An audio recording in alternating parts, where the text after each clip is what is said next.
The Hound of the Baskervilles by Sir Arthur Conan Doyle. Read by Greg Wagland. Chapter 1. Mr. Sherlock Holmes. Mr. Sherlock Holmes, who was usually very late in the mornings, save upon those not infrequent occasions when he was up all night, was seated at the breakfast table. I stood upon the hearthrug and picked up the stick which our visitor had left behind him the night before. It was a fine, thick piece of wood, bulbous-headed, of the sort which is known as a Penang lawyer. Just under the head was a broad silver band nearly an inch across. To James Mortimer, M.R.C.S., from his friends of the C.C.H., was engraved upon it, with the date 1884. It was just such a stick as the old-fashioned family practitioner used to carry, dignified, solid, and reassuring. "Well, Watson, what do you make of it?" Holmes was sitting with his back to me, and I had given him no sign of my occupation. "How did you know what I was doing?" "I believe you have eyes in the back of your head." "I have at least a well-polished silver-plated coffee-pot in front of me," said he. "But tell me, Watson, what do you make of our visitor's stick?" "Since we have been so unfortunate as to miss him, and have no notion of his errand, this accidental souvenir becomes of importance. Let me hear you reconstruct the man by an examination of it." "I think," said I, following as far as I could the methods of my companion, "that Dr. Mortimer is a successful, elderly, medical man, well esteemed, since those who know him give him this mark of their appreciation." "Good," said Holmes. "Excellent. I think also that the probability is in favour of his being a country practitioner who does a great deal of his visiting on foot." "Why so?" "Because this stick, though originally a very handsome one, has been so knocked about that I can hardly imagine a town practitioner carrying it. The thick iron ferrule is worn down, so it is evident that he has done a great amount of walking with it." "Perfectly sound," said Holmes. "And then again there is the friends of the C.C.H. I should guess that to be the something hunt, the local hunt to whose members he has possibly given some surgical assistance, and which has made him a small presentation in return." "Really, Watson, you excel yourself," said Holmes, pushing back his chair and lighting a cigarette. "I am bound to say that in all the accounts which you have been so good as to give of my own small achievements, you have habitually underrated your own abilities. It may be that you are not yourself luminous, but you are a conductor of light. Some people, without possessing genius, have a remarkable power of stimulating it. I confess, my dear fellow, that I am very much in your debt." He had never said as much before, and I must admit that his words gave me keen pleasure, for I had often been piqued by his indifference to my admiration, and to the attempts which I had made to give publicity to his methods. I was proud, too, to think that I had so far mastered his system as to apply it in a way which earned his approval. He now took the stick from my hands and examined it for a few minutes with his naked eyes. Then, with an expression of interest, he laid down his cigarette, and, carrying the cane to the window, he looked over it again with a convex lens. "Interesting, though elementary," said he as he returned to his favourite corner of the settee. "There are certainly one or two indications upon the stick. It gives us the basis for several deductions." "Has anything escaped me?" I asked with some self-importance. "I trust that there is nothing of consequence which I have overlooked." "I am afraid, my dear Watson, that most of your conclusions were erroneous. When I said that you stimulated me, I meant, to be frank, that in noting your fallacies I was occasionally guided towards the truth. Not that you are entirely wrong in this instance. The man is certainly a country practitioner, and he walks a good deal. Then I was right, to that extent." "But that was all?" No, my dear Watson, not all. By no means all. I would suggest, for example, that a presentation to a doctor is more likely to come from a hospital than from a hunt, and that when the initials CC are placed before that hospital, the words Charing Cross very naturally suggest themselves. You may be right. The probability lies in that direction, and if we take this as a working hypothesis, we have a fresh basis from which to start our construction of this unknown visitor. Well then, supposing that CCH does stand for Charing Cross Hospital, what further inferences may we draw? Do none suggest themselves? You know my methods, apply them. I can only think of the obvious conclusion that the man has practised in town before going to the country. I think that we might venture a little farther than this. Look at it in this light. On what occasion would it be most probable that such a presentation would be made? When would his friends unite to give him a pledge of their goodwill? Obviously at the moment when Dr. Mortimer withdrew from the service of the hospital in order to start practice for himself. We know there has been a presentation. We believe there has been a change from a town hospital to a country practice. Is it then stretching our inference too far to say that the presentation was on the occasion of the change? It certainly seems probable. Now, you will observe that he could not have been on the staff of the hospital, since only a man well established in a London practice could hold such a position. And such a one would not drift into the country. What was he then? If he was in the hospital and yet not on the staff, he could only have been a house surgeon or a house physician, little more than a senior student. And he left 5 years ago. The date is on the stick. So your grave, middle-aged family practitioner vanishes into thin air, my dear Watson, and there emerges a young fellow under 30, amiable, unambitious, absent-minded, and the possessor of a favourite dog, which I should describe roughly as being larger than a terrier and smaller than a mastiff. I laughed incredulously as Sherlock Holmes leaned back in his settee and blew little wavering rings of smoke up to the ceiling. "As to the latter part, I have no means of checking you," said I. "But at least it is not difficult to find out a few particulars about the man's age and professional career. From my small medical shelf I took down the medical directory and turned up the name. There were several Mortimers, but only one who could be our visitor. I read his record aloud. Mortimer, James, MRCS, 1882, Grimpen, Dartmoor, Devon. House surgeon from 1882 to 1884 at Charing Cross Hospital, winner of the Jackson Prize for Comparative Pathology with essay entitled Is Disease a Reversion? Corresponding member of the Swedish Pathological Society, author of Some Freaks of Atavism, Lancet 1882, Do We Progress? Journal of Psychology, March 1883. Medical officer for the parishes of Grimpen, Thorsley, and High Barrow. "No mention of that local hunt, Watson?" said Holmes with a mischievous smile. "But a country doctor, as you very astutely observed. I think that I am fairly justified in my inferences.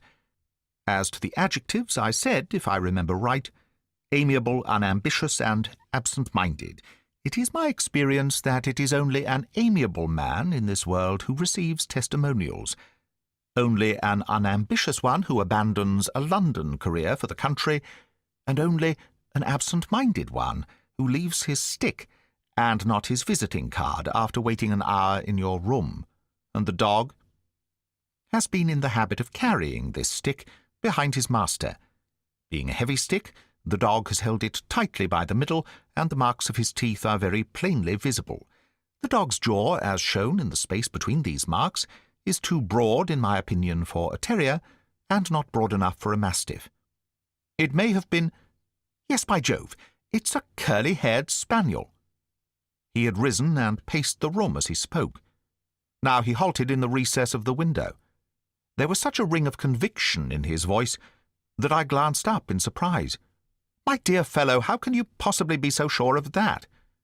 "For the very simple reason that I see the dog himself on our very doorstep, and there is the ring of its owner. Don't move, I beg you, Watson. He is a professional brother of yours, and your presence may be of assistance to me. Now is the dramatic moment of fate, Watson, when you hear a step upon the stair which is walking into your life, and you know not whether for good or ill. What does Dr. James Mortimer, the man of science, ask of Sherlock Holmes, the specialist in crime? Come in?" The appearance of our visitor was a surprise to me, since I had expected a typical country practitioner. He was a very tall, thin man with a long nose like a beak, which jutted out between two keen grey eyes set closely together and sparkling brightly from behind a pair of gold-rimmed glasses. He was clad in a professional but rather slovenly fashion, for his frock-coat was dingy and his trousers frayed.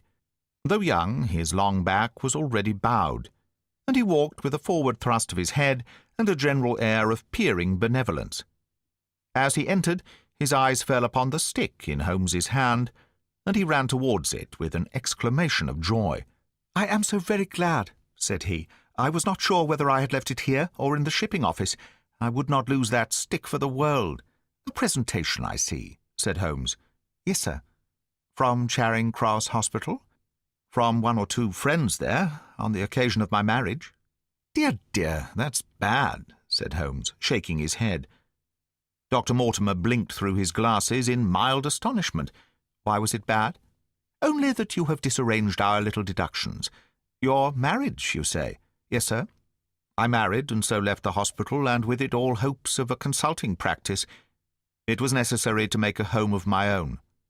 "Come, come, we are not so far wrong after all," said Holmes. "And now, Dr. James Mortimer." "Mr., sir, Mr., a humble M.R.C.S., and a man of precise mind, evidently. A dabbler in science, Mr. Holmes, a picker-up of shells on the shores of the great unknown ocean. I presume that it is Mr. Sherlock Holmes who I am addressing, and not— No, this is my friend Dr. Watson. Glad to meet you, sir. I have heard your name mentioned in connection with that of your friend. You interest me very much, Mr. Holmes. I had hardly expected so dolichocephalic a skull, or such well-marked supraorbital development. Would you have any objection to my running my finger along your parietal fissure? A cast of your skull, sir, until the original is available, would be an ornament to any anthropological museum. It is not my intention to be fulsome, but I confess that I covet your skull." Sherlock Holmes waved our strange visitor into a chair. "You are an enthusiast in your line of thought, I perceive, sir, as I am in mine," said he. "I observe from your forefinger that you make your own cigarettes. Have no hesitation in lighting one." The man drew out paper and tobacco, and twirled the one up in the other with surprising dexterity. He had long, quivering fingers, as agile and restless as the antennae of an insect.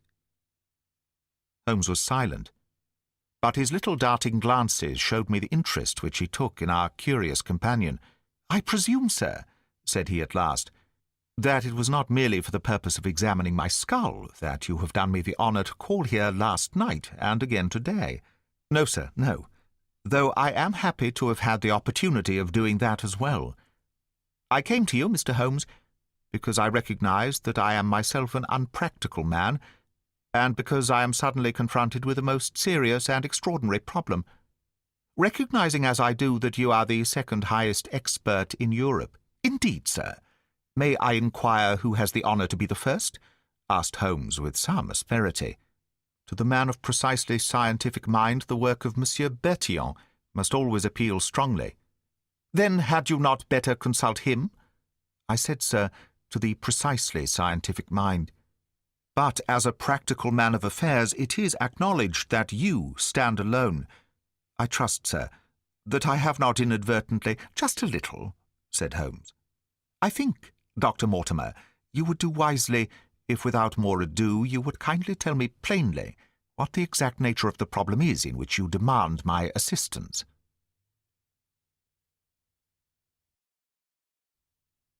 Chapter 2. The Curse of the Baskervilles. "I have in my pocket a manuscript," said Dr. James Mortimer. "I observed it as you entered the room," said Holmes. "It is an old manuscript. Early 18th century, unless it's a forgery." "How can you say that, sir?" You have presented an inch or two of it to my examination all the time that you have been talking. It would be a poor expert who could not give the date of a document within a decade or so.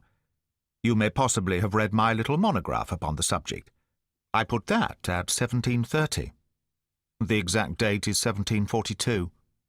Dr. Mortimer drew it from his breast pocket. This family paper was committed to my care by Sir Charles Baskerville, whose sudden and tragic death some 3 months ago created so much excitement in Devonshire. I may say that I was his personal friend as well as his medical attendant. He was a strong-minded man, sir, shrewd, practical, and as unimaginative as I am myself. Yet he took this document very seriously, and his mind was prepared for just such an end as did eventually overtake him. Holmes stretched out his hand for the manuscript and flattened it upon his knee. You will observe, Watson, the alternative use of the long S and the short. It is one of several indications which enabled me to fix the date. I looked over his shoulder at the yellow paper and the faded script. At the head was written Baskerville Hall, and below, in large scrawling figures, 1742. It appears to be a statement of some sort. Yes, it is a statement of a certain legend which runs in the Baskerville family. But I understand that it is something more modern and practical upon which you wish to consult me. Most modern, a most practical, pressing matter, which must be decided within 24 hours. But the manuscript is short and is intimately connected with the affair. With your permission, I will read it to you. Holmes leaned back in his chair, placed his fingertips together, and closed his eyes with an air of resignation. Dr. Mortimer turned the manuscript to the light and read in a high, cracking voice the following curious, old-world narrative. Of the origin of the Hound of the Baskervilles there have been many statements, yet as I come in a direct line from Hugo Baskerville, and as I had the story from my father, who also had it from his, I have set it down with all belief that it occurred even as is here set forth. And I would have you believe, my sons, that the same justice which punishes sin may also most graciously forgive it, and that no ban is so heavy but that by prayer and repentance it may be removed. Learn, then, from this story not to fear the fruits of the past, but rather to be circumspect in the future, that those foul passions whereby our family has suffered so grievously may not again be loosed to our undoing. Know then that in the time of the great rebellion, the history of which, by the learned Lord Clarendon, I most earnestly commend to your attention, this manor of Baskerville was held by Hugo of that name. Nor can it be gainsaid that he was a most wild, profane, and godless man. This, in truth, his neighbours might have pardoned, seeing that saints have never flourished in those parts. But there was in him a certain wanton and cruel humour which made his name a byword through the West. It chanced that this Hugo came to love, if indeed so dark a passion may be known under so bright a name, the daughter of a yeoman who held lands near the Baskerville estate. But the young maiden, being discreet and of good repute, would ever avoid him, for she feared his evil name. So it came to pass that one Michaelmas this Hugo, with 5 or 6 of his idle and wicked companions, stole down upon the farm and carried off the maiden, her father and brothers being far from home, as he well knew. When they had brought her to the hall, the maiden was placed in an upper chamber, while Hugo and his friends sat down to a long carouse, as was their nightly custom. Now the poor lass upstairs was like to have her wits turned at the singing and shouting and terrible oaths which came up to her from below. For they say that the words used by Hugo Baskerville when he was in wine were such as might blast the man who said them. At last, in the stress of her fear, she did that which might have daunted the bravest or most active man. For by the aid of the growth of ivy which covered, and still covers, the south wall, she came down from under the eaves, and so homeward across the moor, there being 3 leagues betwixt the hall and her father's farm. It chanced that some little time later Hugo left his guests to carry food and drink, with other worse things, perchance, to his captive, and so found the cage empty and the bird escaped. Then, as it would seem, he became as one that hath a devil, for rushing down the stairs into the dining hall, he sprang upon the great table, flagons and trenchers flying before him, and he cried aloud before all the company that he would that very night render his body and soul to the powers of evil if he might but overtake the wench. And while the revellers stood aghast at the fury of the man, one more wicked, or it may be more drunken than the rest, cried out that they should put the hounds upon her. Whereat Hugo ran from the house, crying to his grooms that they should saddle his mare and unkennel the pack, and giving the hounds a kerchief of the maid's, he swung them to the line, and so off, full cry in the moonlight, over the moor. Now for some time the revellers stood agape, unable to understand all that had been done in such haste. But anon their bemused wits awoke to the nature of the deed which was like to be done upon the moorlands. Everything was now in an uproar, some calling for their pistols, some for their horses, and some for another flask of wine. But at length some sense came back to their crazed minds, and the whole of them, 13 in number, took horse and started in pursuit. The moon shone clear above them, and they rode swiftly abreast, taking that course which the maid must needs have taken if she were to reach her own home. They had gone a mile or 2 when they passed one of the night shepherds upon the moorlands, and they cried to him to know if he had seen the hunt. And the man, as the story goes, was so crazed with fear that he could scarcely speak. But at last he said that he had indeed seen the unhappy maiden with the hounds upon her track. "But I have seen more than that," said he, "for Hugo Baskerville passed me upon his black mare, and there ran mute behind him such a hound of hell as God forbid should ever be at my heels." So the drunken squires cursed the shepherd and rode onward, but soon their skins turned cold, for there came a galloping across the moor, and the black mare, dabbled with white froth, went past with trailing bridle and empty saddle. Then the revellers rode close together, for a great fear was on them. But they still followed over the moor, though each, had he been alone, would have been right glad to have turned his horse's head. Riding slowly in this fashion, they came at last upon the hounds. These, though known for their valour and their breed, were whimpering in a cluster at the head of a deep dip, or goyle, as we call it, upon the moor, some slinking away and some with starting hackles and staring eyes, gazing down the narrow valley before them. The company had come to a halt, more sober men, as you may guess, than when they started. The most of them would by no means advance, but 3 of them, the boldest, or it may be the most drunken, rode forward down the goyle. Now it opened into a broad space, in which stood 2 of those great stones, still to be seen there, which were set by certain forgotten peoples in the days of old. The moon was shining bright upon the clearing, and there in the centre lay the unhappy maid where she had fallen, dead of fear and of fatigue.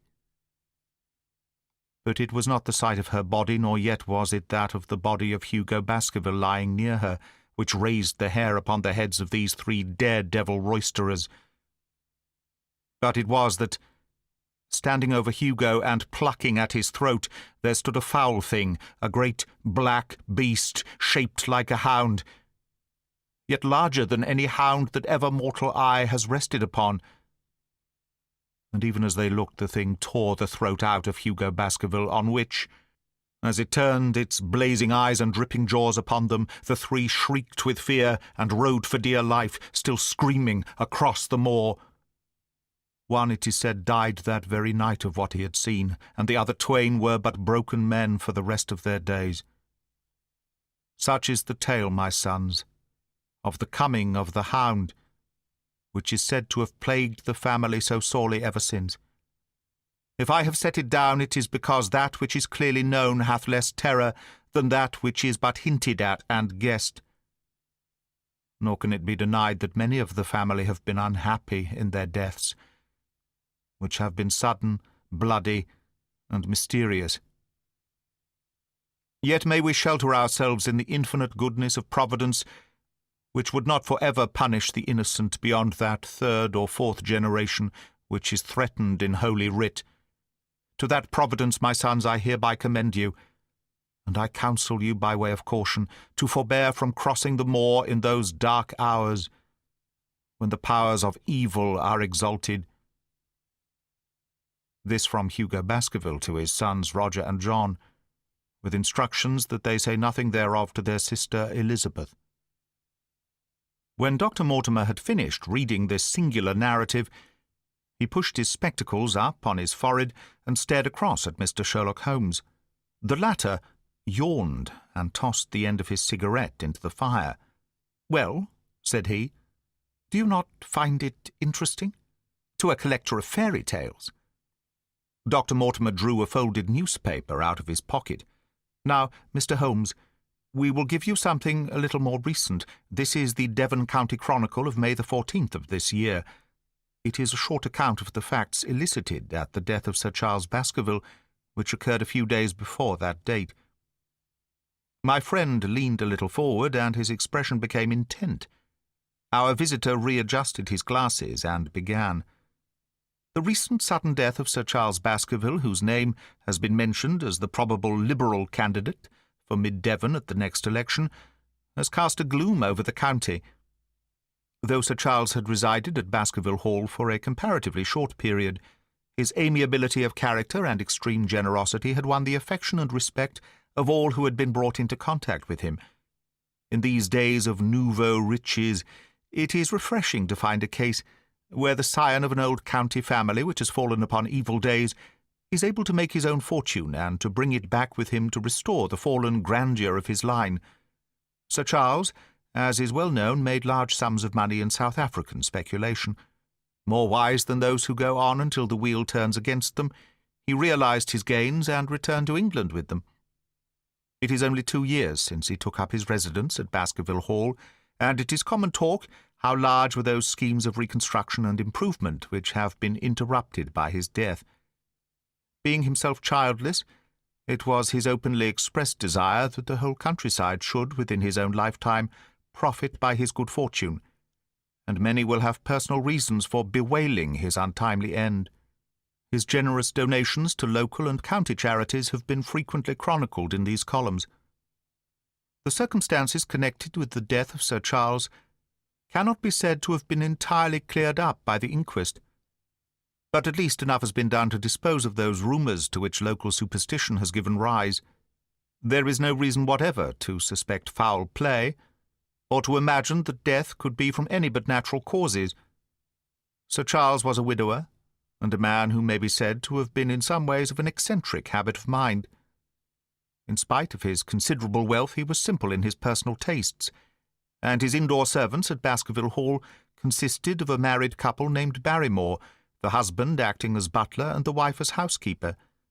Their evidence, corroborated by that of several friends, tends to show that Sir Charles's health has for some time been impaired, and points especially to some affection of the heart, manifesting itself in changes of colour, breathlessness, and acute attacks of nervous depression. Dr. James Mortimer, the friend and medical attendant of the deceased, has given evidence to the same effect. The facts of the case are simple. Sir Charles Baskerville was in the habit every night, before going to bed, of walking down the famous yew alley of Baskerville Hall. The evidence of the Barrymores shows that this had been his custom. On the 4th of May, Sir Charles had declared his intention of starting next day for London, and had ordered Barrymore to prepare his luggage.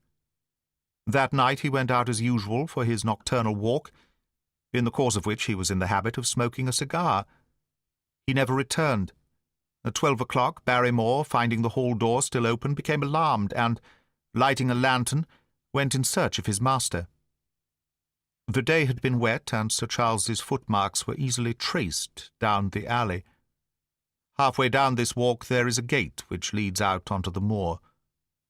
There were indications that Sir Charles had stood for some little time here.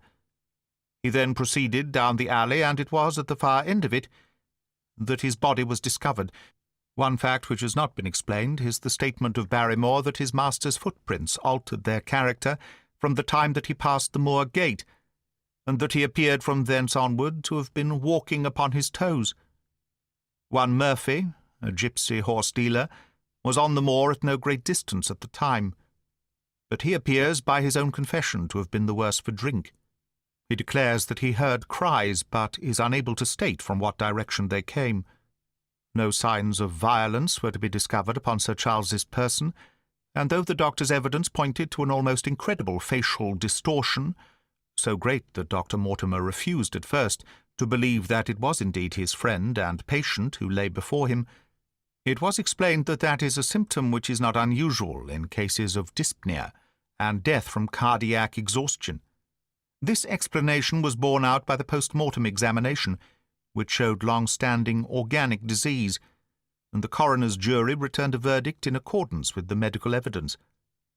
It is well that this is so, for it is obviously of the utmost importance that Sir Charles's heir should settle at the Hall and continue the good work which has been so sadly interrupted.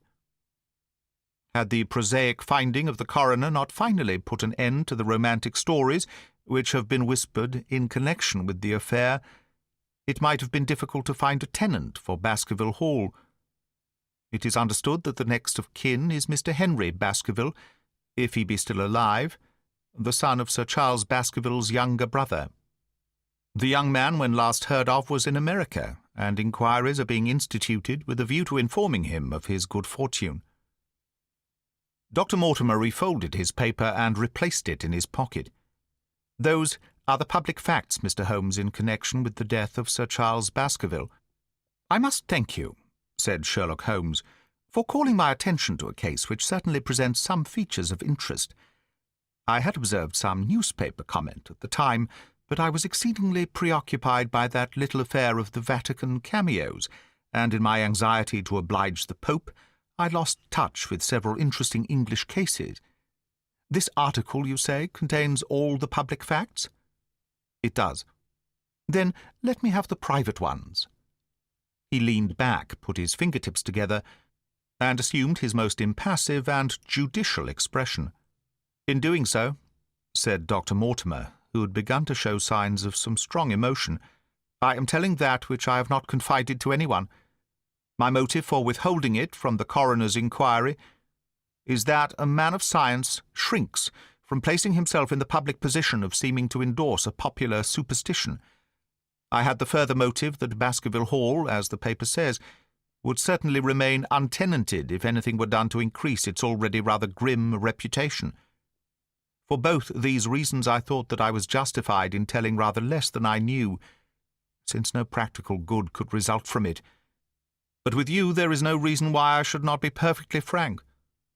The moor is very sparsely inhabited, and those who live near each other are thrown very much together. For this reason I saw a good deal of Sir Charles Baskerville. With the exception of Mr. Frankland of Lafter Hall and Mr. Stapleton, the naturalist, there are no other men of education within many miles. Sir Charles was a retiring man, but the chance of his illness brought us together, and a community of interests in science kept us so. He had brought back much scientific information from South Africa, and many a charming evening we have spent together discussing the comparative anatomy of the Bushman and the Hottentot. Within the last few months it became increasingly plain to me that Sir Charles's nervous system was strained to the breaking point. He had taken this legend, which I have read you, exceedingly to heart, so much so that although he would walk in his own grounds, nothing would induce him to go out upon the moor at night. Incredible as it may appear to you, Mr. Holmes, he was honestly convinced that a dreadful fate overhung his family. And certainly the records which he was able to give of his ancestors were not encouraging. The idea of some ghastly presence constantly haunted him, and on more than one occasion he has asked me whether I had, on my medical journeys at night, ever seen any strange creature, or heard the baying of a hound. The latter question he put to me several times, and always with a voice which vibrated with excitement. I can well remember driving up to his house in the evening, some 3 weeks before the fatal event. He chanced to be at his hall door. I descended from my gig and was standing in front of him, when I saw his eyes fix themselves over my shoulder and stare past me with an expression of the most dreadful horror. I whisked round and had just time to catch a glimpse of something, which I took to be a large black calf, passing at the head of the drive. So excited and alarmed was he that I was compelled to go down to the spot where the animal had been and look around for it. It was gone, however, and the incident appeared to make the worst impression upon his mind. I stayed with him all the evening, and it was on that occasion, to explain the emotion which he had shown, that he confided to my keeping that narrative which I read to you when I first came in. I mention this small episode because it assumes some importance in view of the tragedy which followed, but I was convinced at the time that the matter was entirely trivial and that his excitement had no justification. It was at my advice that Sir Charles was about to go to London. His heart was, I knew, affected, and the constant anxiety in which he lived, however chimerical the cause of it might be, was evidently having a serious effect upon his health. I thought that a few months among the distractions of town would send him back a new man. Mr. Stapleton, a mutual friend who was much concerned at his state of health, was of the same opinion. At the last instant came this terrible catastrophe. On the night of Sir Charles's death, Barrymore, the butler, who made the discovery, sent Perkins the groom on horseback to me. And as I was sitting up late, I was able to reach Baskerville Hall within an hour of the event. I checked and corroborated all the facts which were mentioned at the inquest. I followed the footsteps down the yew alley. I saw the spot at the moor gate where he seemed to have waited. I remarked the change in the shape of the prints after that point. I noted that there were no other footsteps save those of Barrymore on the soft gravel, and finally I carefully examined the body, which had not been touched until my arrival. Sir Charles lay on his face, his arms out, his fingers dug into the ground, and his features convulsed with some strong emotion, to such an extent that I could hardly have sworn to his identity. There was certainly no physical injury of any kind, but one false statement was made by Barrymore at the inquest.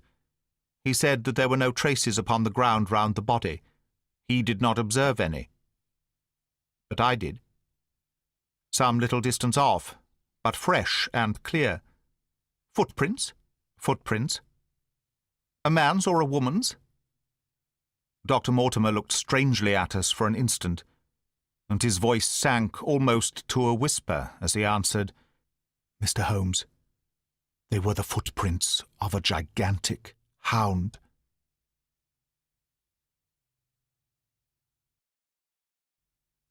Chapter 3. The Problem. I confess at these words a shudder passed through me. There was a thrill in the doctor's voice which showed that he was himself deeply moved by that which he told us.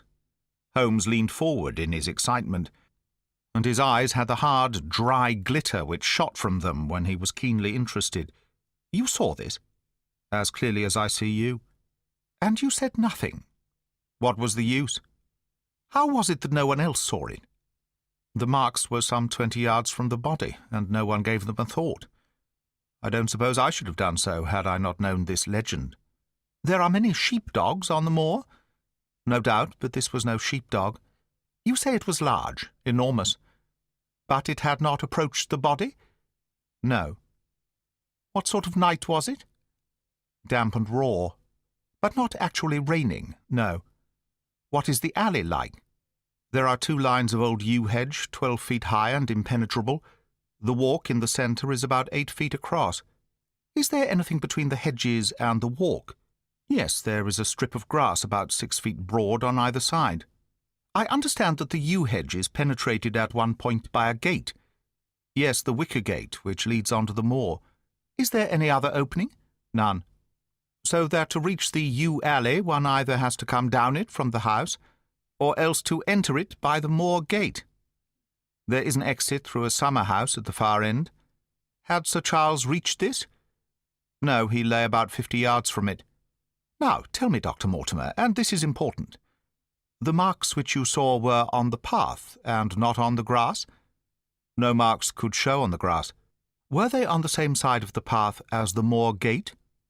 Yes, they were on the edge of the path, on the same side as the moor gate. You interest me exceedingly. Another point.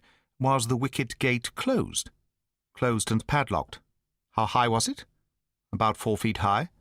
Then anyone could have got over it? Yes. And what marks did you see by the wicket gate? None in particular. Good heaven, did no one examine? Yes, I examined, myself. And found nothing? It was all very confused. Sir Charles had evidently stood there for 5 or 10 minutes. How do you know that? Because the ash had twice dropped from his cigar. Excellent! This is a colleague, Watson, after our own heart. But the marks? He had left his own marks all over that small patch of gravel. I could discern no others. Sherlock Holmes struck his hand against his knee with an impatient gesture. "If I had only been there!" he cried. "It is evidently a case of extraordinary interest, and one which presented immense opportunities to the scientific expert. That gravel page upon which I might have read so much has been long ere this smudged by the rain and defaced by the clogs of curious peasants. Oh, Dr. Mortimer, to think that you should not have called me in! You have indeed much to answer for.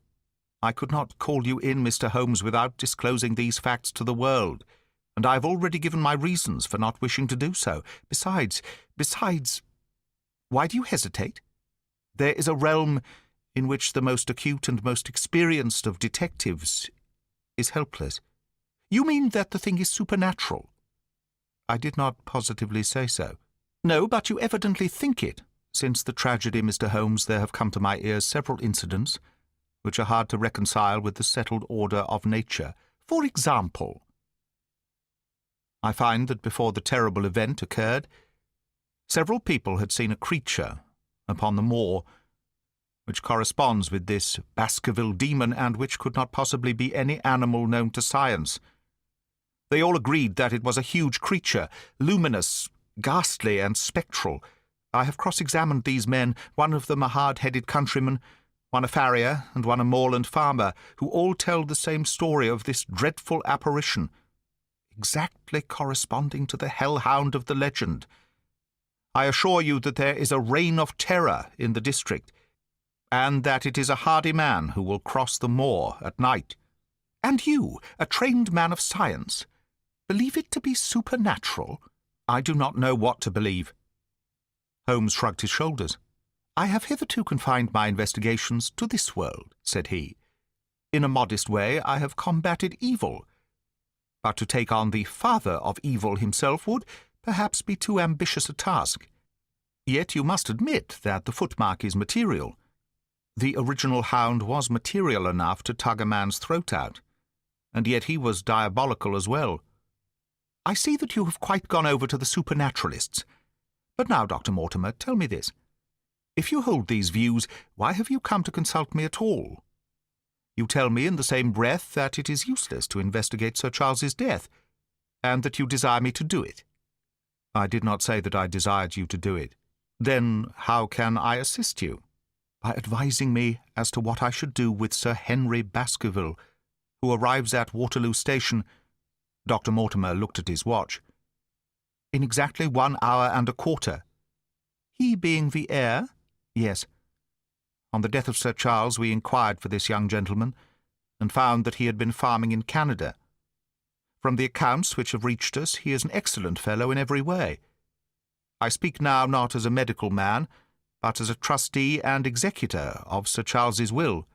There is no other claimant, I presume? None. The only other kinsman whom we have been able to trace was Roger Baskerville, the youngest of 3 brothers, of whom poor Sir Charles was the elder. The second brother, who died young, is the father of this lad Henry. The third, Roger, was the black sheep of the family. He came of the old masterful Baskerville strain, and was the very image, they tell me, of the family picture of old Hugo. He made England too hot to hold him, fled to Central America and died there in 1876 of yellow fever. Henry is the last of the Baskervilles. In 1 hour and 5 minutes I meet him at Waterloo Station. I have had a wire that he arrived at Southampton this morning. Now, Mr. Holmes, what would you advise me to do with him? Why should he not go to the home of his fathers? It seems natural, does it not? And yet, consider that every Baskerville who goes there meets with an evil fate. I feel sure that if Sir Charles could have spoken with me before his death, he would have warned me against bringing this, the last of the old race and the heir to great wealth, to that deadly place. And yet it cannot be denied that the prosperity of the whole poor, bleak countryside depends upon his presence. All the good work which has been done by Sir Charles will crash to the ground if there is no tenant of the hall. I fear lest I should be swayed too much by my own obvious interest in the matter, and that is why I bring the case before you and ask for your advice." Holmes considered for a little time. "Put into plain words, the matter is this," said he. "In your opinion, there is a diabolical agency which makes Dartmoor an unsafe abode for a Baskerville. That is your opinion? At least I might go the length of saying that there is some evidence that this may be so." "Exactly. But surely, if your supernatural theory be correct, it could work the young man evil in London as easily as in Devonshire. A devil with merely local powers, like a parish vestry, would be too inconceivable a thing." "You put the matter more flippantly, Mr. Holmes, than you would probably do if you were brought into personal contact with these things. Your advice, then, as I understand it, is that the young man will be as safe in Devonshire as in London. He comes in 50 minutes. What would you recommend?" "I recommend, sir, that you take a cab, call off your spaniel, who is scratching at my front door, and proceed to Waterloo to meet Sir Henry Baskerville. And then? And then you will say nothing to him at all until I have made up my mind about the matter." "How long will it take you to make up your mind?" 24 hours. At 10 o'clock tomorrow, Dr. Mortimer, I will be much obliged to you if you will call upon me here, and it will be of help to me in my plans for the future if you will bring Sir Henry Baskerville with you." "I will do so, Mr. Holmes." He scribbled the appointment on his shirt cuff and hurried off, in his strange, peering, absent-minded fashion. Holmes stopped him at the head of the stair. "Only one more question, Dr. Mortimer. You say that before Dr. Charles Baskerville's death several people saw this apparition upon the moor." 3 people did. "Did any see it after?" "I have not heard of any." "Thank you. Good morning." Holmes returned to his seat with that quiet look of inward satisfaction which meant that he had a congenial task before him. "Going out, Watson?" "Unless I can help you." "No, my dear fellow. It is at the hour of action that I turn to you for aid. But this is splendid, really unique from some points of view. When you pass Bradley's, would you ask him to send up a pound of the strongest shag tobacco? Thank you. It would be as well if you could make it convenient not to return before evening. Then I should be very glad to compare impressions as to this most interesting problem which has been submitted to us this morning." I knew that seclusion and solitude were very necessary for my friend in those hours of intense mental concentration during which he weighed every particle of evidence, constructed alternative theories, balanced one against the other, and made up his mind as to which points were essential and which immaterial. I therefore spent the day at my club, and did not return to Baker Street until evening. It was nearly 9 o'clock when I found myself in the sitting-room once more. My first impression as I opened the door was that a fire had broken out, for the room was so filled with smoke that the light of the lamp upon the table was blurred by it. As I entered, however, my fears were set at rest, for it was the acrid fumes of strong, coarse tobacco which took me by the throat and set me coughing. Through the haze I had a vague vision of Holmes in his dressing-gown, coiled up in an armchair with his black clay pipe between his lips. Several rolls of paper lay around him. "Caught cold, Watson?" said he. "No, it's this poisonous atmosphere." "I suppose it is pretty thick, now that you mention it." "Thick? It is intolerable. Open the window, then. You've been at your club all day, I perceive. My dear Holmes, am I right?" "Certainly. But how?" He laughed at my bewildered expression. "There is a delightful freshness about you, Watson, which makes it a pleasure to exercise any small powers which I possess at your expense. A gentleman goes forth on a showery and miry day. He returns immaculate in the evening, with the gloss still on his hat and his boots. He has been a fixture, therefore, all day. He is not a man with intimate friends. Where, then, could he have been? Is it not obvious? Well, it is rather obvious. The world is full of obvious things which nobody by any chance ever observes. Where do you think that I have been? A fixture also? On the contrary, I have been to Devonshire. In spirit? Exactly. My body has remained in this armchair and has, I regret to observe, consumed in my absence 2 large pots of coffee and an incredible amount of tobacco.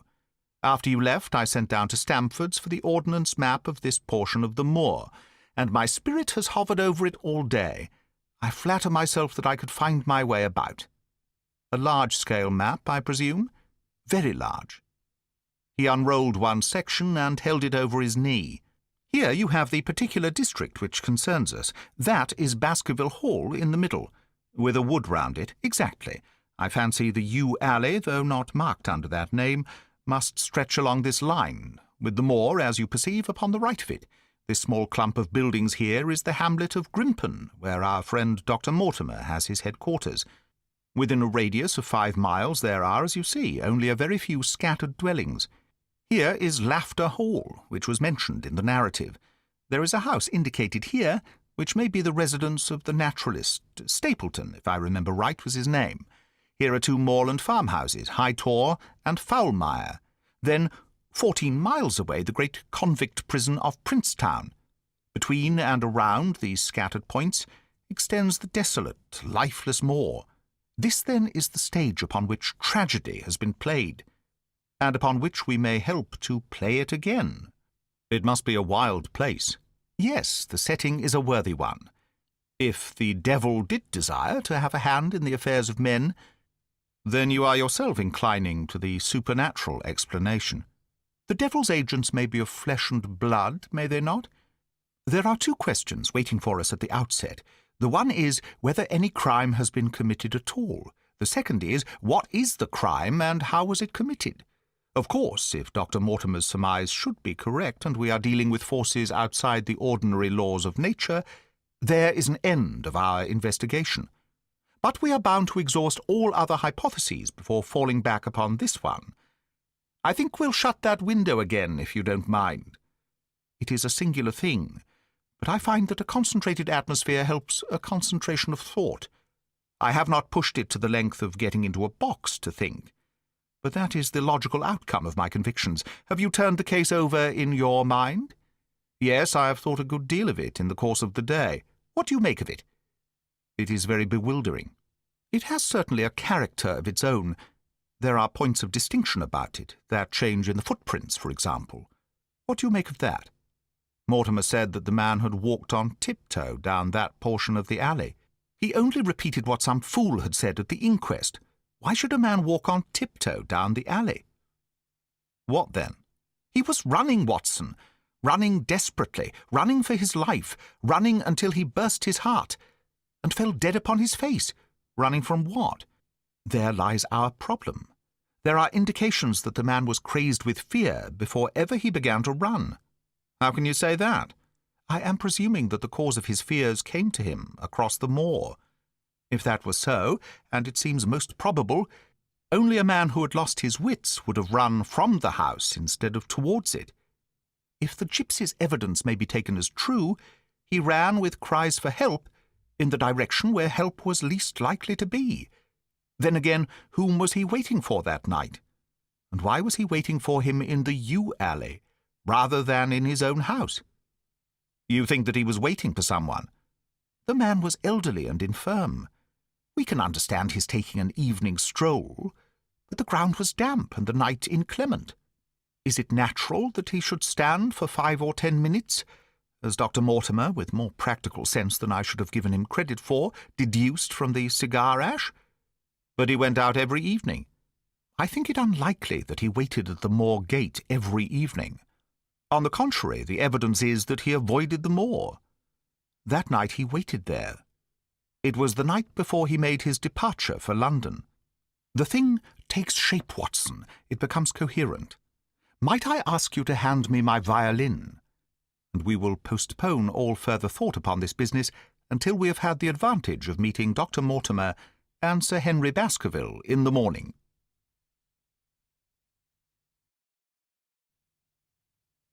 Chapter 4. Sir Henry Baskerville.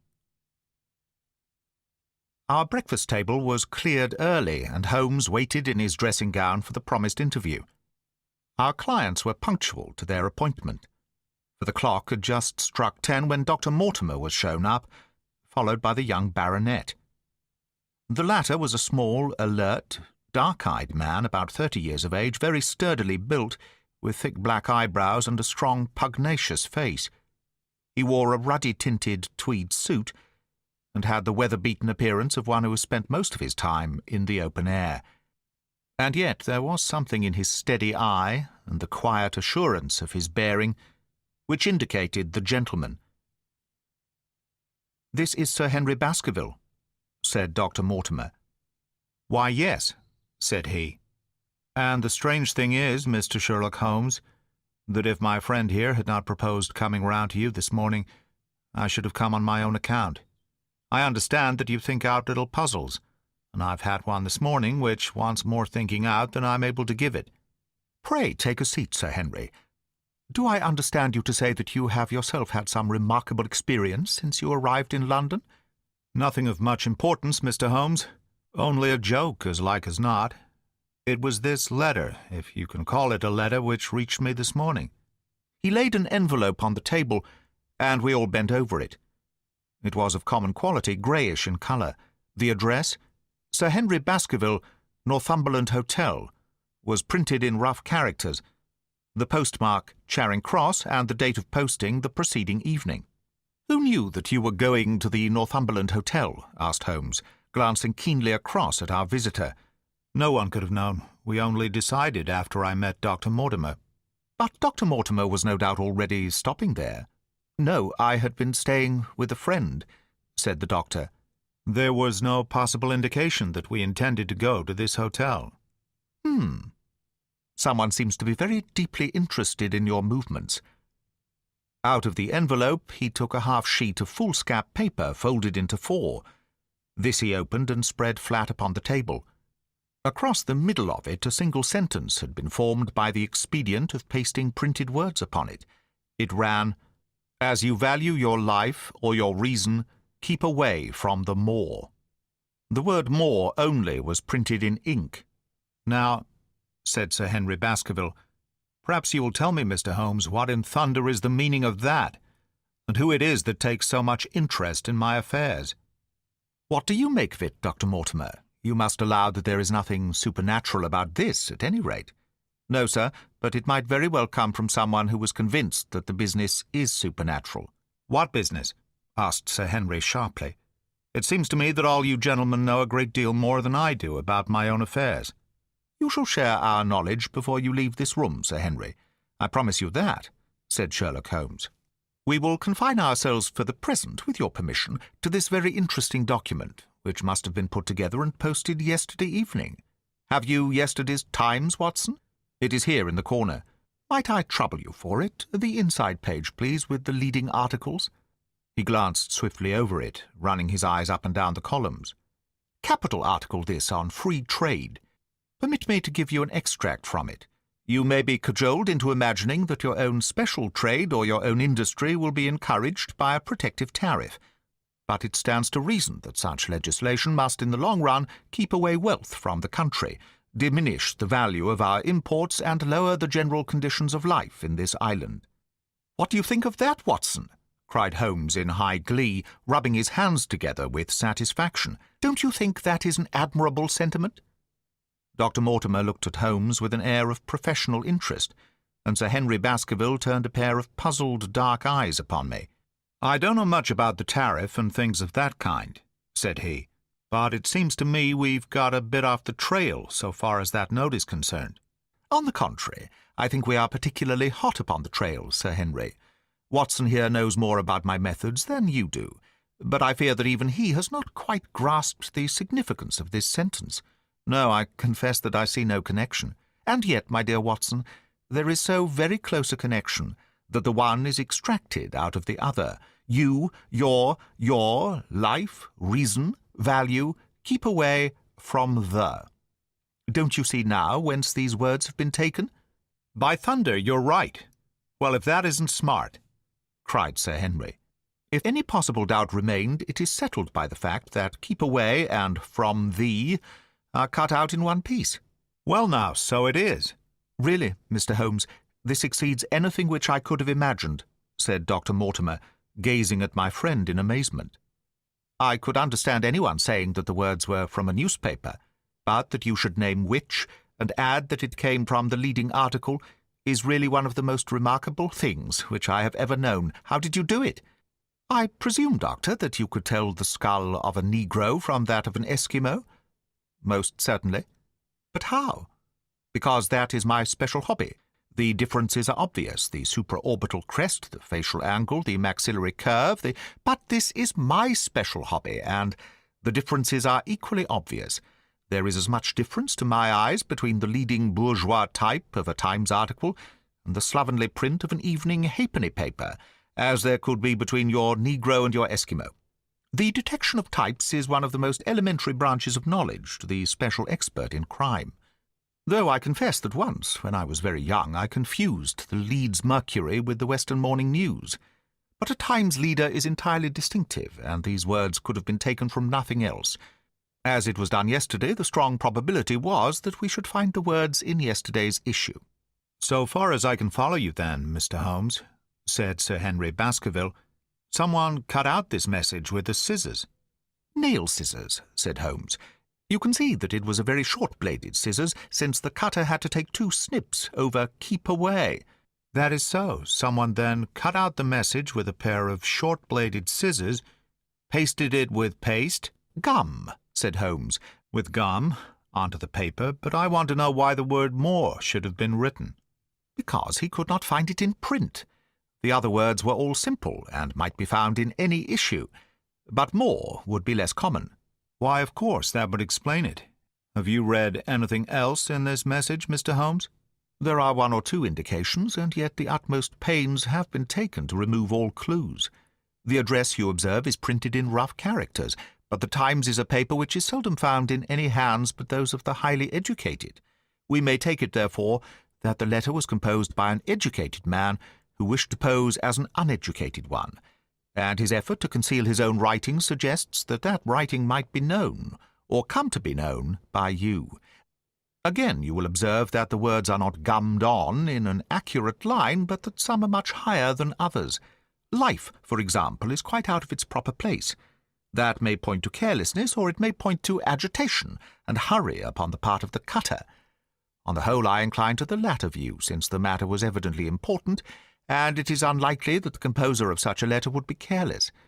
If he were in a hurry, it opens up the interesting question why he should be in a hurry, since any letter posted up to early morning would reach Sir Henry before he would leave his hotel.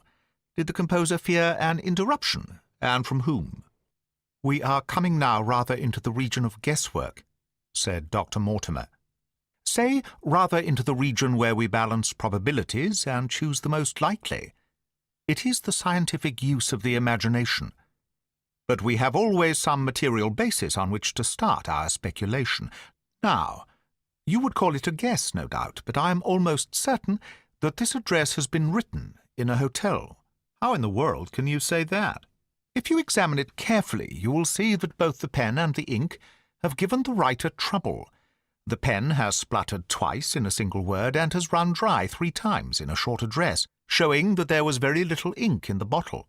Now, a private pen or ink bottle is seldom allowed to be in such a state, and the combination of the two must be quite rare. But you know the hotel ink and the hotel pen, where it is rare to get anything else. Yes, I have very little hesitation in saying that could we examine the waste paper baskets of the hotels around Charing Cross until we found the remains of the mutilated Times leader, we could lay our hands straight upon the person who sent this singular message. Hello? Hello, what's this? He was carefully examining the foolscap upon which the words were pasted, holding it an inch or two from his eyes. "Well?" "Nothing," said he, throwing it down. "It is a blank half-sheet of paper without even a watermark upon it. I think we have drawn as much as we can from this curious letter. And now, Sir Henry, has anything else of interest happened to you since you have been in London?" "Why, no, Mr. Holmes, I think not." "You have not observed anyone follow or watch you?" "I seem to have walked right into the thick of a dime novel," said our visitor. "Why in thunder should anyone follow or watch me?" "We are coming to that. You have nothing else to report to us before we go into this matter?" "Well, it depends upon what you think worth reporting." "I think anything out of the ordinary routine of life well worth reporting." Sir Henry smiled. "I don't know much of British life yet, for I have spent nearly all my time in the States and in Canada. But I hope that to lose one of your boots is not part of the ordinary routine of life over here." "You have lost one of your boots?" "My dear sir," cried Dr. Mortimer, "it is only mislaid. You will find it when you return to the hotel. What is the use of troubling Mr. Holmes with trifles of this kind?" "Well, he asked me for anything outside the ordinary routine." "Exactly," said Holmes, "however foolish the incident may seem. You have lost one of your boots, you say?" "Well, mislaid it, anyhow. I put them both outside my door last night, and there was only one in the morning. I could get no sense out of the chap who cleans them. The worst of it is that I only bought the pair last night in the Strand, and I've never had them on." "If you have never worn them, why did you put them out to be cleaned?" "They were tan boots, and had never been varnished. That was why I put them out." "Then I understand that on your arrival in London yesterday you went out at once and bought a pair of boots." "I did a good deal of shopping. Dr. Mortimer here went round with me. You see, if I am to be squire down there, I must dress the part, and it may be that I've got a little careless in my ways out west. Among other things, I bought these brown boots, gave $6 for them, and had one stolen before ever I had them on my feet." "It seems a singularly useless thing to steal," said Sherlock Holmes. "I confess that I share Dr. Mortimer's belief that it will not be long before the missing boot is found." "And now, gentlemen," said the baronet with decision, "it seems to me that I have spoken quite enough about the little that I know. It is time that you kept your promise and gave me a full account of what we are all driving at." "Your request is a very reasonable one," Holmes answered. "Dr. Mortimer, I think you could not do better than to tell your story as you told it to us." Thus encouraged, our scientific friend drew his papers from his pocket and presented the whole case as he had done upon the morning before. Sir Henry Baskerville listened with the deepest attention and with an occasional exclamation of surprise. "Well, I seem to have come into an inheritance with a vengeance," said he when the long narrative was finished. "Of course, I've heard of the Hound ever since I was in the nursery. It's the pet story of the family, though I never thought of taking it seriously before. But as to my uncle's health, well, it all seems boiling up in my head, and I can't get it clear yet. You don't seem quite to have made up your mind whether it's a case for a policeman or a clergyman." "Precisely." "And now there's this affair of the letter to me at the hotel. I suppose that fits into its place." "It seems to show that someone knows more than we do about what goes on upon the moor," said Dr. Mortimer. "And also," said Holmes, "that someone is not ill-disposed towards you, since they warn you of danger. Or it may be that they wish, for their own purposes, to scare me away." "Well, of course, that is possible also. I am very much indebted to you, Dr. Mortimer, for introducing me to a problem which presents several interesting alternatives. But the practical point which we now have to decide, Sir Henry, is whether it is or is not advisable for you to go to Baskerville Hall." "Why should I not go?" "There seems to be danger." "Do you mean danger from this family fiend, or do you mean danger from human beings?" "Well, that is what we have to find out." "Whichever it is, my answer is fixed. There is no devil in hell, Mr. Holmes, and there is no man upon earth who can prevent me from going to the home of my own people. And you may take that to be my final answer." His dark brows knitted and his face flushed to a dusky red as he spoke. It was evident that the fiery temper of the Baskervilles was not extinct in this their last representative. "Meanwhile," said he, "I have hardly had time to think over all that you have told me. It's a big thing for a man to have to understand and to decide at one sitting. I should like to have a quiet hour by myself to make up my mind. Now, look here, Mr. Holmes, it's 11:30 now, and I'm going back right away to my hotel. Suppose you and your friend Dr. Watson come round and lunch with us at 2. I'll be able to tell you more clearly then how this thing strikes me." "Is that convenient to you, Watson?" "Perfectly." "Then you may expect us. Shall I have a cab called?" "I'd prefer to walk, for this affair has flurried me rather." "I'll join you in a walk with pleasure," said his companion. "Then we meet again at 2 o'clock. Au revoir, and good morning." We heard the steps of our visitors descend the stair, and the bang of the front door. In an instant Holmes had changed from the languid dreamer to the man of action. "Your hat and boots, Watson, quick, not a moment to lose." He rushed into his room in his dressing-gown and was back again in a few seconds in a frock-coat. We hurried together down the stairs and into the street. Dr. Mortimer and Baskerville were still visible about 200 yards ahead of us, in the direction of Oxford Street. "Shall I run on and stop them?" "Not for the world, my dear Watson. I am perfectly satisfied with your company, if you will tolerate mine. Our friends are wise, for it is certainly a very fine morning for a walk." He quickened his pace until we had decreased the distance which divided us by about half. Then, still keeping 100 yards behind, we followed into Oxford Street, and so down Regent Street. Once our friends stopped and stared into a shop window, upon which Holmes did the same. An instant afterwards he gave a little cry of satisfaction, and following the direction of his eager eyes, I saw that a hansom cab with a man inside, which had halted on the other side of the street, was now proceeding slowly onward again. "There's our man, Watson. Come along. We'll have a good look at him, if we can do no more." At that instant I was aware of a bushy black beard and a pair of piercing eyes turned upon us through the side window of the cab. Instantly the trap-door at the top flew up, something was screamed to the driver, and the cab flew madly off down Regent Street. Holmes looked eagerly round for another, but no empty one was in sight. Then he dashed in wild pursuit amid the stream of the traffic. But the start was too great, and already the cab was out of sight. "There now," said Holmes bitterly as he emerged panting and white with vexation from the tide of vehicles. "Was ever such bad luck, and such bad management too? Watson, if you are an honest man, you will record this also, and set it against my successes." "Who was the man?" "I have not an idea." "A spy?" "Well, it was evident from what we have heard that Baskerville has been very closely shadowed by someone since he has been in town. How else could it be known so quickly that it was the Northumberland Hotel which he had chosen? If they had followed him the first day, I argued that they would follow him also the second.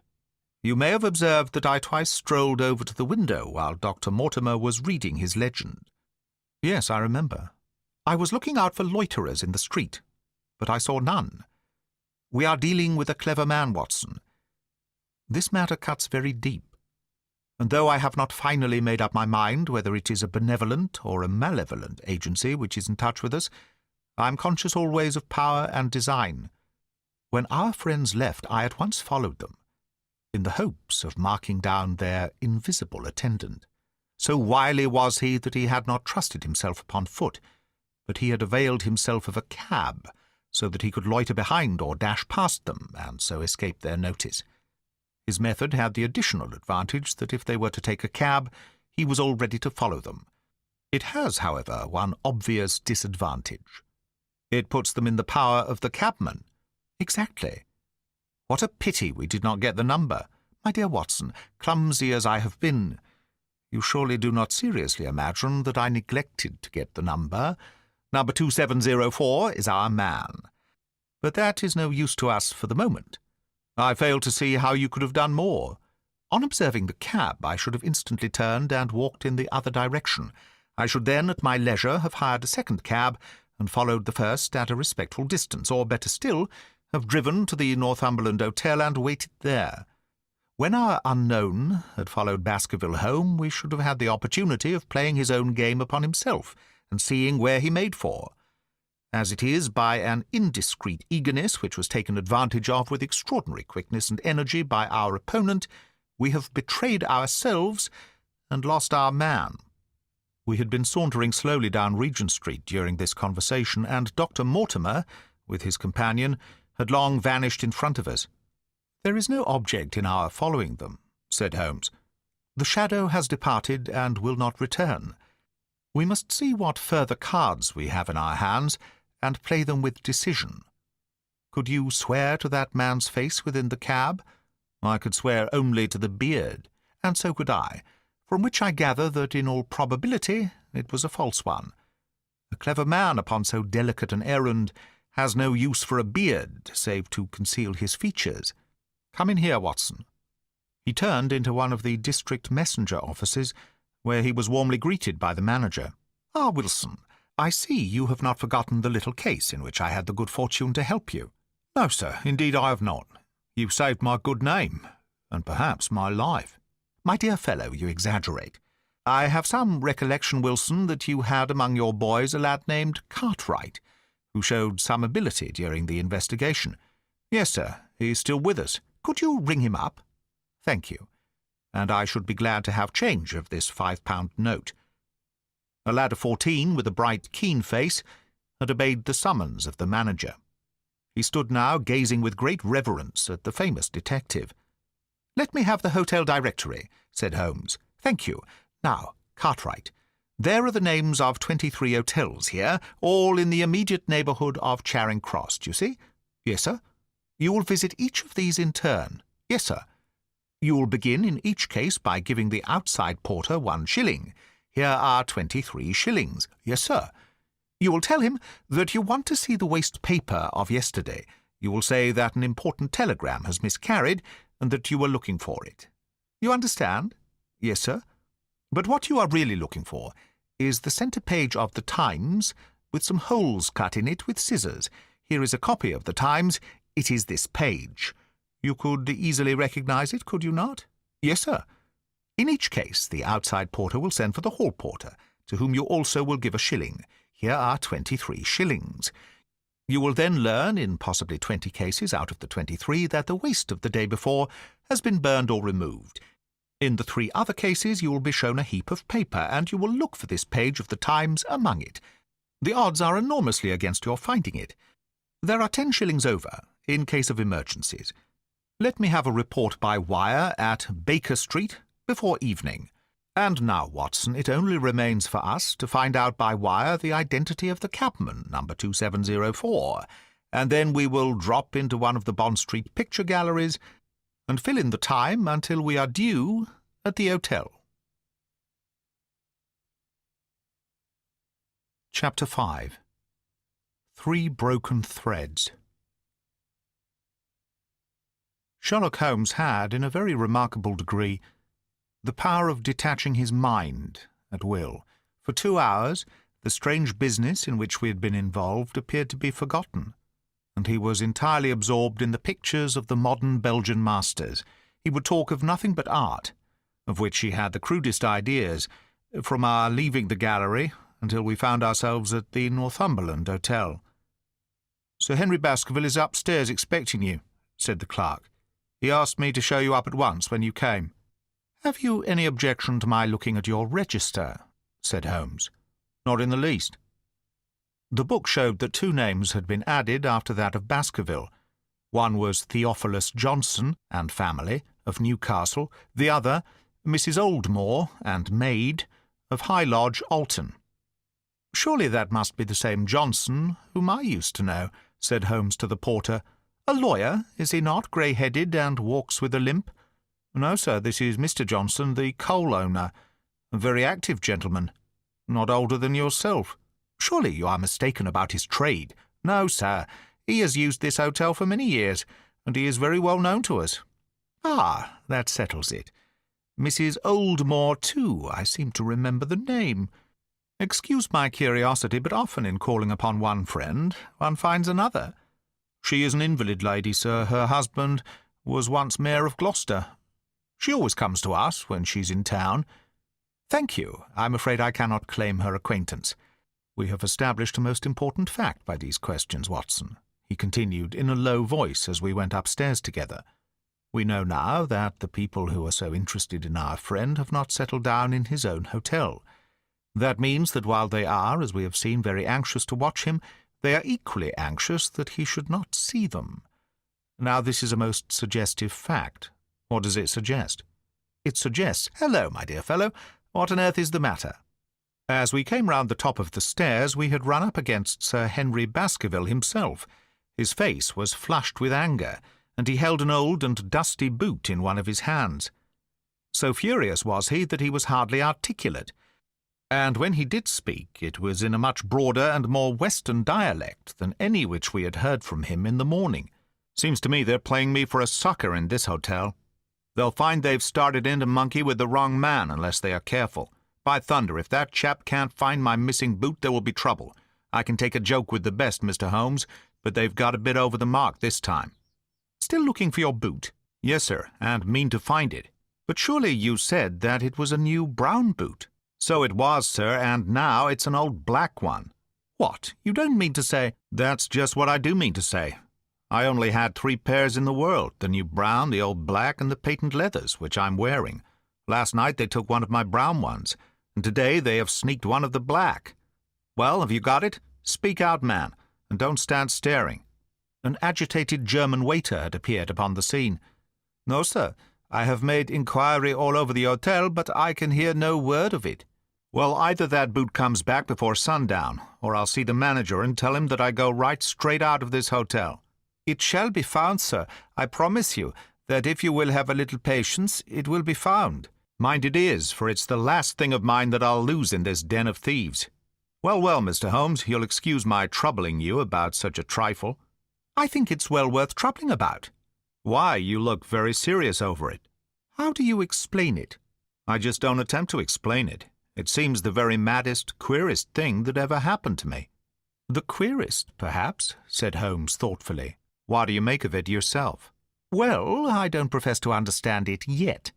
This case of yours is very complex, Sir Henry. When taken in conjunction with your uncle's death, I'm not sure that of all the 500 cases of capital importance which I have handled, there is one which cuts so deep. But we hold several threads in our hands, and the odds are that one or other of them guides us to the truth. We may waste time in following the wrong one, but sooner or later we must come upon the right." We had a pleasant luncheon in which little was said of the business which had brought us together. It was in the private sitting-room, to which we afterwards repaired, that Holmes asked Baskerville what were his intentions. To go to Baskerville Hall. "And when?" "At the end of the week." "On the whole," said Holmes, "I think that your decision is a wise one.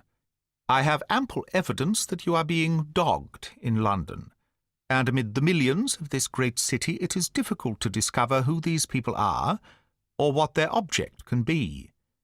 If their intentions are evil, they might do you a mischief, and we should be powerless to prevent it. You did not know, Dr. Mortimer, that you were followed this morning from my house?"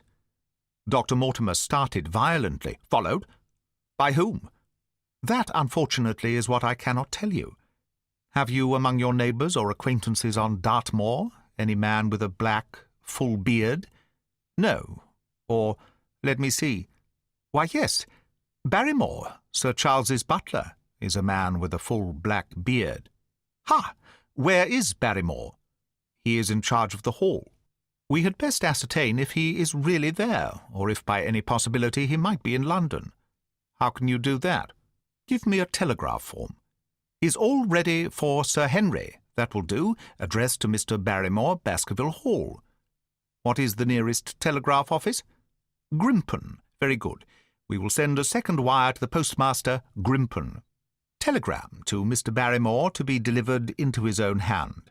If absent, please return wire to Sir Henry Baskerville, Northumberland Hotel. That should let us know before evening whether Barrymore is at his post in Devonshire or not." "That's so," said Baskerville. "By the way, Dr. Mortimer, who is this Barrymore, anyhow?" "He is the son of the old caretaker, who is dead. They have looked after the hall for 4 generations now."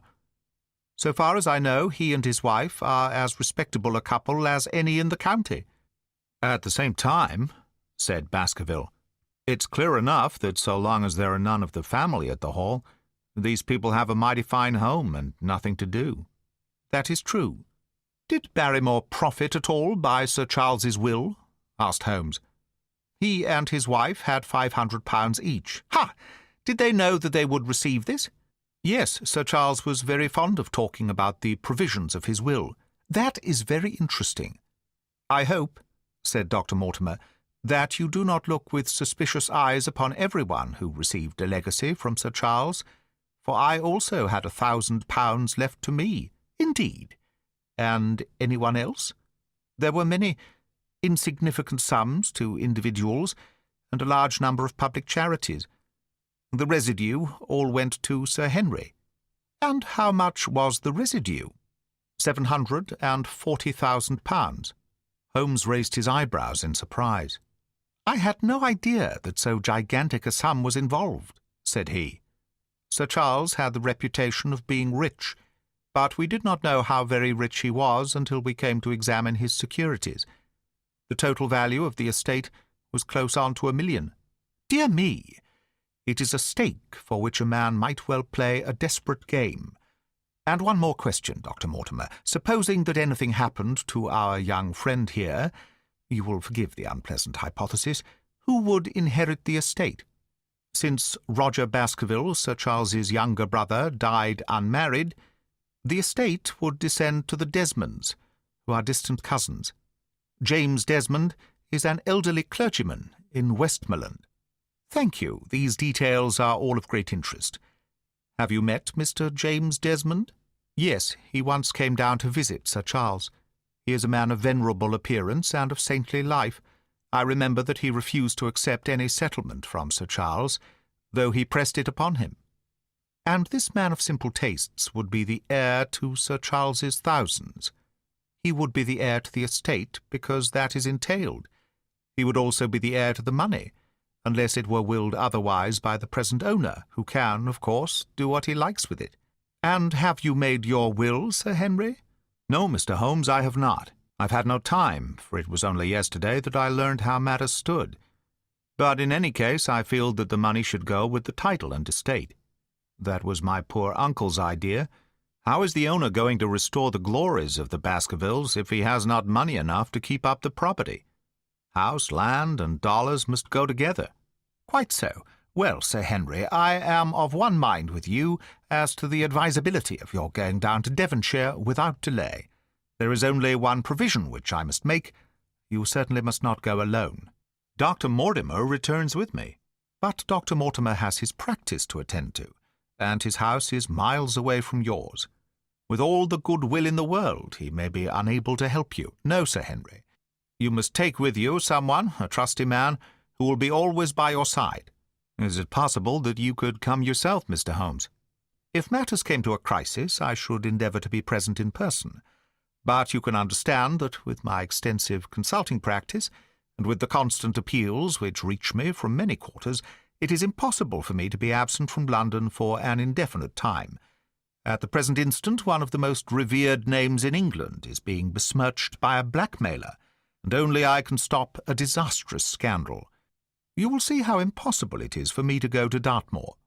"Whom would you recommend, then?" Holmes laid his hand upon my arm.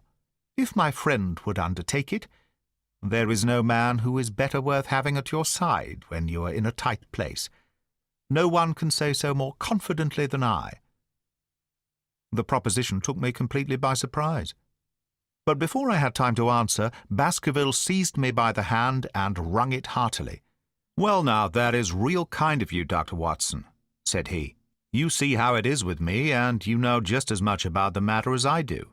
If you will come down to Baskerville Hall and see me through, I'll never forget it." The promise of adventure had always a fascination for me, and I was complimented by the words of Holmes and by the eagerness with which the baronet hailed me as a companion. "I will come with pleasure," said I. "I do not know how I could employ my time better." "And you will report very carefully to me," said Holmes. "When a crisis comes, as it will do, I will direct how you shall act. I suppose that by Saturday night all might be ready? Would that suit, Dr. Watson? Perfectly. Then on Saturday, unless you hear to the contrary, we shall meet at the 10:30 train from Paddington. We had risen to depart when Baskerville gave a cry of triumph, and diving into one of the corners of the room, he drew a brown boot from under a cabinet. "My missing boot!" he cried.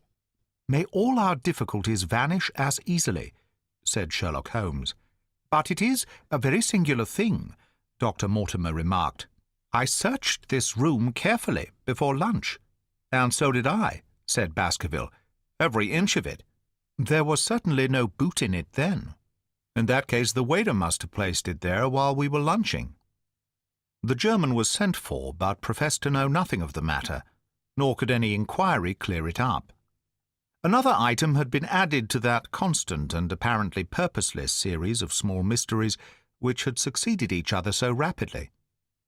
Setting aside the whole grim story of Sir Charles's death, we had a line of inexplicable incidents, all within the limits of 2 days, which included the receipt of the printed letter, the black-bearded spy in the hansom, the loss of the new brown boot, the loss of the old black boot, and now the return of the new brown boot.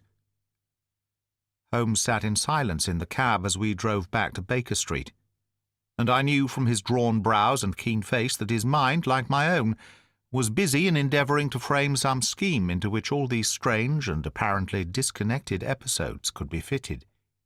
All afternoon and late into the evening he sat lost in tobacco and thought. Just before dinner 2 telegrams were handed in. The first ran, "Have just heard that Barrymore is at the Hall. Baskerville." The second, "Visited 23 hotels as directed, but sorry to report unable to trace cut sheet of times. Cartwright." "There go 2 of my threads, Watson. There is nothing more stimulating than a case where everything goes against you. We must cast round for another scent. We have still the cabman who drove the spy." "Exactly. I have wired to get his name and address from the official registry. I should not be surprised if this were an answer to my question." The ring at the bell proved to be something even more satisfactory than an answer, however, for the door opened and a rough-looking fellow entered, who was evidently the man himself. "I got a message from the head office that a gent at this address had been inquiring for number 2704, said he. "I've driven my cab this 7 years and never a word of complaint. I came here straight from the yard to ask you to your face what you had against me." "I have nothing in the world against you, my good man," said Holmes. "On the contrary, I have half a sovereign for you if you will give me a clear answer to my questions." "Well, I've had a good day and no mistake," said the cabman with a grin.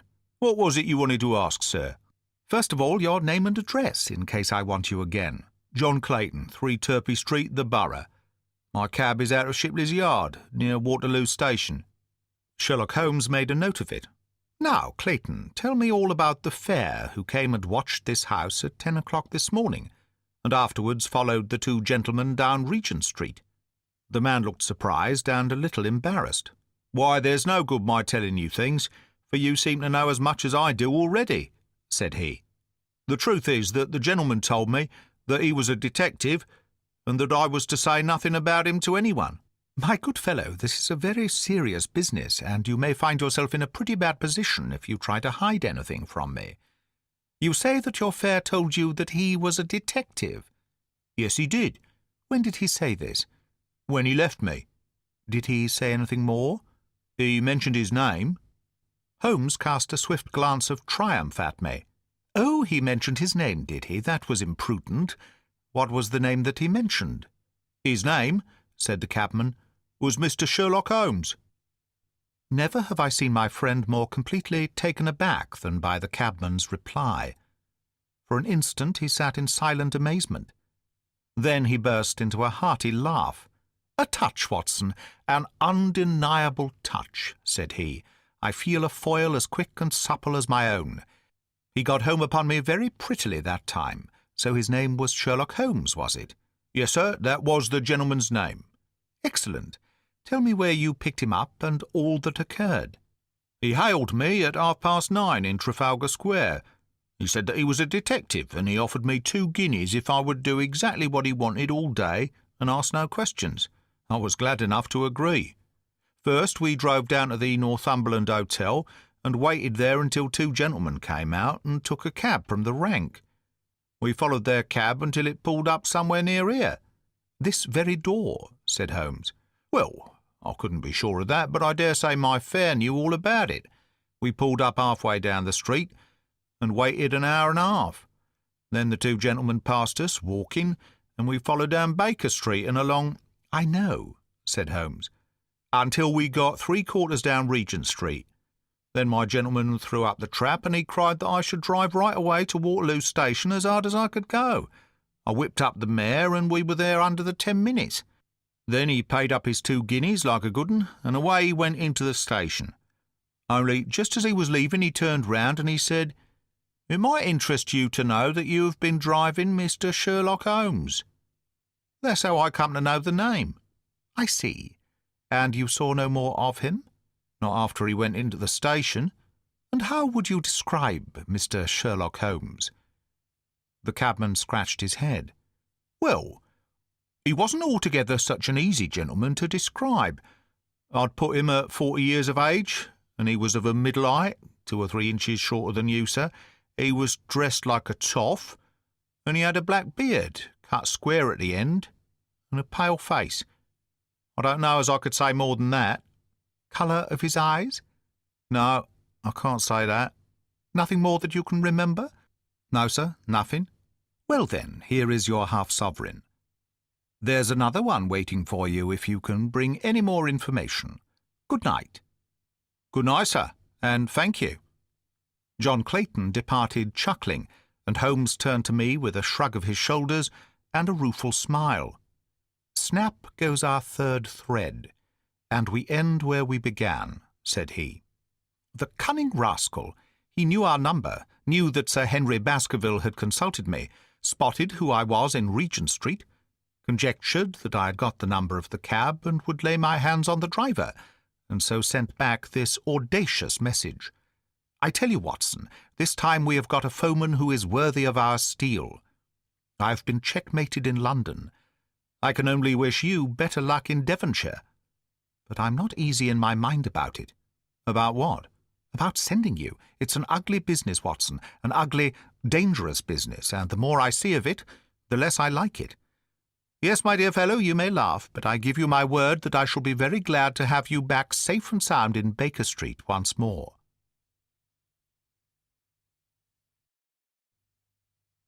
Chapter 6. Baskerville Hall. Sir Henry Baskerville and Dr. Mortimer were ready upon the appointed day, and we started as arranged for Devonshire. Mr. Sherlock Holmes drove with me to the station and gave me his last parting injunctions and advice. "I will not bias your mind by suggesting theories or suspicions, Watson," said he. "I wish you simply to report facts in the fullest possible manner to me, and you can leave me to do the theorizing." "What sort of facts?" I asked. "Anything which may seem to have a bearing, however indirect, upon the case, and especially the relations between young Baskerville and his neighbours, or any fresh particulars concerning the death of Sir Charles. I have made some inquiries myself in the last few days, but the results have, I fear, been negative. One thing only appears to be certain, and that is that Mr. James Desmond, who is the next heir, is an elderly gentleman of a very amiable disposition, so that this persecution does not arise from him. I really think that we may eliminate him entirely from our calculations. There remain the people who will actually surround Sir Henry Baskerville upon the moor. Would it not be well in the first place to get rid of this Barrymore couple? By no means. You could not make a greater mistake. If they are innocent, it would be a cruel injustice, and if they are guilty, we should be giving up all chance of bringing it home to them. No, we will preserve them upon our list of suspects. Then there is a groom at the Hall, if I remember right. There are 2 moorland farmers. There is our friend, Dr. Mortimer, whom I believe to be entirely honest, and there is his wife, of whom we know nothing. There is this naturalist, Stapleton, and there is his sister, who is said to be a young lady of attractions. There is Mr. Frankland of Laughter Hall, who is also an unknown factor, and there are one or two other neighbours. These are the folk who must be your very special study. I will do my best. You have arms, I suppose? Yes, I thought it as well to take them. Most certainly. Keep your revolver near you night and day, and never relax your precautions. Our friends had already secured a first-class carriage, and were waiting for us upon the platform.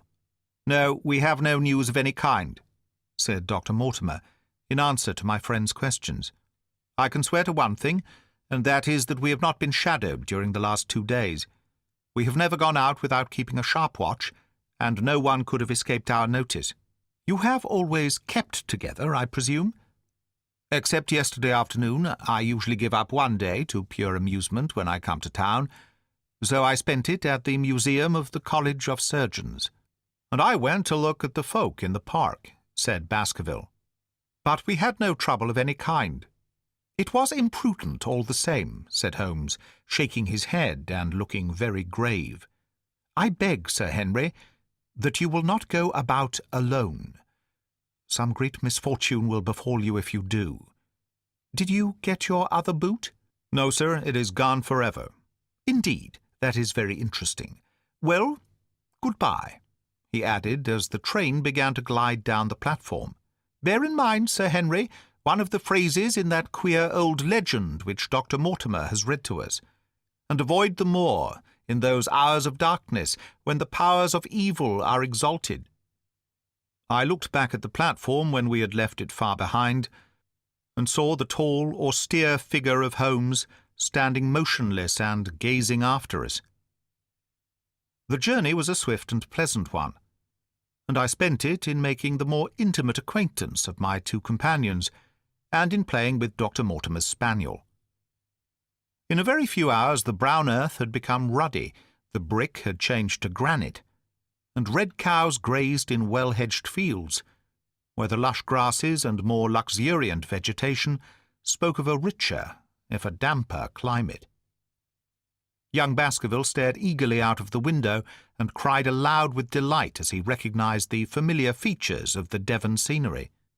"I've been over a good part of the world since I left it, Dr. Watson," said he, "but I have never seen a place to compare with it." "I never saw a Devonshire man who did not swear by his county," I remarked. "It depends upon the breed of men quite as much as on the county," said Dr. Mortimer. "A glance at our friend here reveals the rounded head of the Celt, which carries inside it the Celtic enthusiasm and power of attachment. Poor Sir Charles's head was of a very rare type, half Gaelic, half Ivernian in its characteristics. But you were very young when you last saw Baskerville Hall, were you not? I was a boy in my teens at the time of my father's death, and had never seen the hall, for he lived in a little cottage on the south coast. Thence I went straight to a friend in America. I tell you, it is all as new to me as it is to Dr. Watson, and I am as keen as possible to see the moor." "Are you? Then your wish is easily granted, for there is your first sight of the moor," said Dr. Mortimer, pointing out of the carriage window. Over the green squares of the fields and the low curve of a wood, there rose in the distance a grey, melancholy hill, with a strange jagged summit dim and vague in the distance, like some fantastic landscape in a dream. Baskerville sat for a long time, his eyes fixed upon it, and I read upon his eager face how much it meant to him, this first sight of that strange spot where the men of his blood had held sway so long and left their mark so deep. There he sat, with his tweed suit and his American accent, in the corner of a prosaic railway carriage, and yet as I looked at his dark and expressive face, I felt more than ever how true a descendant he was of that long line of high-blooded, fiery and masterful men. There were pride, valour, and strength in his thick brows, his sensitive nostrils, and his large hazel eyes. If on that forbidding moor a difficult and dangerous quest should lie before us, this was at least a comrade for whom one might venture to take a risk, with the certainty that he would bravely share it. The train pulled up at a small wayside station, and we all descended. Outside, beyond the low white fence, a wagonette with a pair of cobs was waiting. Our coming was evidently a great event, for station master and porters clustered round us to carry out our luggage. It was a sweet, simple country spot, but I was surprised to observe that by the gate there stood two soldierly men in dark uniforms, who leaned upon their short rifles and glanced keenly at us as we passed. The coachman, a hard-faced, gnarled little fellow, saluted Sir Henry Baskerville, and in a few minutes we were flying swiftly down the broad, white road.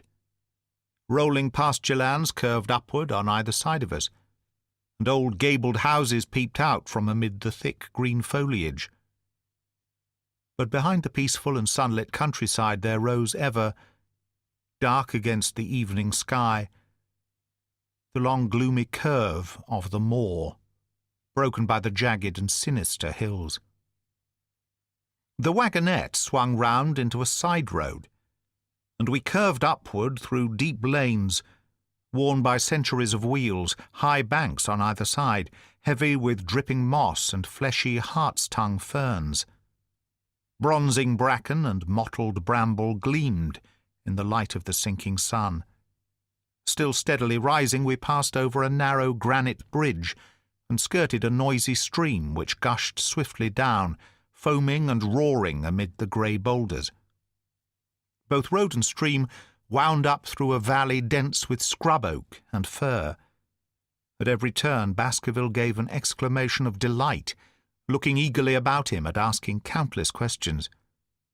To his eyes all seemed beautiful, but to me a tinge of melancholy lay upon the countryside, which bore so clearly the mark of the waning year. Yellow leaves carpeted the lanes and fluttered down upon us as we passed. The rattle of our wheels died away as we drove through drifts of rotting vegetation.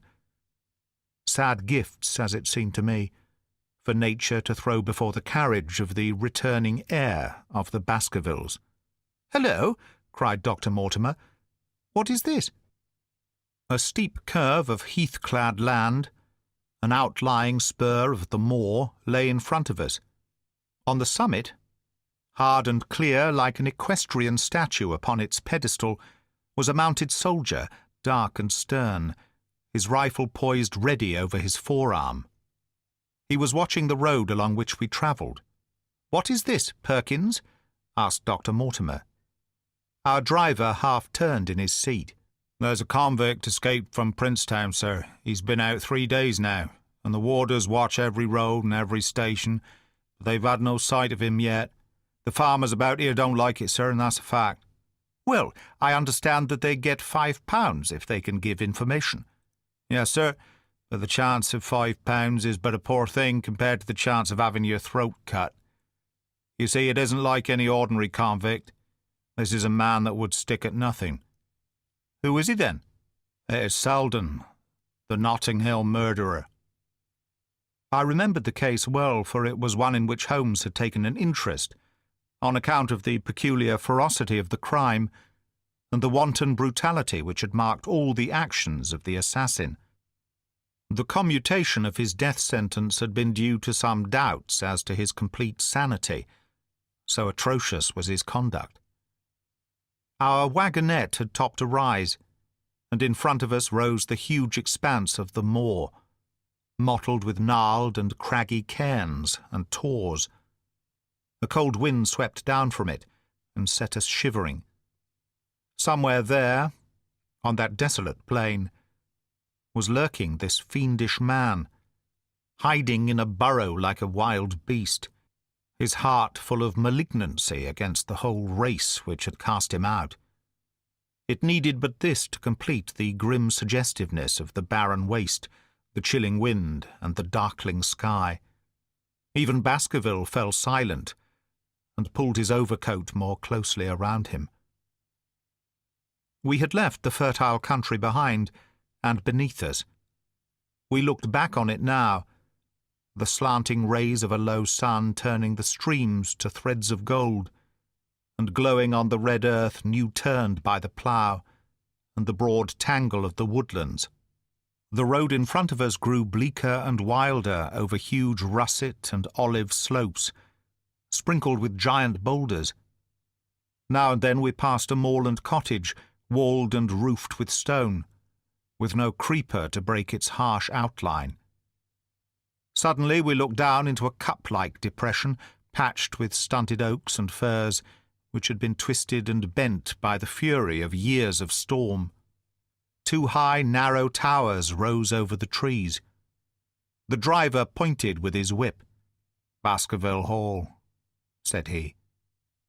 Its master had risen and was staring with flushed cheeks and shining eyes. A few minutes later we had reached the lodge gates, a maze of fantastic tracery in wrought iron, with weather-bitten pillars on either side, blotched with lichens, and surmounted by the boars' heads of the Baskervilles. The lodge was a ruin of black granite, and bared ribs of rafters. But facing it was a new building, half-constructed, the first fruit of Sir Charles's South African gold.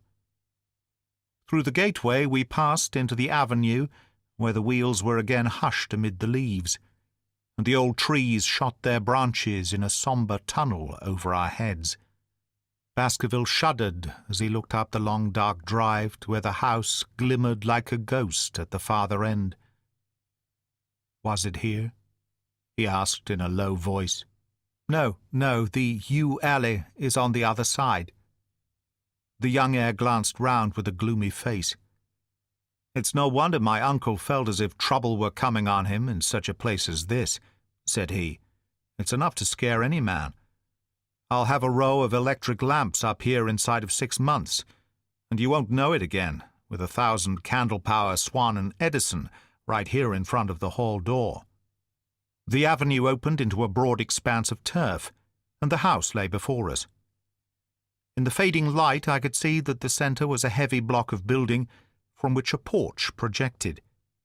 The whole front was draped in ivy, with a patch clipped bare here and there, where a window or a coat of arms broke through the dark veil.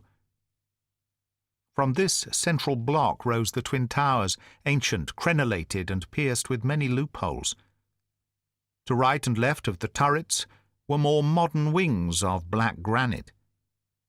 A dull light shone through heavy mullioned windows, and from the high chimneys which rose from the steep, high-angled roof there sprang a single black column of smoke. "Welcome, Sir Henry, welcome to Baskerville Hall." A tall man had stepped from the shadow of the porch to open the door of the wagonette. The figure of a woman was silhouetted against the yellow light of the hall. She came out and helped the man to hand down our bags. "You don't mind my driving straight home, Sir Henry?" said Dr. Mortimer. "My wife is expecting me. Surely you will stay and have some dinner." "No, I must go. I shall probably find some work awaiting me. I would stay to show you over the house, but Barrymore will be a better guide than I. Good-bye, and never hesitate, night or day, to send for me, if I can be of service."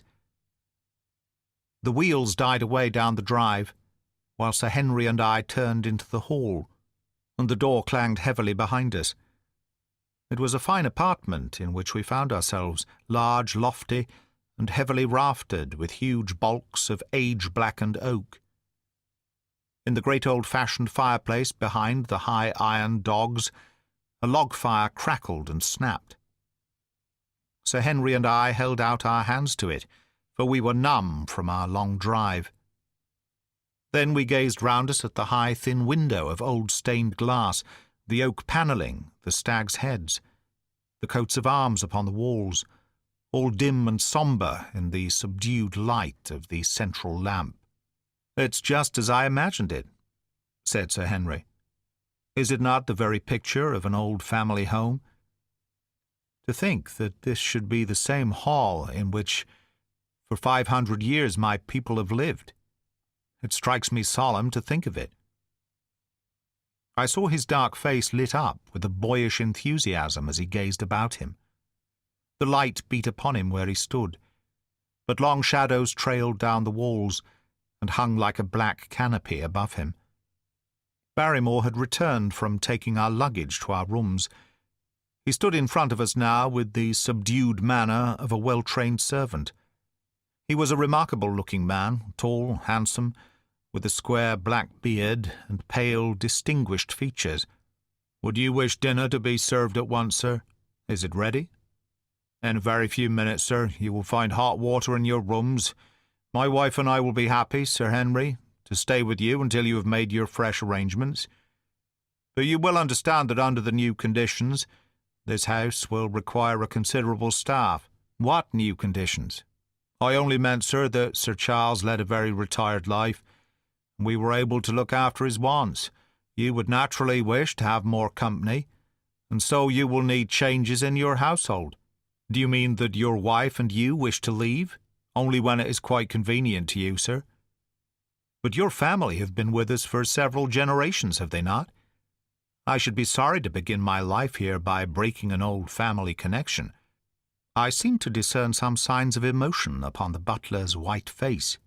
"I feel that also, sir, and so does my wife. But to tell the truth, sir, we were both very much attached to Sir Charles, and his death gave us a shock, and made these surroundings very painful to us. I fear that we shall never again be easy in our minds at Baskerville Hall." "But what do you intend to do?" "I have no doubt, sir, that we shall succeed in establishing ourselves in some business. Sir Charles's generosity has given us the means to do so.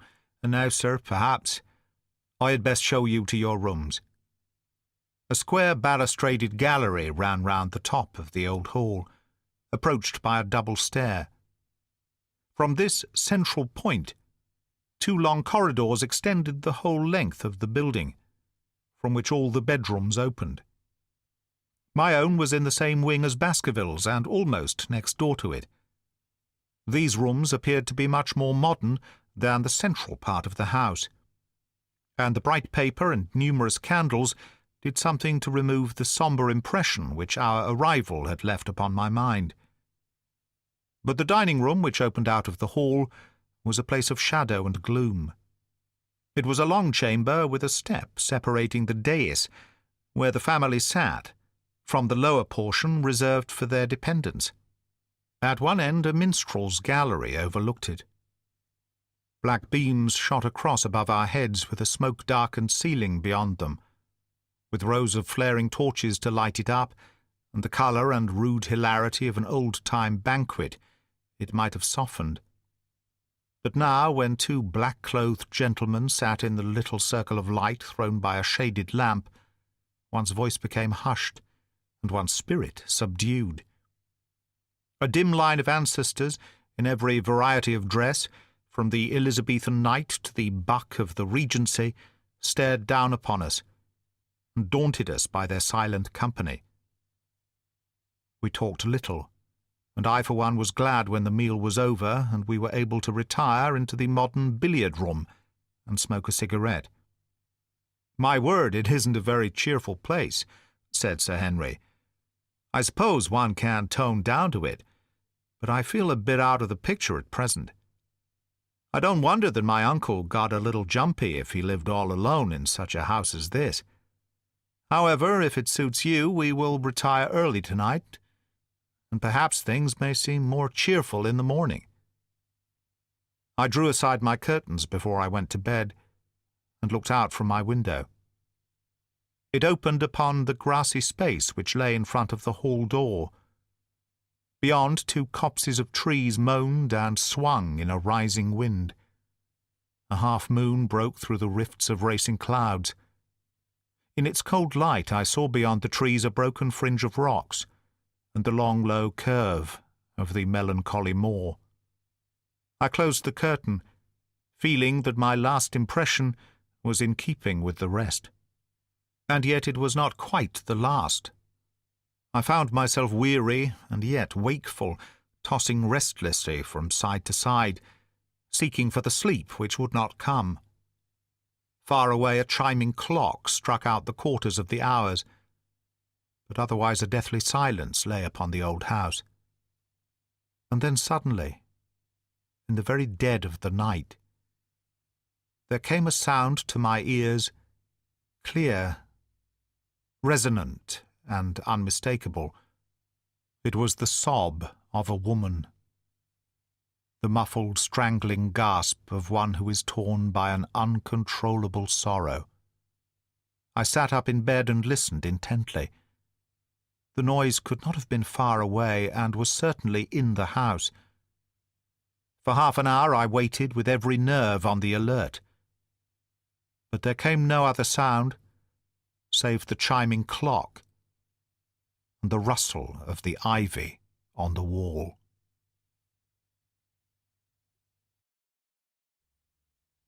Chapter 7. The Stapletons of Merry Pit House. The fresh beauty of the following morning did something to efface from our minds the grim and grey impression which had been left upon both of us by our first experience of Baskerville Hall. As Sir Henry and I sat at breakfast, the sunlight flooded in through the high mullioned windows, throwing watery patches of colour from the coats of arms which covered them. The dark panelling glowed like bronze in the golden rays, and it was hard to realize that this was indeed the chamber which had struck such a gloom into our souls upon the evening before. "I guess it is ourselves and not the house that we have to blame," said the baronet. "We were tired with our journey and chilled by our drive, so we took a grey view of the place. Now we are fresh and well, so it is all cheerful once more." "And yet it was not entirely a question of imagination," I answered. "Did you, for example, happen to hear someone, a woman, I think, sobbing in the night?" "That is curious, for I did, when I was half asleep, fancy that I heard something of the sort. I waited quite a time, but there was no more of it, so I concluded that it was all a dream. I heard it distinctly, and I'm sure that it was really the sob of a woman. We must ask about this right away." He rang the bell and asked Barrymore whether he could account for our experience. It seemed to me that the pallid features of the butler turned a shade paler still as he listened to his master's question. "There are only 2 women in the house, Sir Henry," he answered. "One is the scullery maid, who sleeps in the other wing. The other is my wife, and I can answer for it that the sound could not have come from her." And yet he lied as he said it, for it chanced that after breakfast I met Mrs. Barrymore in the long corridor with the sun full upon her face. She was a large, impassive, heavy-featured woman with a stern, set expression of mouth, but her telltale eyes were red and glanced at me from between swollen lids. It was she, then, who wept in the night, and if she did so, her husband must know it. Yet he had taken the obvious risk of discovery in declaring that it was not so. Why had he done this? And why did she weep so bitterly? Already round this pale-faced, handsome, black-bearded man there was gathering an atmosphere of mystery and of gloom. It was he who had been the first to discover the body of Sir Charles, and we had only his word for all the circumstances which led up to the old man's death. Was it possible that it was Barrymore, after all, whom we had seen in the cab in Regent Street? The beard might well have been the same. The cabman had described a somewhat shorter man, but such an impression might easily have been erroneous. How could I settle the point forever? Obviously the first thing to do was to see the Grimpen postmaster and find whether the test telegram had really been placed in Barrymore's own hands. Be the answer what it might, I should at least have something to report to Sherlock Holmes. Sir Henry had numerous papers to examine after breakfast, so that the time was propitious for my excursion. It was a pleasant walk of 4 miles along the edge of the moor, leading me at last to a small grey hamlet in which 2 larger buildings, which proved to be the inn and the house of Dr. Mortimer, stood high above the rest. The postmaster, who was also the village grocer, had a clear recollection of the telegram. "Certainly, sir," said he. "I had the telegram delivered to Mr. Barrymore, exactly as directed." "Who delivered it?" "My boy here, James. You delivered that telegram to Mr. Barrymore at the Hall last week, did you not?" "Yes, father, I delivered it." "Into his own hands?" I asked. "Well, He was up in the loft at the time, so that I could not put it into his own hands, but I gave it into Mrs. Barrymore's hands, and she promised to deliver it at once. Did you see Mr. Barrymore? No, sir. I tell you he was in the loft. If you didn't see him, how do you know he was in the loft? Well, surely his own wife ought to know where he is, said the postmaster testily. Didn't he get the telegram? If there is any mistake, it is for Mr. Barrymore himself to complain. It seemed hopeless to pursue the inquiry any farther, but it was clear that in spite of Holmes's ruse, we had no proof that Barrymore had not been in London all the time. Suppose that it were so. Suppose that the same man had been the last who had seen Sir Charles alive, and the first to dog the new heir when he returned to England. What then? Was he the agent of others, or had he some sinister design of his own? What interest could he have in persecuting the Baskerville family? I thought of the strange warning clipped out of the leading article of the Times. Was that his work, or was it possibly the doing of someone who was bent upon counteracting his schemes? The only conceivable motive was that which had been suggested by Sir Henry, that if the family could be scared away, a comfortable and permanent home would be secured for the Barrymores. But surely such an explanation as that would be quite inadequate to account for the deep and subtle scheming which seemed to be weaving an invisible net round the young baronet. Holmes himself had said that no more complex case had come to him in all the long series of his sensational investigations. I prayed as I walked back along the grey, lonely road that my friend might soon be freed from his preoccupations and able to come down to take this heavy burden of responsibilities from my shoulders. Suddenly my thoughts were interrupted by the sound of running feet behind me and by a voice which called me by name. I turned, expecting to see Dr. Mortimer, but to my surprise it was a stranger who was pursuing me. He was a small, slim, clean-shaven, prim-faced man, flaxen-haired and lean-jawed, between 30 and 40 years of age, dressed in a grey suit and wearing a straw hat. A tin box for botanical specimens hung over his shoulder, and he carried a green butterfly net in one of his hands. "You will, I am sure, excuse my presumption, Dr. Watson," said he as he came panting up to where I stood. "Here on the moor we are homely folk, and do not wait for formal introductions. You may possibly have heard my name from our mutual friend, Mortimer. I am Stapleton, of Mary Pitt House." "Your net and box would have told me as much," said I, for I knew that Mr. Stapleton was a naturalist. "But how did you know me?" "I have been calling on Mortimer, and he pointed you out to me from the window of his surgery as you passed. As our road lay the same way, I thought that I would overtake you and introduce myself. I trust that Sir Henry is none the worse for his journey?" "He is very well, thank you.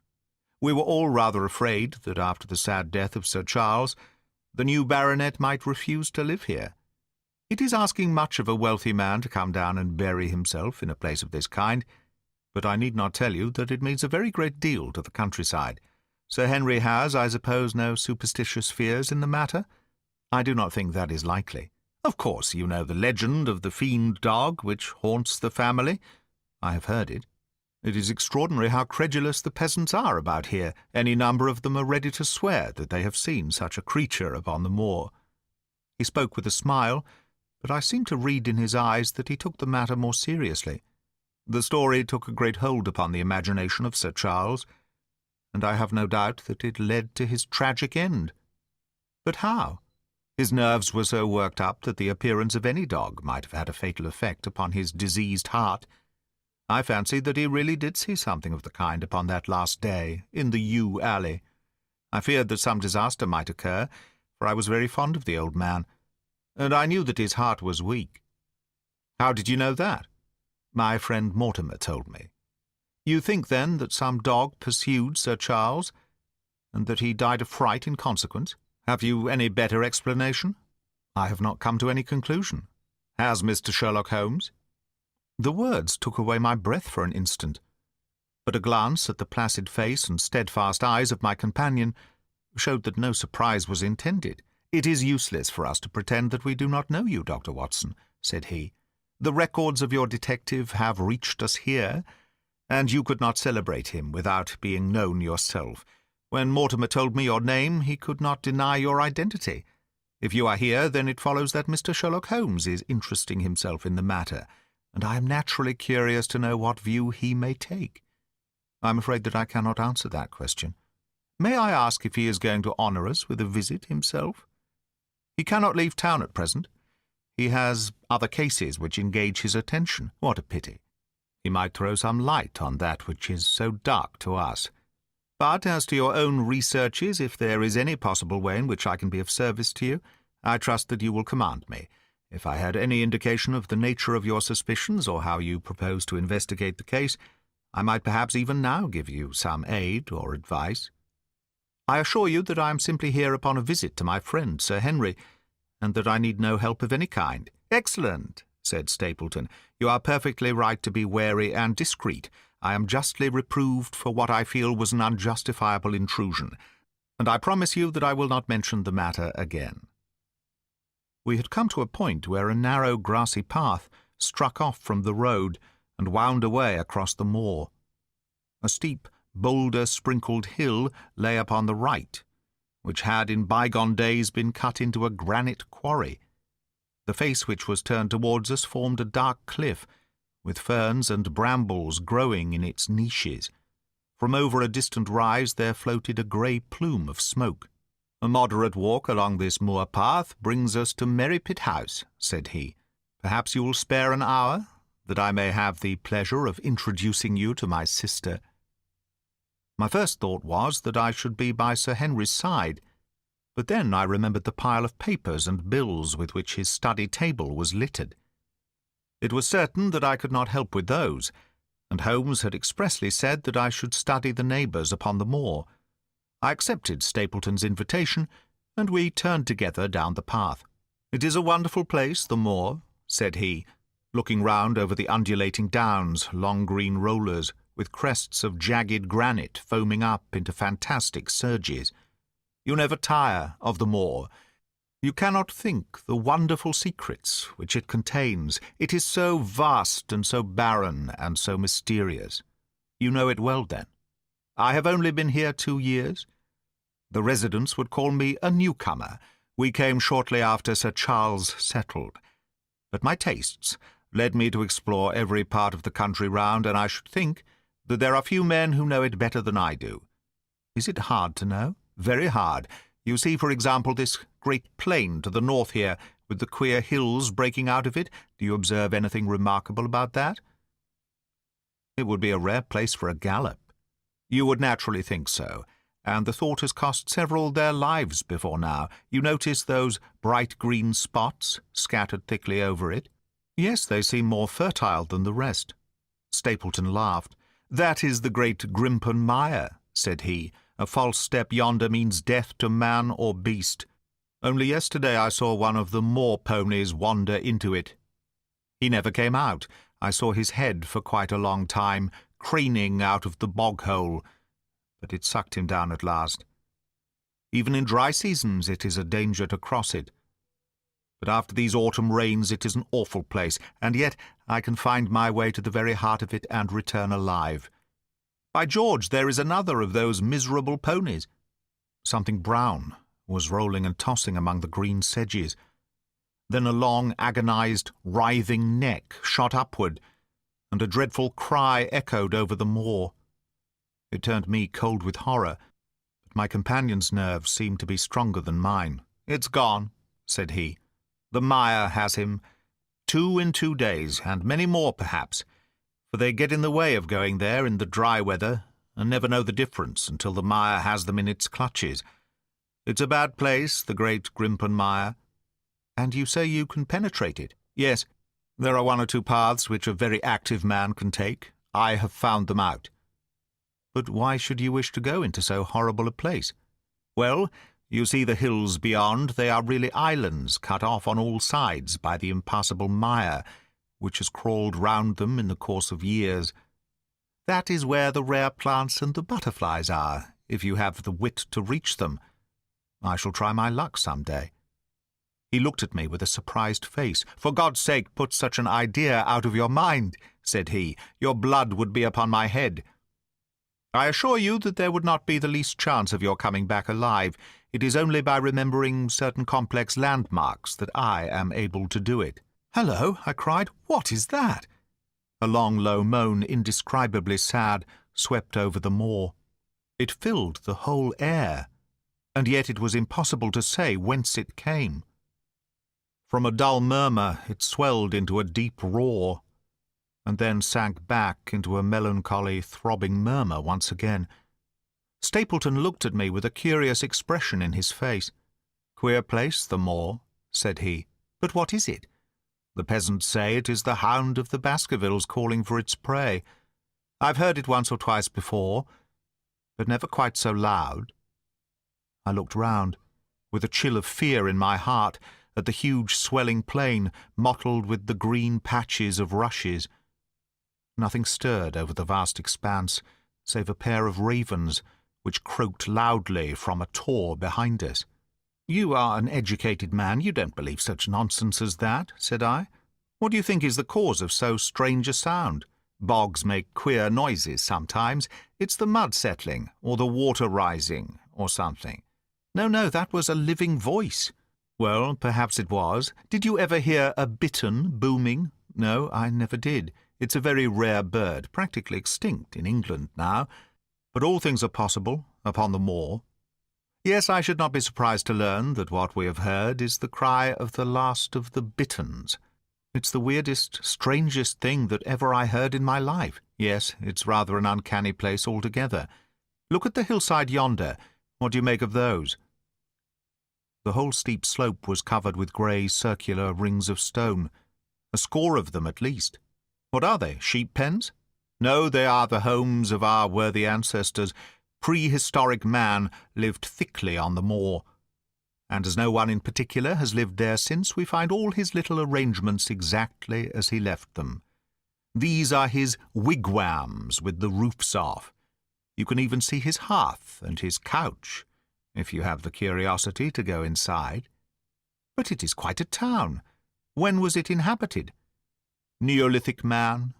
No date. What did he do? He grazed his cattle on these slopes, and he learned to dig for tin when the bronze sword began to supersede the stone axe. Look at the great trench in the opposite hill. That is his mark. Yes, you will find some very singular points about the moor, Dr. Watson. Oh, excuse me an instant, it is surely Cyclopedes." A small fly or moth had fluttered across our path, and in an instant Stapleton was rushing with extraordinary energy and speed in pursuit of it. To my dismay, the creature flew straight for the great mire, and my acquaintance never paused for an instant, bounding from tuft to tuft behind it, his green net waving in the air. His grey clothes and jerky, zigzag, irregular progress made him not unlike some huge moth himself.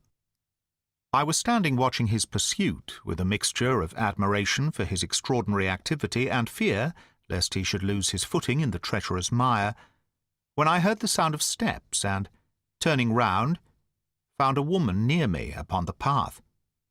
She had come from the direction in which the plume of smoke indicated the position of Merrypit House, but the dip of the moor had hid her until she was quite close.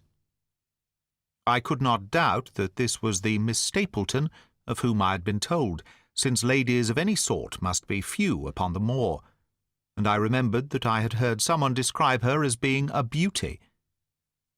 The woman who approached me was certainly that, and of a most uncommon type.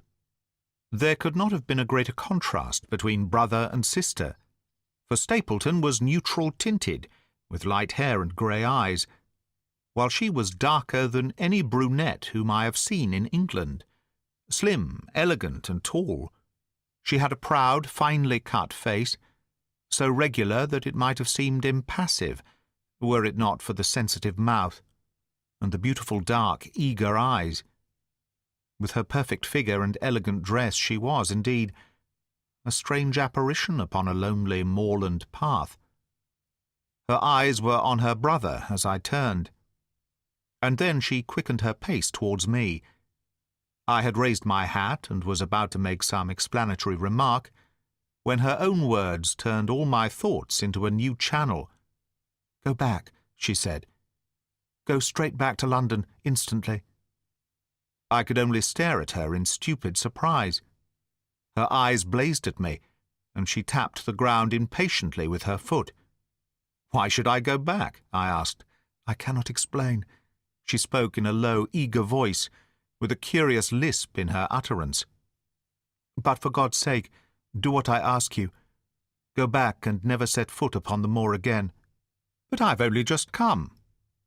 Man, she cried, "can you not tell when a warning is for your own good? Go back to London. Start tonight. Get away from this place at all costs. Hush, my brother is coming. Not a word of what I have said. Would you mind getting that orchid for me, among the mare's tails yonder? We are very rich in orchids on the moor, though, of course, you are rather late to see the beauties of the place." Stapleton had abandoned the chase and came back to us, breathing hard and flushed with his exertions. "Hello, Beryl," said he, and it seemed to me that the tone of his greeting was not altogether a cordial one. "Well, Jack, you are very hot." "Yes, I was chasing a cyclopedes. He is very rare and seldom found in the late autumn. What a pity that I should have missed him." He spoke unconcernedly, but his small light eyes glanced incessantly from the girl to me.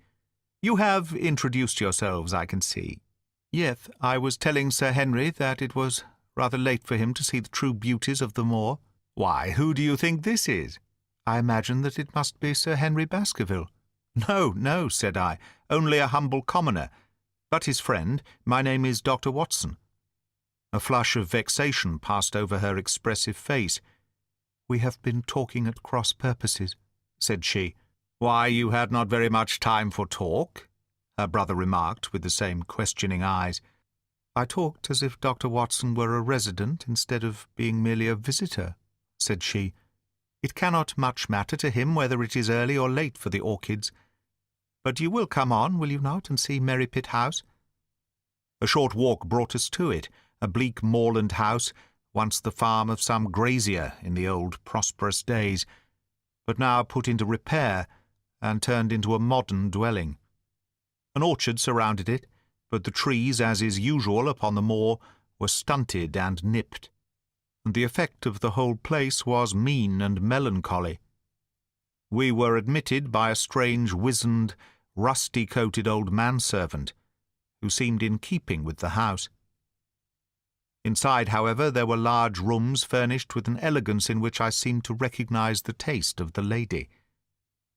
As I looked from their windows at the interminable granite-flecked moor rolling unbroken to the farthest horizon, I could not but marvel at what could have brought this highly educated man and this beautiful woman to live in such a place. "Queer spot to choose, is it not?" said he, as if in answer to my thought. "And yet we manage to make ourselves fairly happy, do we not, Beryl?" "Quite happy," said she. But there was no ring of conviction in her words. "I had a school," said Stapleton. "It was in the North Country.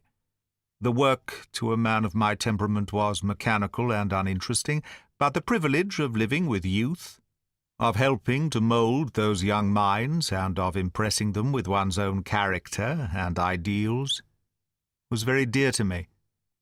However, the fates were against us. A serious epidemic broke out in the school, and 3 of the boys died. It never recovered from the blow, and much of my capital was irretrievably swallowed up. And yet, if it were not for the loss of the charming companionship of the boys, I could rejoice over my own misfortune, for with my strong tastes for botany and zoology, I find an unlimited field of work here. And my sister is as devoted to nature as I am. All this, Dr. Watson, has been brought upon your head by your expression, as you surveyed the moor out of our window. It certainly did cross my mind that it might be a little dull, less for you, perhaps, than for your sister." No, I am never dull," said she quickly. "We have books, we have our studies, and we have interesting neighbours. Dr. Mortimer is a most learned man in his own line. Poor Sir Charles was also an admirable companion.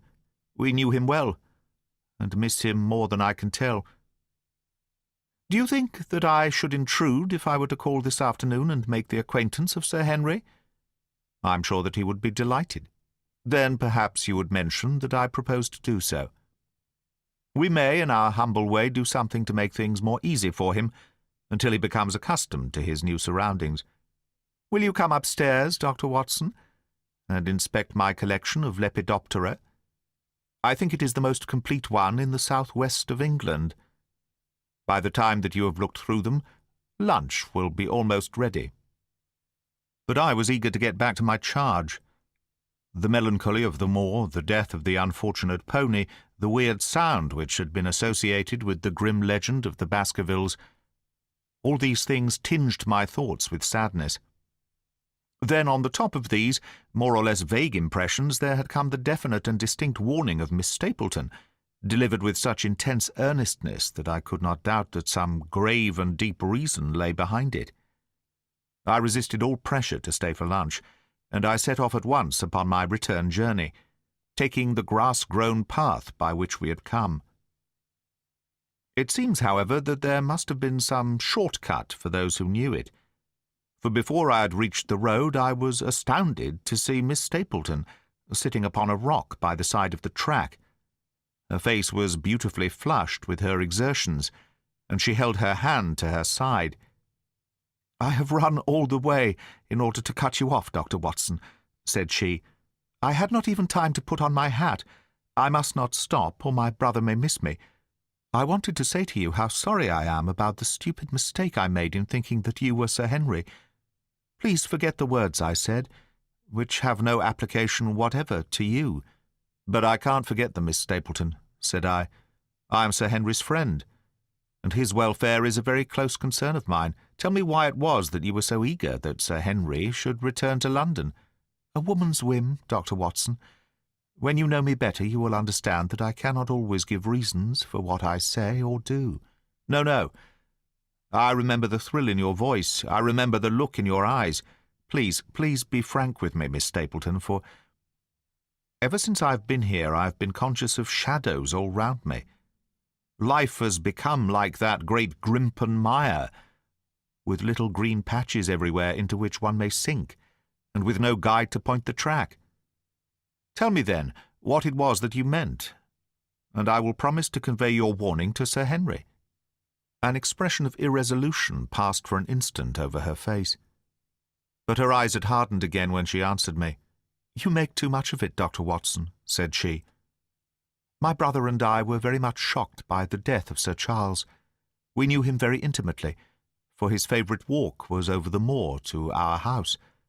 He was deeply impressed with the curse which hung over the family, and when this tragedy came, I naturally felt that there must be some grounds for the fears which he had expressed.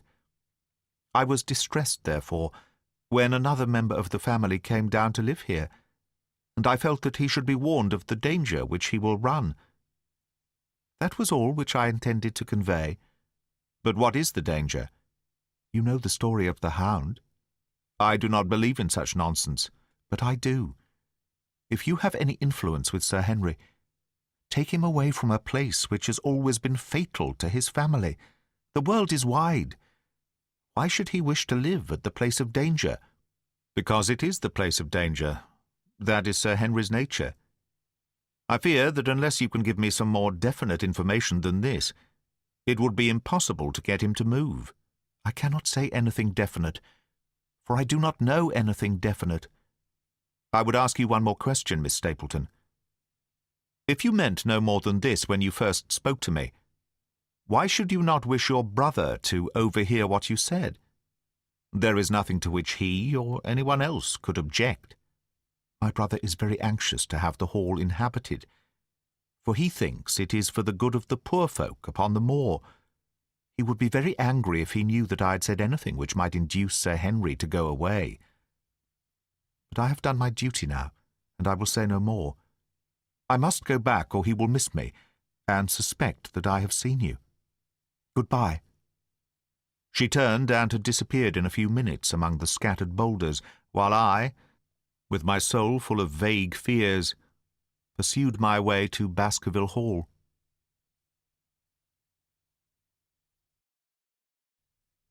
Chapter 8. First Report of Dr. Watson.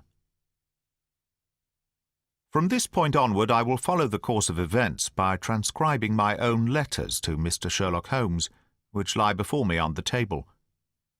One page is missing, but otherwise they are exactly as written, and show my feelings and suspicions of the moment more accurately than my memory, clear as it is upon these tragic events, can possibly do. Baskerville Hall, October 13th. My dear Holmes, my previous letters and telegrams have kept you pretty well up to date as to all that has occurred in this most God-forsaken corner of the world. The longer one stays here, the more does the spirit of the moor sink into one's soul, its vastness and also its grim charm. When you are once out upon its bosom, you have left all traces of modern England behind you. But, on the other hand, you are conscious everywhere of the homes and the work of the prehistoric people. On all sides of you, as you walk, are the houses of these forgotten folk, with their graves and the huge monoliths which are supposed to have marked their temples. As you look at their grey stone huts against the scarred hillsides, you leave your own age behind you, and if you were to see a skin-clad, hairy man crawl out from the low door fitting a flint-tipped arrow onto the string of his bow, you would feel that his presence there was more natural than your own. The strange thing is that they should have lived so thickly on what must always have been most unfruitful soil. I am no antiquarian, but I could imagine that they were some unwarlike and harried race, who were forced to accept that which none other would occupy. All this, however, is foreign to the mission on which you sent me, and will probably be very uninteresting to your severely practical mind. I could still remember your complete indifference as to whether the sun moved round the earth or the earth round the sun. Let me therefore return to the facts concerning Sir Henry Baskerville. If you have not had any report within the last few days, it is because, up to today, there was nothing of importance to relate. Then a very surprising circumstance occurred, which I shall tell you in due course. But first of all I must keep you in touch with some of the other factors in the situation. One of these, concerning which I have said little, is the escaped convict upon the moor. There is strong reason now to believe that he has got right away, which is a considerable relief to the lonely householders of this district. A fortnight has passed since his flight, during which he has not been seen and nothing has been heard of him. It is surely inconceivable that he could have held out upon the moor during all that time. Of course, so far as his concealment goes, there is no difficulty at all. Any one of these stone huts would give him a hiding place, but there is nothing to eat unless he were to catch and slaughter one of the moor sheep. We think, therefore, that he is gone, and the outlying farmers sleep the better in consequence. We are 4 able-bodied men in this household, so that we could take good care of ourselves, but I confess that I have had uneasy moments when I have thought of the Stapletons. They live miles from any help. There are one maid, an old manservant, the sister, and the brother, the latter not a very strong man. They would be helpless in the hands of a desperate fellow like this Notting Hill criminal, if he could once effect an entrance. Both Sir Henry and I were concerned at their situation, and it was suggested that Perkins the groom should go over to sleep there, but Stapleton would not hear of it. The fact is that our friend the baronet begins to display a considerable interest in our fair neighbour. It is not to be wondered at, for time hangs heavily in this lonely spot to an active man like him, and she is a very fascinating and beautiful woman. There is something tropical and exotic about her, which forms a singular contrast to her cool and unemotional brother. Yet he also gives the idea of hidden fires. He has certainly a very marked influence over her, for I have seen her continually glance at him as she talked, as if seeking approbation for what she said. I trust that he is kind to her. There is a dry glitter in his eyes and a firm set of his thin lips, which goes with a positive and possibly a harsh nature. You would find him an interesting study. He came over to call upon Baskerville on that first day, and the very next morning he took us both to show us the spot where the legend of the wicked Hugo is supposed to have had its origin. It was an excursion of some miles across the moor, to a place which is so dismal that it might have suggested the story. We found a short valley, between rugged tors, which led to an open, grassy space, flecked over with the white cotton grass. In the middle of it rose two great stones, worn and sharpened at the upper end, until they looked like the huge corroding fangs of some monstrous beast. In every way it corresponded with the scene of the old tragedy. Sir Henry was much interested, and asked Stapleton more than once whether he did really believe in the possibility of the interference of the supernatural in the affairs of men. He spoke lightly, but it was evident that he was very much in earnest. Stapleton was guarded in his replies, but it was easy to see that he said less than he might, and that he would not express his whole opinion out of considerations for the feelings of the baronet. He told us of similar cases, where families had suffered from some evil influence, and he left us with the impression that he shared the popular view upon the matter. On our way back we stayed for lunch at Merrypit House, and it was there that Sir Henry made the acquaintance of Miss Stapleton. From the first moment that he saw her, he appeared to be strongly attracted by her, and I'm much mistaken if the feeling was not mutual. He referred to her again and again on our walk home, and since then hardly a day has passed that we have not seen something of the brother and sister.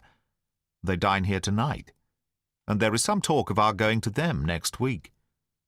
One would imagine that such a match would be very welcome to Stapleton, and yet I have more than once caught a look of the strongest disapprobation in his face when Sir Henry has been paying some attention to his sister. He is much attached to her, no doubt, and would lead a lonely life without her, but it would seem the height of selfishness if he were to stand in the way of her making so brilliant a marriage. Yet I'm certain that he does not wish their intimacy to ripen into love, and I have several times observed that he has taken pains to prevent them from being tête-à-tête.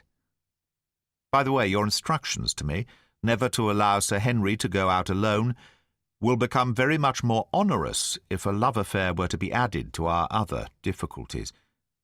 My popularity would soon suffer if I were to carry out your orders to the letter. The other day, Thursday to be more exact, Dr. Mortimer lunched with us. He has been excavating a barrow at Long Down, and has got a prehistoric skull which fills him with great joy. Never was there such a single-minded enthusiast as he.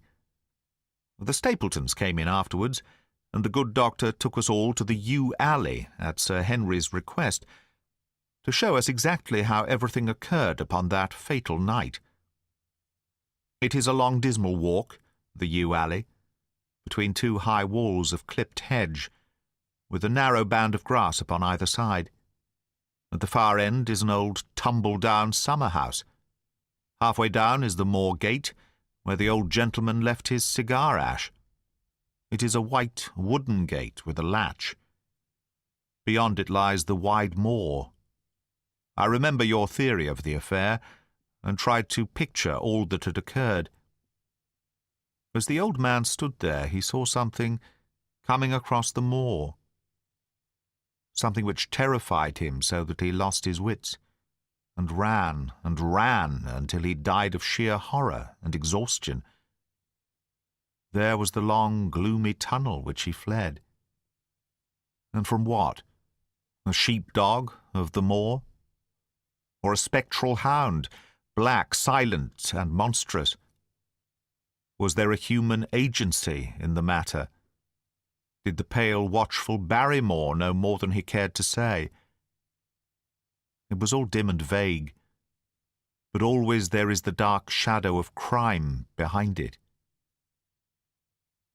One other neighbour I have met since I wrote last. This is Mr. Frankland, of Laughter Hall, who lives some 4 miles to the south of us. He is an elderly man, red-faced, white-haired and choleric. His passion is for the British law, and he has spent a large fortune in litigation. He fights for the mere pleasure of fighting, and is equally ready to take up either side of a question, so that it is no wonder that he has found it a costly amusement. Sometimes he will shut up a right-of-way and defy the parish to make him open it.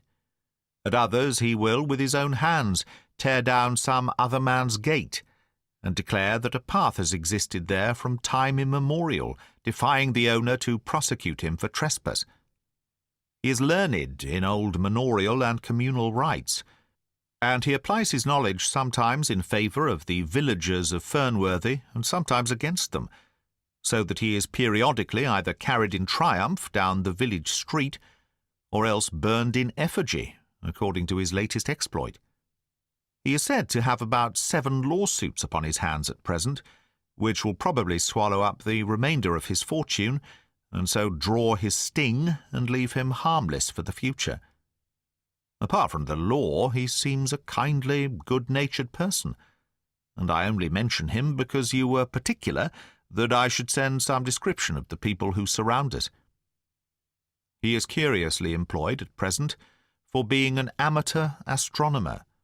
He has an excellent telescope, with which he lies upon the roof of his own house and sweeps the moor all day in the hope of catching a glimpse of the escaped convict. If he would confine his energies to this, all would be well, but there are rumours that he intends to prosecute Dr. Mortimer for opening a grave without the consent of the next of kin, because he dug up the Neolithic skull in the barrow on Long Down. He helps to keep our lives from being monotonous, and gives a little comic relief where it is badly needed. And now, having brought you up to date in the escaped convict, the Stapletons, Dr. Mortimer and Frankland of Laughter Hall, let me end on that which is most important and tell you more about the Barrymores, and especially about the surprising development of last night. First of all, about the test telegram, which you sent from London in order to make sure that Barrymore was really here. I've already explained that the testimony of the postmaster shows that the test was worthless, and that we have no proof one way or the other. I told Sir Henry how the matter stood, and he at once, in his downright fashion, had Barrymore up and asked him whether he had received the telegram himself. Barrymore said that he had. "Did the boy deliver it into your own hands?" asked Sir Henry. Barrymore looked surprised and considered for a little time. "No," said he. "I was in the box room at the time, and my wife brought it up to me." "Did you answer it yourself?" "No, I told my wife what to answer, and she went down to write it." In the evening he recurred to the subject of his own accord. "I could not quite understand the object of your questions this morning, Sir Henry," said he. "I trust that they do not mean that I have done anything to forfeit your confidence." Sir Henry had to assure him that it was not so, and pacify him by giving him a considerable part of his old wardrobe, the London outfit having now all arrived. Mrs. Barrymore is of interest to me. She is a heavy, solid person, very limited, intensely respectable, and inclined to be puritanical. You could hardly conceive a less emotional subject. Yet I have told you how, on the first night here, I heard her sobbing bitterly, and since then I have more than once observed traces of tears upon her face. Some deep sorrow gnaws ever at her heart. Sometimes I wonder if she has a guilty memory which haunts her, and sometimes I suspect Barrymore of being a domestic tyrant. I have always felt that there was something singular and questionable in this man's character, but the adventure of last night brings all my suspicions to a head. And yet it may seem a small matter in itself. You are aware that I am not a very sound sleeper, and since I have been on guard in this house, my slumbers have been lighter than ever. Last night, about 2 in the morning, I was aroused by a stealthy step passing my room. I rose, opened my door, and peeped out. A long black shadow was trailing down the corridor. It was thrown by a man who walked softly down the passage with a candle held in his hand. He was in shirt and trousers, with no covering to his feet. I could merely see the outline, but his height told me that it was Barrymore. He walked very slowly and circumspectly, and there was something indescribably guilty and furtive in his whole appearance. I have told you that the corridor is broken by the balcony which runs round the hall, but that it is resumed upon the farther side.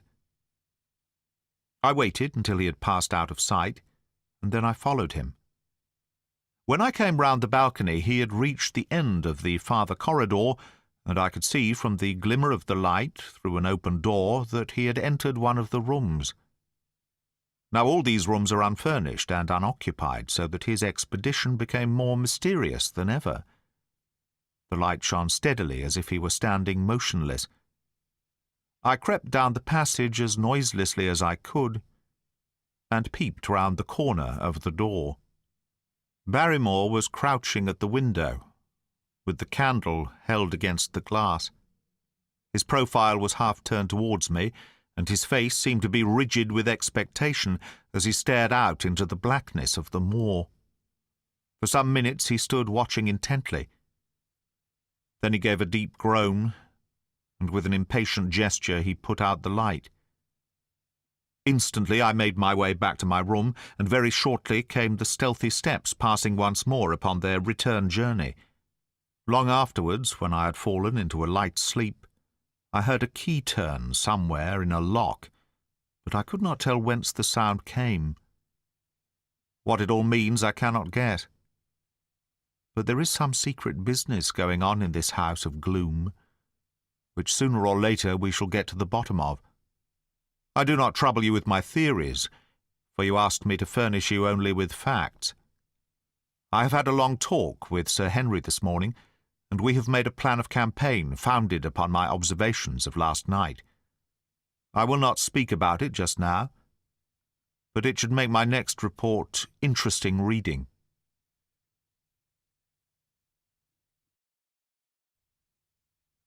Chapter 9. The Light upon the Moor.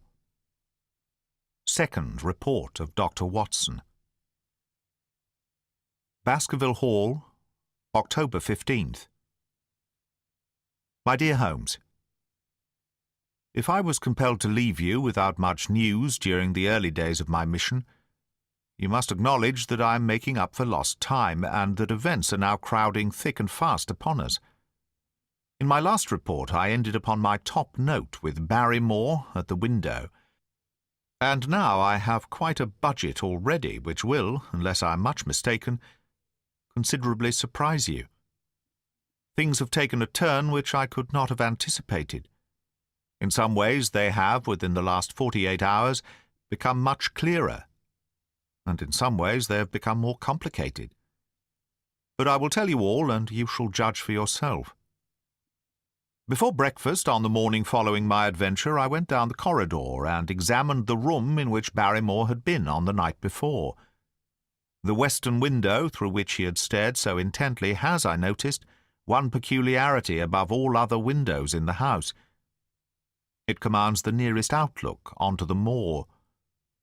There is an opening between two trees which enables one, from this point of view, to look right down upon it, while from all the other windows it is only a distant glimpse which can be obtained. It follows, therefore, that Barrymore, since only this window would serve the purpose, must have been looking out for something or somebody upon the moor. The night was very dark, so that I can hardly imagine how he could have hoped to see anyone.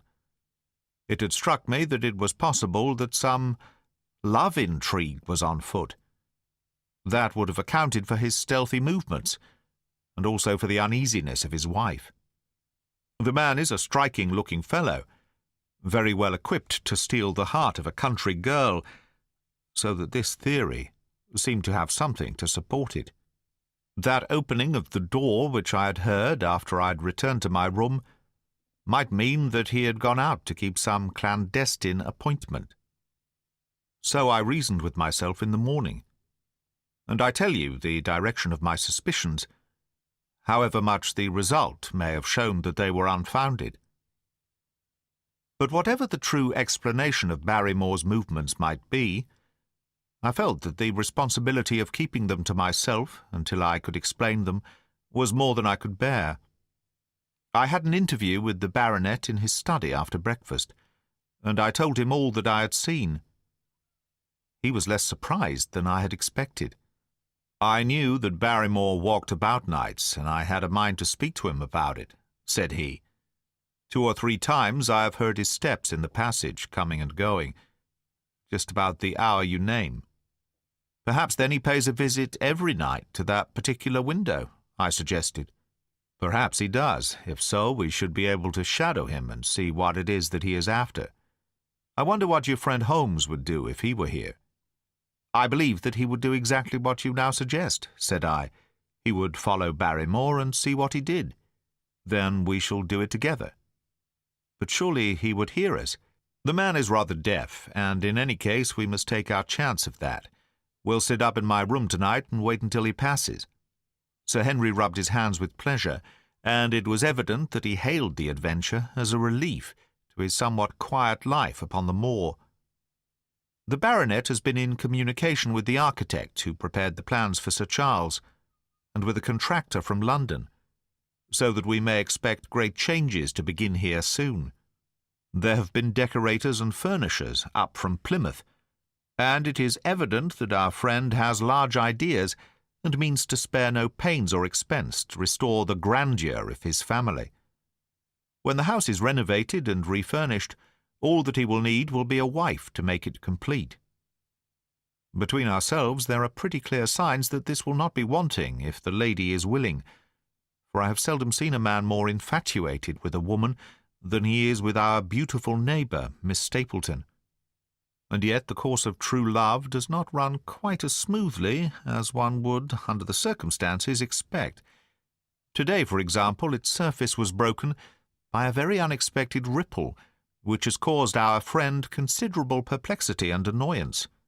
After the conversation which I have quoted about Barrymore, Sir Henry put on his hat and prepared to go out. As a matter of course, I did the same. "What, are you coming, Watson?" he asked, looking at me in a curious way. "That depends on whether you are going on the moor," said I. "Yes, I am." "Well, you know what my instructions are. I'm sorry to intrude, but you heard how earnestly Holmes insisted that I should not leave you, and especially that you should not go alone upon the moor." Sir Henry put his hand upon my shoulder with a pleasant smile. "My dear fellow," said he, "Holmes, with all his wisdom, did not foresee some things which have happened since I have been on the moor. You understand me? I'm sure that you are the last man in the world who would wish to be a spoil-sport. I must go out alone." It put me in a most awkward position. I was at a loss what to say or what to do, and before I had made up my mind he picked up his cane and was gone. But when I came to think the matter over, my conscience reproached me bitterly for having on any pretext allowed him to go out of my sight. I imagined what my feelings would be if I had to return to you and to confess that some misfortune had occurred through my disregard for your instructions. I assure you my cheeks flushed at the very thought. It might not even now be too late to overtake him, so I set off at once in the direction of Merry Pit House. I hurried along the road at the top of my speed without seeing anything of Sir Henry, until I came to the point where the moor path branches off. There, fearing that perhaps I had come in the wrong direction after all, I mounted a hill from which I could command a view, the same hill which is cut into the dark quarry. Thence I saw him at once. He was on the moor path about 1/4 of a mile off, and a lady was by his side who could only be Miss Stapleton. It was clear that there was already an understanding between them, and that they had met by appointment. They were walking slowly along in deep conversation, and I saw her making quick little movements of her hands, as if she were very earnest in what she was saying, while he listened intently and once or twice shook his head in strong dissent. I stood among the rocks watching them, very much puzzled as to what I should do next. To follow them and break into their intimate conversation seemed to be an outrage, and yet my clear duty was never for an instant to let him out of my sight. To act the spy upon a friend was a hateful task. Still, I could see no better course than to observe him from the hill, and to clear my conscience by confessing to him afterwards what I had done. It is true that if any sudden danger had threatened him, I was too far away to be of use, and yet I am sure that you will agree with me that the position was very difficult, and that there was nothing more which I could do. Our friend Sir Henry and the lady had halted on the path, and were standing deeply absorbed in their conversation, when I was suddenly aware that I was not the only witness of their interview. A wisp of green floating in the air caught my eye, and another glance showed me that it was carried on a stick by a man who was moving among the broken ground. It was Stapleton, with his butterfly net. He was very much closer to the pair than I was, and he appeared to be moving in their direction. At this instant Sir Henry suddenly drew Miss Stapleton to his side. His arm was round her, but it seemed to me that she was straining away from him with her face averted. He stooped his head to hers, and she raised one hand as if in protest. Next moment I saw them spring apart and turn hurriedly round. Stapleton was the cause of the interruption. He was running wildly towards them, his absurd net dangling behind him. He gesticulated and almost danced with excitement in front of the lovers. What the scene meant I could not imagine, but it seemed to me that Stapleton was abusing Sir Henry, who offered explanations, which became more angry as the other refused to accept them. The lady stood by in haughty silence. Finally, Stapleton turned upon his heel and beckoned in a peremptory way to his sister, who, after an irresolute glance at Sir Henry, walked off by the side of her brother. The naturalist's angry gestures showed that the lady was included in his displeasure. The baronet stood for a minute looking after them, and then he walked slowly back the way that he had come, his head hanging, the very picture of dejection. What all this meant I could not imagine, but I was deeply ashamed to have witnessed so intimate a scene without my friend's knowledge. I ran down the hill, therefore, and met the baronet at the bottom. His face was flushed with anger, and his brows were wrinkled, like one who is at his wits' ends what to do. "Hello, Watson. Where have you dropped from?" said he. "You don't mean to say that you came after me in spite of all?" I explained everything to him. How I had found it impossible to remain behind, how I had followed him, and how I had witnessed all that had occurred. For an instant his eyes blazed at me, but my frankness disarmed his anger, and he broke at last into a rather rueful laugh. "You would have thought the middle of that prairie a fairly safe place for a man to be private," said he. "But by thunder the whole countryside seems to have been out to see me do my wooing, and a mighty poor wooing at that. Where had you engaged a seat?" "I was on that hill." "Quite in the back row, eh?" "But her brother was well up to the front." "Did you see him come out on us?" "Yes, I did." "Did he ever strike you as being crazy, this brother of hers?" "I can't say that he ever did." "I dare say not. I always thought him sane enough until today. But you can take it from me that either he or I ought to be in a straitjacket. What's the matter with me, anyhow? You've lived near me for some weeks, Watson. Tell me straight now, is there anything that would prevent me from making a good husband to a woman that I loved?" "I should say not." "He can't object to my worldly position, so it must be myself that he has this down on." "What has he against me? I never hurt man or woman in my life that I know of, and yet he would not so much as let me touch the tips of her fingers." "Did he say so?" "That and a deal more. I tell you, Watson, I've only known her these few weeks, but from the first I just felt that she was made for me, and she, too. She was happy when she was with me, and that I'll swear. There's a light in a woman's eyes that speaks louder than words. But he has never let us get together, and it was only today for the first time that I saw a chance of having a few words with her alone. She was glad to meet me, but when she did, it was not love that she would talk about, and she wouldn't have let me talk about it either if she could have stopped it. She kept coming back to it that this was a place of danger, and that she would never be happy until I had left it. I told her that since I had seen her, I was in no hurry to leave it, and that if she really wanted me to go, the only way to work it was for her to arrange to go with me. With that I offered in as many words to marry her, but before she could answer, down came this brother of hers, running at us with a face on him like a madman. He was just white with rage, and those light eyes of his were blazing with fury. What was I doing with the lady? How dared I offer her attentions which were distasteful to her? Did I think that because I was a baronet I could do what I liked? If he had not been her brother, I should have known better how to answer him. As it was, I told him that my feelings towards his sister were such as I was not ashamed of, and that I hoped that she might honor me by becoming my wife. That seemed to make the matter no better. So then I lost my temper too, and I answered him rather more hotly than I should, perhaps, considering that she was standing by. So it ended by his going off with her, as you saw.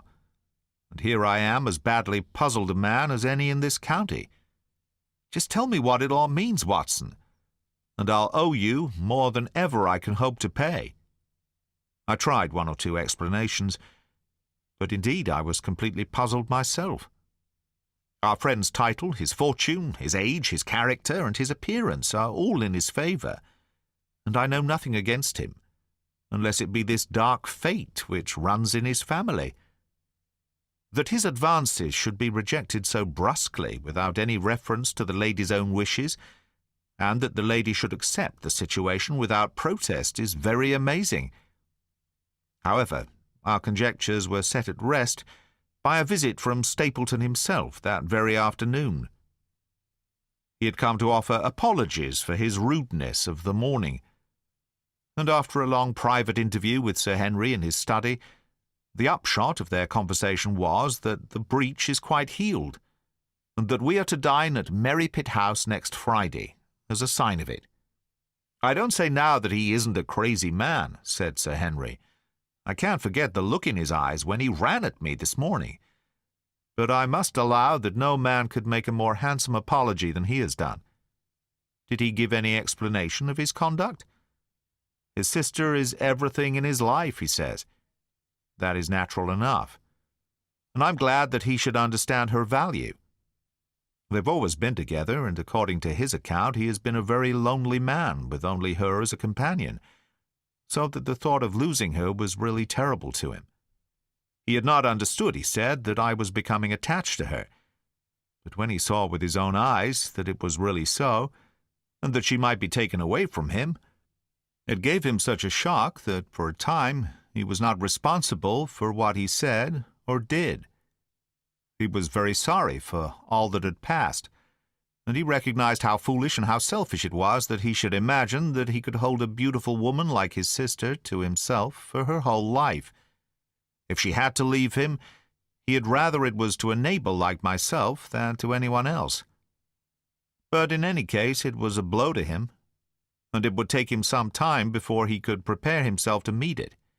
He would withdraw all opposition upon his part, if I would promise for 3 months to let the matter rest, and to be content with cultivating the lady's friendship during that time without claiming her love. This I promised, and so the matter rests. So there is one of our small mysteries cleared up. It is something to have touched bottom anywhere in this bog in which we are floundering. We know now why Stapleton looked with disfavour upon his sister's suitor, even when that suitor was so eligible a one as Sir Henry. And now I pass on to another thread which I have extricated out of the tangled skein, the mystery of the sobs in the night, of the tear-stained face of Mrs. Barrymore, of the secret journey of the butler to the western lattice window. Congratulate me, my dear Holmes, and tell me that I have not disappointed you as an agent, that you do not regret the confidence which you showed in me when you sent me down. All these things have by one night's work been thoroughly cleared. I have said by one night's work, but in truth it was by 2 nights' work, for on the first we drew entirely blank. I sat up with Sir Henry in his rooms until nearly 3 o'clock in the morning, but no sound of any sort did we hear, except the chiming clock upon the stairs. It was a most melancholy vigil, and ended by each of us falling asleep in our chairs. Fortunately, we were not discouraged, and we determined to try again. The next night we lowered the lamp and sat smoking cigarettes without making the least sound. It was incredible how slowly the hours crawled by, and yet we were helped through it by the same sort of patient interest which the hunter must feel as he watches the trap into which he hopes the game may wander. 1 struck, and 2, and we had almost for the second time given it up in despair, when in an instant we both sat bolt upright in our chairs with all our weary senses keenly on the alert once more. We had heard the creak of a step in the passage. Very stealthily we heard it pass along until it died away in the distance. Then the baronet gently opened his door, and we set out in pursuit. Already our man had gone round the gallery, and the corridor was all in darkness. Softly we stole along until we had come into the other wing. We were just in time to catch a glimpse of the tall, black-bearded figure, his shoulders rounded as he tiptoed down the passage. Then he passed through the same door as before, and the light of the candle framed it in the darkness, and shot one single yellow beam across the gloom of the corridor. We shuffled cautiously towards it, trying every plank before we dared to put our whole weight upon it. We had taken the precaution of leaving our boots behind us, but even so the old board snapped and creaked beneath our tread. Sometimes it seemed impossible that he should fail to hear our approach. However, the man is fortunately rather deaf, and he was entirely preoccupied in that which he was doing. When at last we reached the door and peeped through, we found him crouching at the window, candle in hand, his white, intent face pressed against the pane, exactly as I had seen him 2 nights before. We had arranged no plan of campaign, but the baronet is a man to whom the most direct way is always the most natural. He walked into the room, and as he did so Barrymore sprang up from the window with a sharp hiss of his breath and stood livid and trembling before us.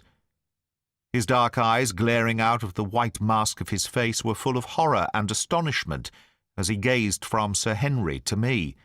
"What are you doing here, Barrymore?" "Nothing, sir." His agitation was so great that he could hardly speak, and the shadows sprang up and down from the shaking of his candle. "That was the window, sir. I go round at night to see that they are fastened." "On the 2nd floor?" "Yes, sir, all the windows." "Look here, Barrymore," said Sir Henry sternly. "We have made up our minds to have the truth out of you, so it will save you trouble to tell it sooner rather than later. Come now, no lies. What were you doing at that window?" The fellow looked at us in a helpless way, and he wrung his hands together like one who is in the last extremity of doubt and misery. "I was doing no harm, sir. I was holding a candle to the window." "And why were you holding a candle to the window?" "Don't ask me, Sir Henry, don't ask me. I give you my word, sir, that it is not my secret, and that I cannot tell it. If it concerned no one but myself, I would not try to keep it from you." A sudden idea occurred to me, and I took the candle from the trembling hand of the butler. "He must have been holding it as a signal," said I. "Let us see if there is any answer." I held it as he had done, and stared out into the darkness of the night. Vaguely I could discern the black bank of the trees, and the lighter expanse of the moor, for the moon was behind the clouds. And then I gave a cry of exultation, for a tiny pinpoint of yellow light had suddenly transfixed the dark veil and glowed steadily in the centre of the black square framed by the window. "There it is!" I cried. "No, no, sir, it is nothing. Nothing at all," the butler broke in. "I assure you, sir." "Move your light across the window, Watson," cried the baronet. "See, the other moves also. Now, you rascal, do you deny that it is a signal? Come, speak up. Who is your confederate out yonder? And what is this conspiracy that is going on?" The man's face became openly defiant. "It is my business and not yours. I will not tell." "Then you will leave my employment right away." "Very good, sir. If I must, I must. And you go in disgrace. By thunder, you may well be ashamed of yourself. Your family has lived with mine for over 100 years under this roof, and here I find you deep in some dark plot against me." "No, no, sir, no, not against you." It was a woman's voice, and Mrs. Barrymore, paler and more horror-struck than her husband, was standing at the door. Her bulky figure, in a shawl and skirt, might have been comic, were it not for the intensity of feeling upon her face. "We have to go, Eliza, that is the end of it." "You can pack our things," said the butler. "Oh, John, John, have I brought you to this? It is my doing, Sir Henry, all mine. He has done nothing except for my sake, and because I asked him." "Speak out, then. What does it mean?" "My unhappy brother is starving on the moor. We cannot let him perish at our very gates. The light is a signal to him that food is ready for him, and his light out yonder is to show the spot to which to bring it." "Then your brother is—" "The escaped convict, sir. Selden, the criminal." "That's the truth, sir," said Barrymore. "I said that it was not my secret, and that I could not tell it to you. But now you have heard it, and you will see that if there was a plot, it was not a plot against you." This then was the explanation of the stealthy expeditions at night, and the light at the window. Sir Henry and I both stared at the woman in amazement. Was it possible that this stolidly respectable person was of the same blood as one of the most notorious criminals in the country? "Yes, sir, my name was Selden, and he is my younger brother. We humoured him too much when he was a lad, and gave him his own way in everything, until he came to think that the world was made for his pleasure, and that he could do what he liked in it. Then, as he grew older, he met wicked companions, and the devil entered into him until he broke my mother's heart, and dragged our name in the dirt. From crime to crime he sank lower and lower, until it is only the mercy of God which has snatched him from the scaffold. But to me, sir, he was always the little curly-headed boy that I had nursed and played with as an elder sister would. That was why he broke prison, sir. He knew that I was here, and that we could not refuse to help him. When he dragged himself here one night, weary and starving, with the warders hard at his heels, what could we do? We took him in and fed him, cared for him. Then you returned, sir, and my brother thought he would be safer on the moor than anywhere else, until the hue and cry was over. So he lay in hiding there. But every second night we made sure if he was still there by putting a light in the window, and if there was an answer, my husband took out some bread and meat to him. Every day we hoped that he was gone, but as long as he was there we could not desert him. That is the whole truth, as I am an honest Christian woman, and you will see that if there is blame in the matter, it does not lie with my husband, but with me, for whose sake he has done all that he has." The woman's words came with an intense earnestness, which carried conviction with them. "Is this true, Barrymore?" "Yes, Sir Henry, every word of it." "Well, I cannot blame you for standing by your own wife. Forget what I have said. Go to your room, you two, and we shall talk further about this matter in the morning." When they were gone, we looked out of the window again. Sir Henry had flung it open, and the cold night wind beat in upon our faces. Far away in the black distance, there still glowed that one tiny point of yellow light. "I wonder he dares," said Sir Henry. "It may be so placed as to be only visible from here." "Very likely. How far do you think it is?" "Out by the cleft tor, I think." "Not more than a mile or two off." "Hardly that." "Well, it cannot be far if Barrymore had to carry out the food to it. And he is waiting, this villain, beside that candle. By thunder, Watson, I am going out to take that man." The same thought had crossed my own mind. It was not as if the Barrymores had taken us into their confidence. Their secret had been forced from them. The man was a danger to the community, an unmitigated scoundrel for whom there was neither pity nor excuse. We were only doing our duty in taking this chance of putting him back where he could do no harm. With his brutal and violent nature, others would have to pay the price if we held our hands. Any night, for example, our neighbours, the Stapletons, might be attacked by him, and it may have been the thought of this which made Sir Henry so keen upon the adventure. "I will come," said I. "Then get your revolver and put on your boots. The sooner we start the better, as the fellow may put out his light and be off." In 5 minutes we were outside the door, starting upon our expedition. We hurried through the dark shrubbery amid the dull moaning of the autumn wind and the rustle of the falling leaves. The night air was heavy with the smell of damp and decay. Now and again the moon peeped out for an instant, but clouds were driving over the face of the sky, and just as we came out on the moor, a thin rain began to fall. The light still burned steadily in front. "Are you armed?" I asked. "I have a hunting crop. We must close in on him rapidly, for he is said to be a desperate fellow. We shall take him by surprise and have him at our mercy before he can resist." "I say, Watson," said the baronet, "what would Holmes say to this? How about that hour of darkness in which the power of evil is exalted?" As if in answer to his words, there rose suddenly out of the vast gloom of the moor that strange cry which I had already heard upon the borders of the great Grimpen mire.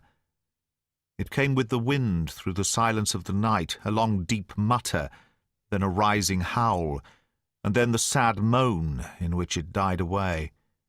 Again and again it sounded, the whole air throbbing with it, strident, wild, and menacing. The baronet caught my sleeve, and his face glimmered white through the darkness. "My God, what's that, Watson?" "I don't know. It's a sound they have on the moor. I heard it once before." It died away, and an absolute silence closed in upon us. We stood straining our ears, but nothing came. "Watson," said the baronet, "it was the cry of a hound." My blood ran cold in my veins, for there was a break in his voice which told of the sudden horror which had seized him. "What do they call this sound?" he asked. "Who? The folk on the countryside?" "Oh, they are ignorant people. Why should you mind what they call it? Tell me, Watson, what do they say of it?" I hesitated, but could not escape the question. "They say it is the cry of the Hound of the Baskervilles." He groaned and was silent for a few moments. "A hound it was," he said at last. "But it seemed to come from miles away, over yonder, I think. It was hard to say whence it came. It rose and fell with the wind. Isn't that the direction of the great Grimpen mire?" "Yes, it is." "Well, it was up there. Come now, Watson, didn't you think yourself that it was the cry of a hound? I'm not a child. You need not fear to speak the truth. Stapleton was with me when I heard it last. He said that it might be the calling of a strange bird. No, it was a hound. My God, can there be some truth in all these stories? Is it possible that I am really in danger from so dark a cause? You don't believe it, do you, Watson?" No. And yet it was one thing to laugh about it in London, and it is another to stand out here in the darkness of the moor and to hear such a cry as that. And my uncle! There was the footprint of the hound beside him as he lay. It all fits together. I don't think that I am a coward, Watson, but that sound seemed to freeze my very blood. Feel my hand. It was as cold as a block of marble. You'll be all right tomorrow. I don't think I'll get that cry out of my head. What do you advise that we do now? Shall we turn back? No, by thunder, we have come out to get our man, and we will do it. We after the convict, and a hellhound, as likely as not, after us. Come on. We'll see it through if all the fiends of the pit were loose upon the moor. We stumbled slowly along in the darkness, with the black loom of the craggy hills around us. and the yellow speck of light burning steadily in front. There is nothing so deceptive as the distance of a light upon a pitch-dark night, and sometimes the glimmer seemed to be far away upon the horizon, and sometimes it might have been within a few yards of us. But at last we could see whence it came, and then we knew that we were indeed very close. A guttering candle was stuck in a crevice of the rocks, which flanked it on each side, so as to keep the wind from it, and also to prevent it from being visible, save in the direction of Baskerville Hall. A boulder of granite concealed our approach, and crouching behind it, we gazed over it at the signal light. It was strange to see this single candle burning there in the middle of the moor, with no sign of life near it, just the one straight yellow flame, and the gleam of the rock on each side of it. "What shall we do now?" whispered Sir Henry.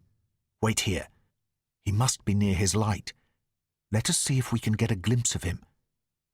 The words were hardly out of my mouth when we both saw him.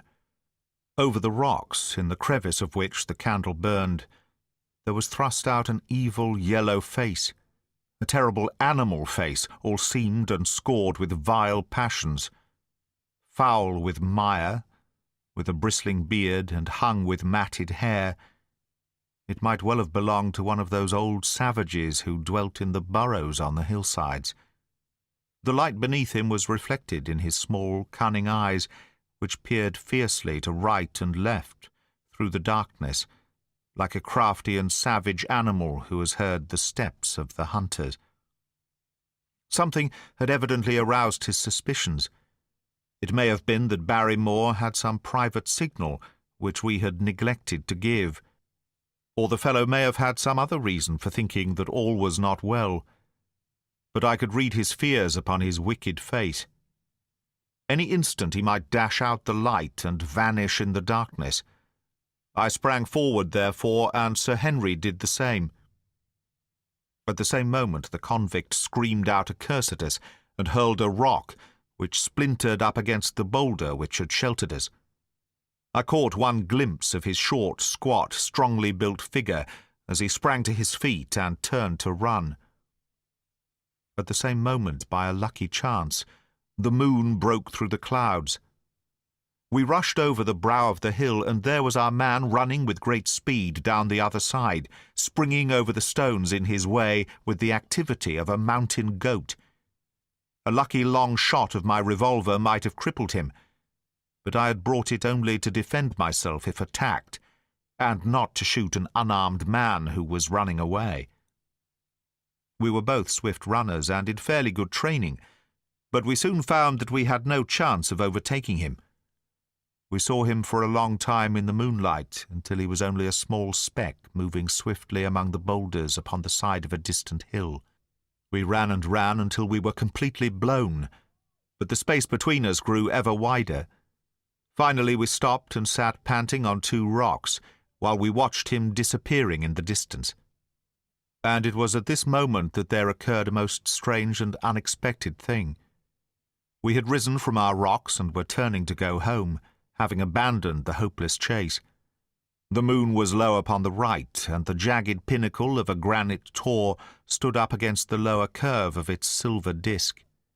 There, outlined as black as an ebony statue on that shining background, I saw the figure of a man upon the tor.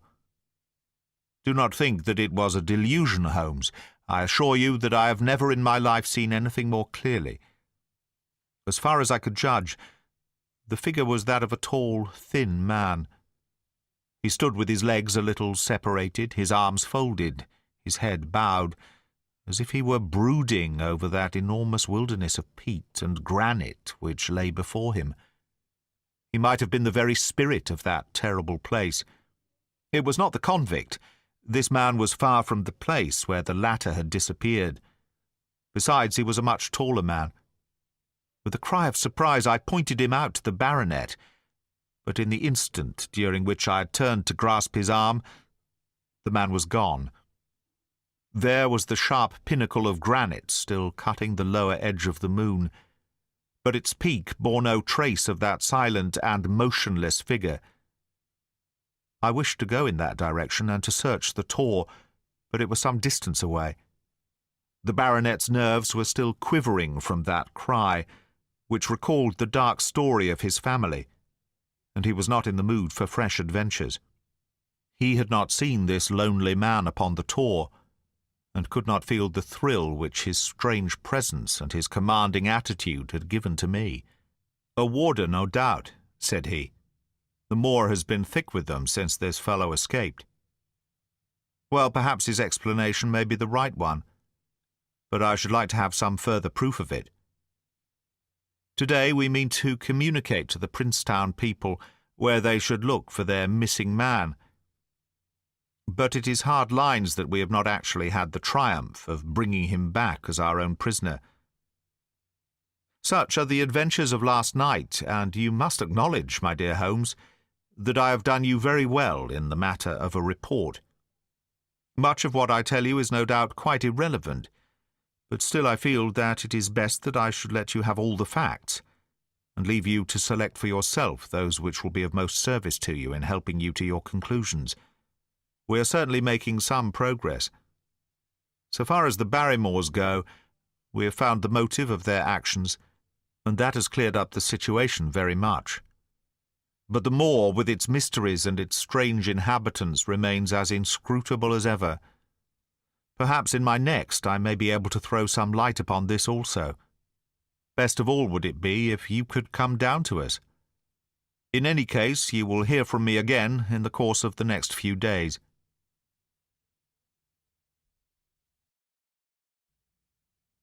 Chapter 10. Extract from the Diary of Dr. Watson. So far I have been able to quote from the reports which I have forwarded during these early days to Sherlock Holmes. Now, however, I have arrived at a point in my narrative where I am compelled to abandon this method and to trust once more to my recollections, aided by the diary which I kept at the time. A few extracts from the latter will carry me on to those scenes which are indelibly fixed in every detail upon my memory.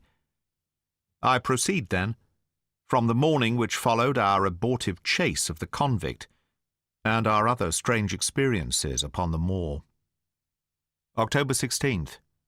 A dull and foggy day with a drizzle of rain. The house is banked in with rolling clouds, which rise now and then to show the dreary curves of the moor, with thin silver veins upon the sides of the hills, and the distant boulders gleaming where the light strikes upon their wet faces. It is melancholy outside and in.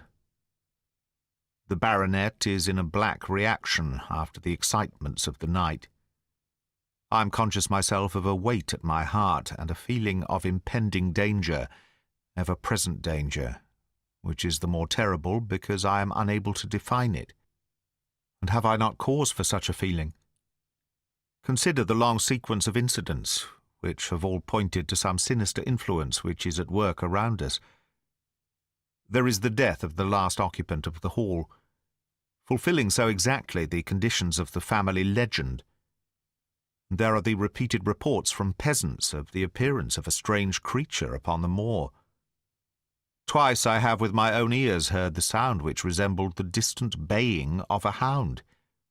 It is incredible, impossible, that it should really be outside the ordinary laws of nature, a spectral hound which leaves material footmarks and fills the air with its howling is surely not to be thought of.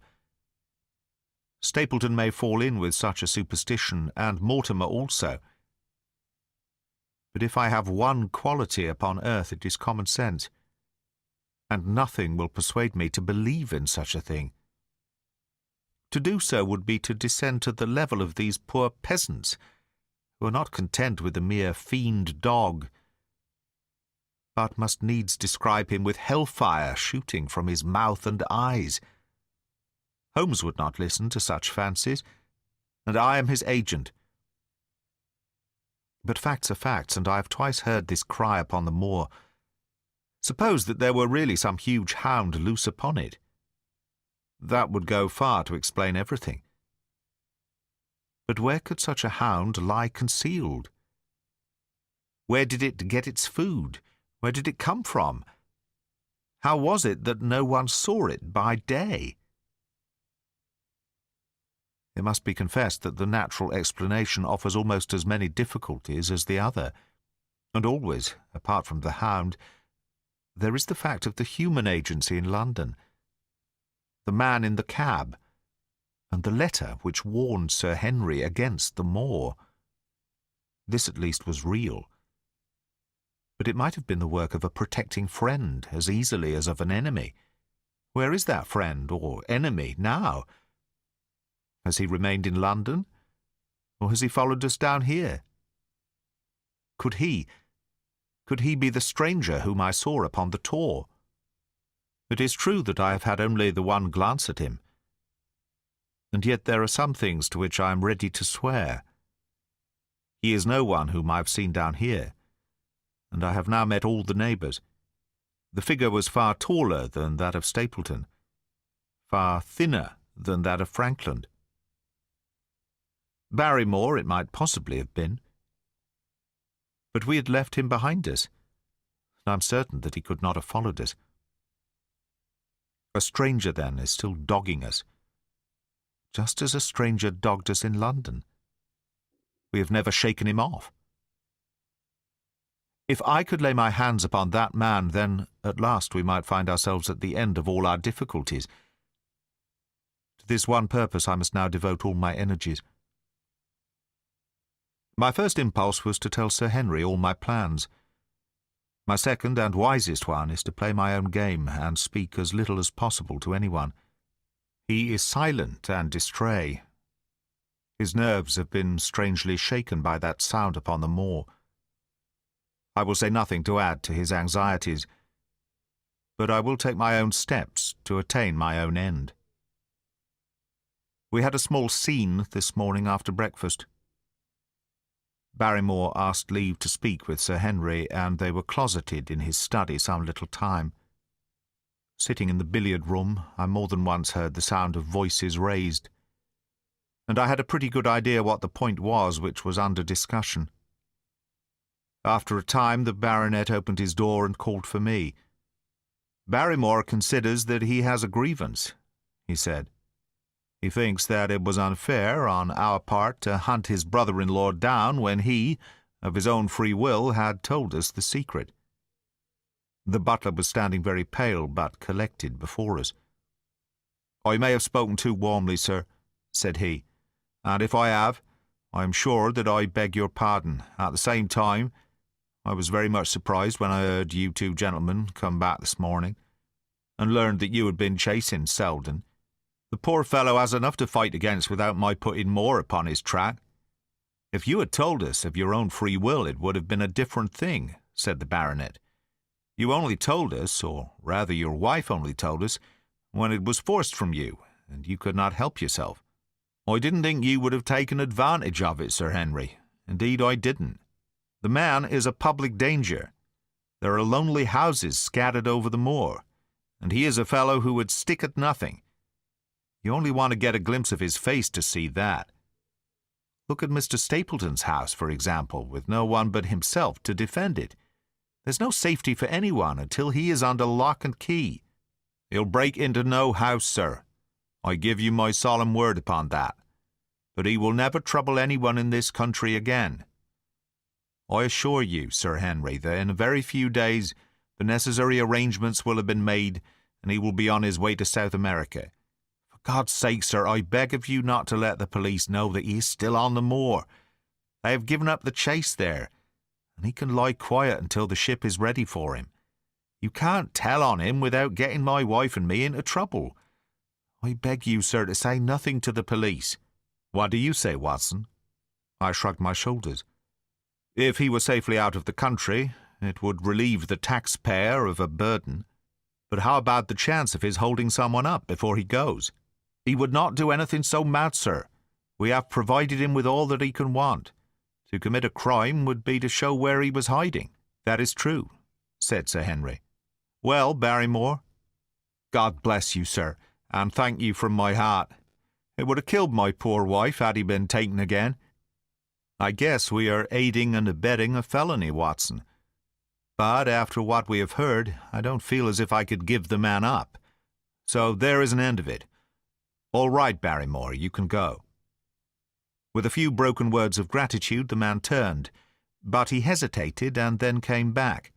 "You've been so kind to us, sir, that I should like to do the best I can for you in return. I know something, Sir Henry, and perhaps I should have said it before, but it was long after the inquest that I found it out. I've never breathed a word about it yet to mortal man. It's about poor Sir Charles's death." The baronet and I were both upon our feet. "Do you know how he died?" "No, sir, I don't know that." "What then?" "I know why he was at the gate at that hour. It was to meet a woman." "To meet a woman? He?" "Yes, sir." "And the woman's name?" "I can't give you the name, sir, but I can give you the initials. Her initials were L.L. How do you know this, Barrymore?" "Well, Sir Henry, your uncle had a letter that morning. He had usually a great many letters, for he was a public man, and well known for his kind heart, so that everyone who was in trouble was glad to turn to him. But that morning, as it chanced, there was only this one letter, so I took the more notice of it. It was from Coombe Tracy, and it was addressed in a woman's hand." "Well?" "Well, sir, I thought no more of the matter, and never would have done had it not been for my wife. Only a few weeks ago she was cleaning out Sir Charles's study. It had never been touched since his death, and she found the ashes of a burned letter in the back of the grate. The greater part of it was charred to pieces, but one little slip, the end of a page, hung together, and the writing could still be read, though it was grey on a black ground. It seemed to us to be a postscript at the end of the letter, and it said, 'Please, as you are a gentleman, burn this letter, and be at the gate by 10 o'clock. Beneath it were signed the initials L.L. "Have you got that slip?" "No, sir. It crumbled all to bits after we moved it." "Had Sir Charles received any other letters in the same writing?" "Well, sir, I took no particular notice of his letters. I should not have noticed this one, only it happened to come alone." "And you have no idea who L.L. is?" "No, sir, no more than you have. But I expect if we could lay our hands upon that lady, we should know more about Sir Charles's death." "I cannot understand, Barrymore, how you came to conceal this important information." "Well, sir, it was immediately after that our own trouble came to us, and then again, sir, we were both of us very fond of Sir Charles, as we well might be, considering all that he has done for us. To rake this up couldn't help our poor master, and it's well to go carefully when there's a lady in the case, even the best of us." "You thought it might injure his reputation?" "Well, sir, I thought no good could come of it. But now you've been kind to us, and I feel as if it would be treating you unfairly not to tell you all that I know about the matter." "Very good, Barrymore. You can go." When the butler had left us, Sir Henry turned to me. "Well, Watson, what do you think of this new light?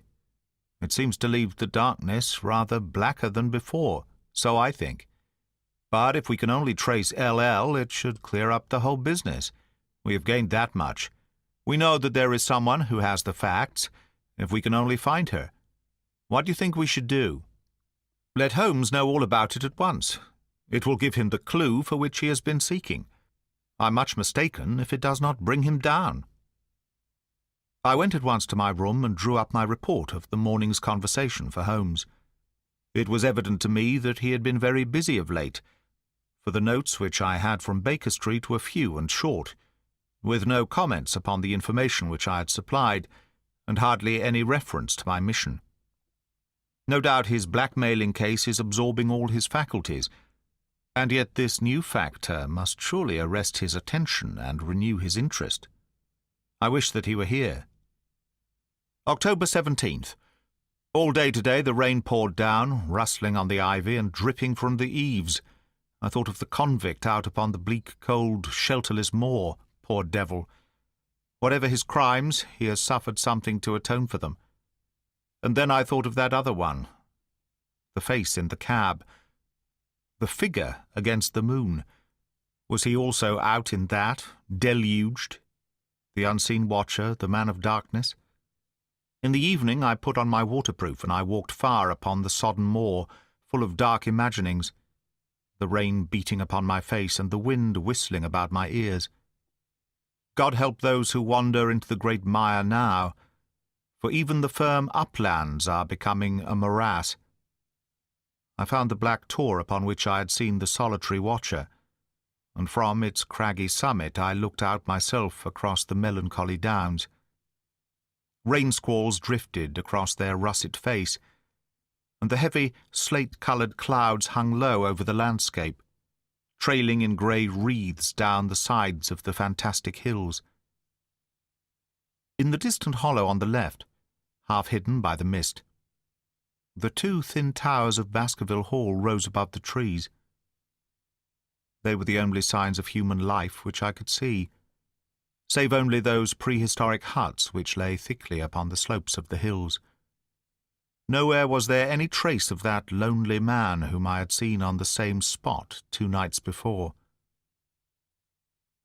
As I walked back, I was overtaken by Dr. Mortimer driving in his dog-cart over a rough moorland track, which led from the outlying farmhouse of Foulmire.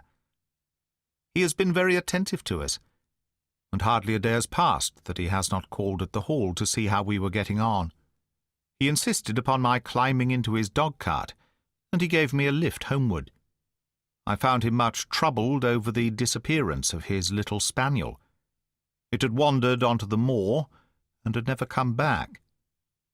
I gave him such consolation as I might, but I thought of the pony on the Grimpen Mire, and I do not fancy that he will see his little dog again.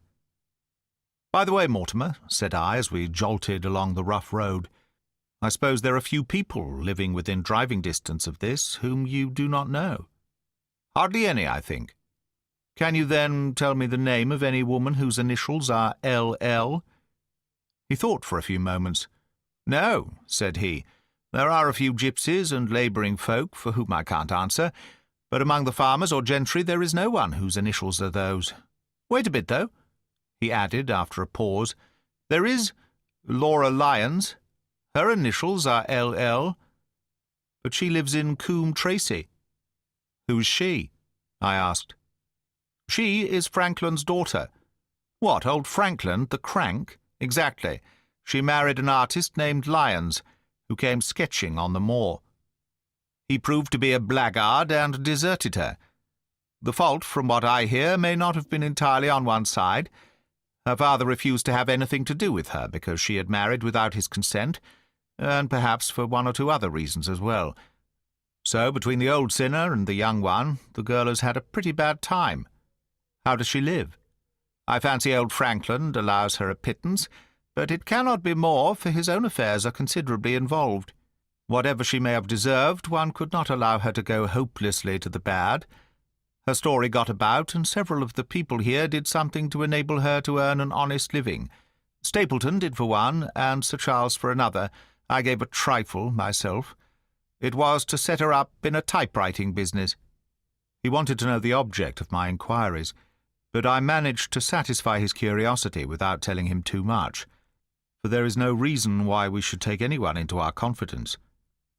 Tomorrow I shall find my way to Coombe Tracy, and if I can see this Mrs. Laura Lyons, of equivocal reputation, a long step will have been made towards clearing one incident in this chain of mysteries. I am certainly developing the wisdom of the serpent, for when Mortimer pressed his questions to an inconvenient extent, I asked him casually to what type Franklin's skull belonged, and so heard nothing but craniology for the rest of our drive. I've not lived for years with Sherlock Holmes for nothing. I have only one other incident to record upon this tempestuous and melancholy day. This was my conversation with Barrymore just now, which gives me one more strong card which I can play in due time. Mortimer had stayed to dinner, and he and the baronet played écarté afterwards. The butler brought me my coffee into the library, and I took the chance to ask him a few questions. "Well," said I, "has this precious relation of yours departed, or is he still lurking out yonder?" "I don't know, sir. I hope to heaven that he is gone, for he has brought nothing but trouble here, I've not heard of him since I left out food for him last, and that was 3 days ago. Did you see him then? No, sir, but the food was gone when next I went that way. Then he was certainly there? So you would think, sir, unless it was the other man who took it. I sat with my coffee cup halfway to my lips and stared at Barrymore. You know that there is another man, then? Yes, sir, there is another man upon the moor. Have you seen him? No, sir. How do you know of him, then? Selden told me of him, sir, a week ago or more. He's in hiding too, but he's not a convict, as far as I can make out. I don't like it, Dr. Watson. I tell you straight, sir, that I don't like it. He spoke with a sudden passion of earnestness. Now listen to me, Barrymore. I have no interest in this matter but that of your master. I've come here with no object except to help him. Tell me frankly what it is that you don't like. Barrymore hesitated for a moment, as if he regretted his outburst or found it difficult to express his own feelings in words. "There's all these goings-on, sir," he cried at last, waving his hand towards the rain-lashed window which faced the moor. "There's foul play somewhere, and there's black villainy brewing, to that I'll swear. Very glad I should be, sir, to see Sir Henry on his way back to London again. But what is it that alarms you? Look at Sir Charles's death. That was bad enough, for all that the coroner said. Look at the noises on the moor at night. There's not a man would cross it after sundown if he was paid for it. Look at this stranger hiding out yonder and watching and waiting. What's he waiting for? What does it mean? It means no good to anyone of the name of Baskerville, and very glad I shall be to be quit of it all on the day that Sir Henry's new servants are ready to take over the Hall. But about this stranger, said I, can you tell me anything about him? What did Selden say? Did he find out where he hid, or what he was doing? He saw him once or twice, but he is a deep one, and gives nothing away. At first he thought that he was the police, but soon he found that he had some lay of his own. A kind of gentleman he was, as far as he could see, but what he was doing he could not make out. And where did you say that he lived? Among the old houses on the hillside, the stone huts where the old folk used to live. But how about his food? Selden found out that he has got a lad who works for him and brings him all he needs. I dare say he goes to Coombe Tracy for what he wants. Very good, Barrymore. We may talk further of this some other time. When the butler had gone, I walked over to the black window, and I looked through a blurred pane at the driving clouds and at the tossing outline of the wind-swept trees. It is a wild night indoors, and what must it be in a stone hut upon the moor? What passion of hatred can it be which leads a man to lurk in such a place at such a time? And what deep and earnest purpose can he have which calls for such a trial? There in that hut upon the moor seems to lie the very centre of that problem which has vexed me so sorely. I swear that another day shall not have passed before I have done all that a man can do to reach the heart of the mystery.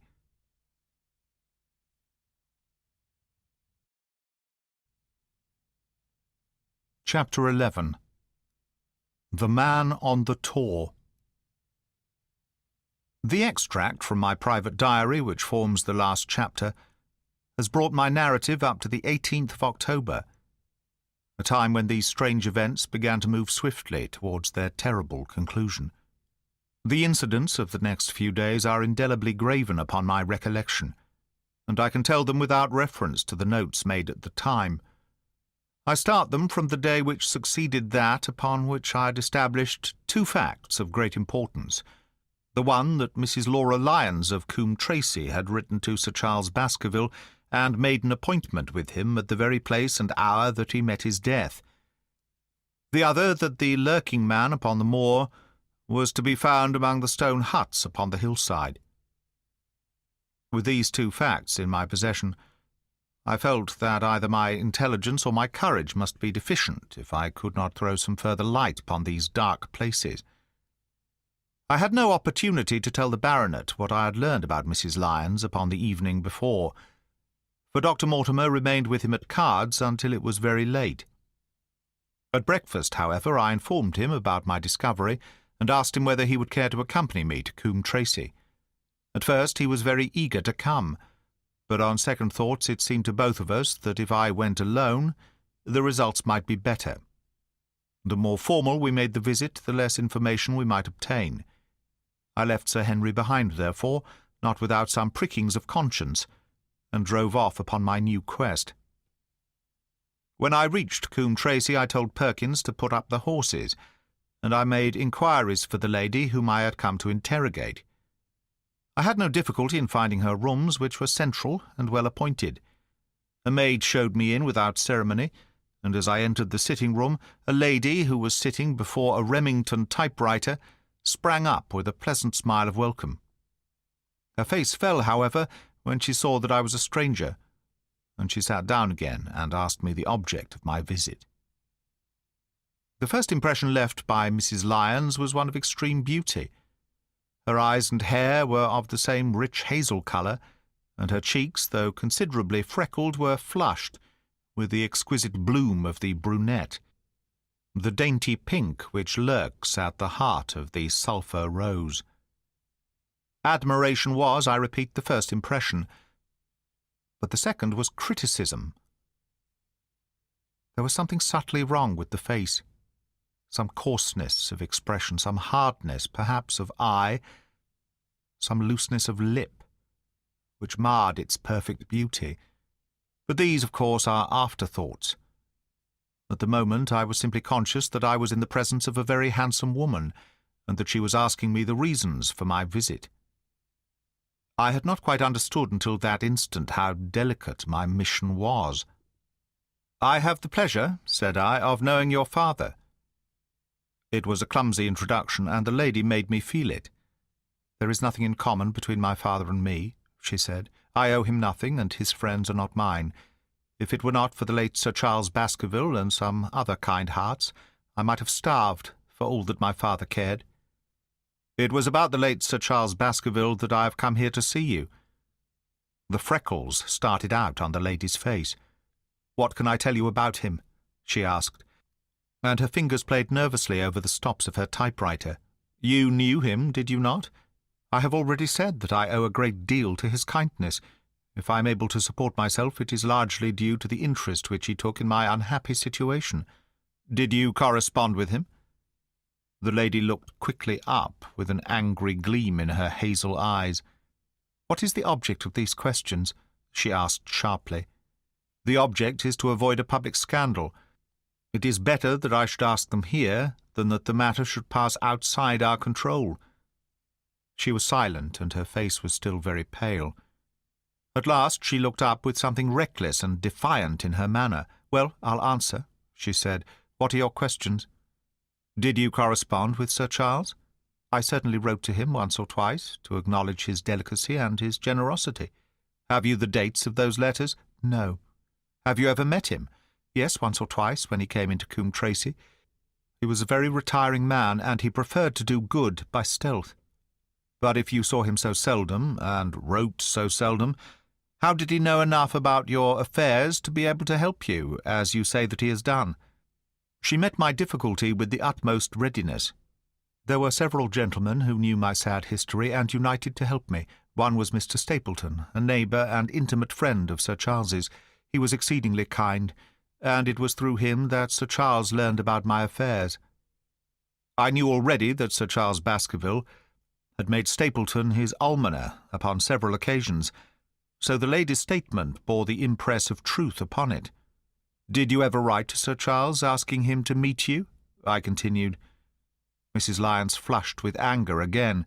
"Really, sir, this is a very extraordinary question. I'm sorry, madam, but I must repeat it. Then I answer, certainly not." "Not on the very day of Sir Charles's death?" The flush had faded in an instant, and a deathly face was before me. Her dry lips could not speak the "no" which I saw rather than heard. "Surely your memory deceives you," said I.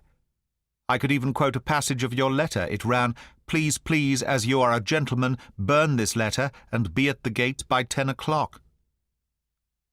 I thought that she had fainted, but she recovered herself by a supreme effort. "Is there no such thing as a gentleman?" she gasped. "You do Sir Charles an injustice. He did burn the letter, but sometimes a letter may be legible even when burned. You acknowledge now that you wrote it?" "Yes, I did write it," she cried, pouring out her soul in a torrent of words. "I did write it. Why should I deny it? I have no reason to be ashamed of it. I wished him to help me. I believed that if I had an interview I could gain his help. So I asked him to meet me. But why at such an hour? Because I had only just learned that he was going to London next day and might be away for months. There were reasons why I could not get there earlier. But why a rendezvous in the garden instead of a visit to the house? Do you think a woman could go alone at that hour to a bachelor's house? Well, what happened when you did get there? I never went, Mrs. Lyons. No, I swear it to you on all I hold sacred. I never went. Something intervened to prevent my going." "What was that?" "That is a private matter. I cannot tell it." "You acknowledge, then, that you made an appointment with Sir Charles at the very hour and place at which he met his death, but you deny that you kept the appointment." "That is the truth." Again and again I cross-questioned her, but I could never get past that point. "Mrs. Lyons," said I as I rose from this long and inconclusive interview, "you are taking a very great responsibility and putting yourself in a very false position by not making an absolutely clean breast of all that you know. If I have to call in the aid of the police, you will find how seriously you are compromised. If your position is innocent, why did you, in the first instance, deny having written to Sir Charles upon that date? Because I feared that some false conclusion might be drawn from it, and that I might find myself involved in a scandal. And why were you so pressing that Sir Charles should destroy your letter? If you have read the letter, you will know. I did not say that I had read all the letter. You quoted some of it. I quoted the postscript. The letter had, as I said, been burned, and it was not all legible. I ask you once again why it was that you were so pressing that Sir Charles should destroy this letter, which he received on the day of his death. The matter is a very private one. The more reason why you should avoid a public investigation. I will tell you then. If you have heard anything of my unhappy history, you will know that I made a rash marriage and had reason to regret it. I have heard so much. My life had been one incessant persecution from a husband whom I abhor. The law is upon his side, and every day I am faced by the possibility that he may force me to live with him. At the time that I wrote this letter to Sir Charles, I had learned that there was a prospect of my regaining my freedom if certain expenses could be met. It meant everything to me. Peace of mind, happiness, self-respect, everything. I knew Sir Charles's generosity, and I thought that if he heard the story from my own lips he would help me. Then how is it that you did not go? Because I received help in the interval from another source. Why then did you not write to Sir Charles and explain this? So I should have done, had I not seen his death in the paper next morning. The woman's story hung coherently together, and all my questions were unable to shake it. I could only check it by finding if she had indeed instituted divorce proceedings against her husband at or about the time of the tragedy. It was unlikely that she would dare to say that she had not been to Baskerville Hall if she really had been, for a trap would be necessary to take her there, and could not have returned to Coombe Tracy until the early hours of the morning. Such an excursion could not be kept secret. The probability was, therefore, that she was telling the truth, or at least a part of the truth. I came away baffled and disheartened. Once again I had reached that dead wall which seemed to be built across every path by which I tried to get at the object of my mission. And yet the more I thought of the lady's face and of her manner, the more I felt that something was being held back from me. Why should she turn so pale? Why should she fight against every admission until it was forced from her? Why should she have been so reticent at the time of the tragedy? Surely the explanation of all this could not be as innocent as she would have me believe. For the moment I could proceed no farther in that direction, but must turn back to that other clue which was to be sought for among the stone huts upon the moor. And that was a most vague direction. I realized it as I drove back and noted how hill after hill showed traces of the ancient people. Barrymore's only indication had been that the stranger lived in one of these abandoned huts, and many hundreds of them are scattered throughout the length and breadth of the moor. But I had my own experience for a guide, since it had shown me the man himself standing upon the summit of the Black Tor. That, then, should be the centre of my search. From there I should explore every hut upon the moor until I lighted upon the right one. If this man were inside it, I should find out from his own lips, at the point of my revolver, if necessary, who he was and why he had dogged us so long. He might slip away from us in the crowd of Regent Street, but it would puzzle him to do so upon the lonely moor. On the other hand, if I should find the hut and its tenant should not be within it, I must remain there, however long the vigil, until he returned. Holmes had missed him in London. It would indeed be a triumph for me if I could run him to earth where my master had failed. Luck had been against us again and again in this inquiry, but now at last it came to my aid. And the messenger of good fortune was none other than Mr. Frankland, who was standing grey-whiskered and red-faced outside the gate of his garden, which opened onto the high road along which I travelled. "Good day, Dr. Watson," cried he with unwonted good humour. "You must really give your horses a rest and come in to have a glass of wine, and to congratulate me." My feelings towards him were very far from being friendly, after what I had heard of his treatment of his daughter, but I was anxious to send Perkins and the wagonette home, and the opportunity was a good one. I alighted and sent a message to Sir Henry that I should walk over in time for dinner. Then I followed Frankland into his dining-room. "It is a great day for me, sir, one of the red-letter days of my life," he cried, with many chuckles. "I have brought off a double event. I mean to teach them in these parts that law is law, and that there is a man here who does not fear to invoke it. I have established a right-of-way through the centre of old Middleton's Park, slap across it, sir, within 100 yards of his own front door. What do you think of that? We'll teach these magnates that they cannot ride roughshod over the rights of the commoners, confound them. And I've closed the wood where the Fernworthy folk used to picnic. These infernal people seem to think that there are no rights of property, and that they can swarm where they like with their papers and their bottles. Both cases decided, Dr. Watson, and both in my favour. I haven't had such a day since I had Sir John Morland for trespass, because he shot in his own warren." "How on earth did you do that?" "Look it up in the book, sir. It will repay reading Frankland versus Morland, Court of Queen's Bench. It cost me £200, but I got my verdict." "Did it do you any good?" "None, sir. None. I'm proud to say that I had no interest in the matter. I act entirely from a sense of public duty. I have no doubt, for example, that the Fernworthy people will burn me in effigy tonight. I told the police last time they did it that they should stop these disgraceful exhibitions. The county constabulary is in a scandalous state, sir, and it has not afforded me the protection to which I am entitled. The case of Frankland versus Regina will bring the matter before the attention of the public. I told them that they would have occasion to regret their treatment of me, and already my words have come true." "How so?" I asked. The old man put on a very knowing expression. "Because I could tell them what they are dying to know, but nothing would induce me to help the rascals in any way." I had been casting round for some excuse by which I could get away from his gossip, but now I began to wish to hear more of it.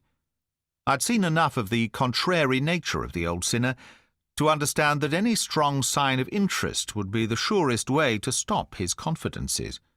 "Some poaching case, no doubt," said I, with an indifferent manner. "Ha, my boy, a very much more important matter than that. What about the convict on the moor?" I stared. "You don't mean that you know where he is?" said I. "I may not know exactly where he is, but I'm quite sure that I could help the police to lay their hands on him.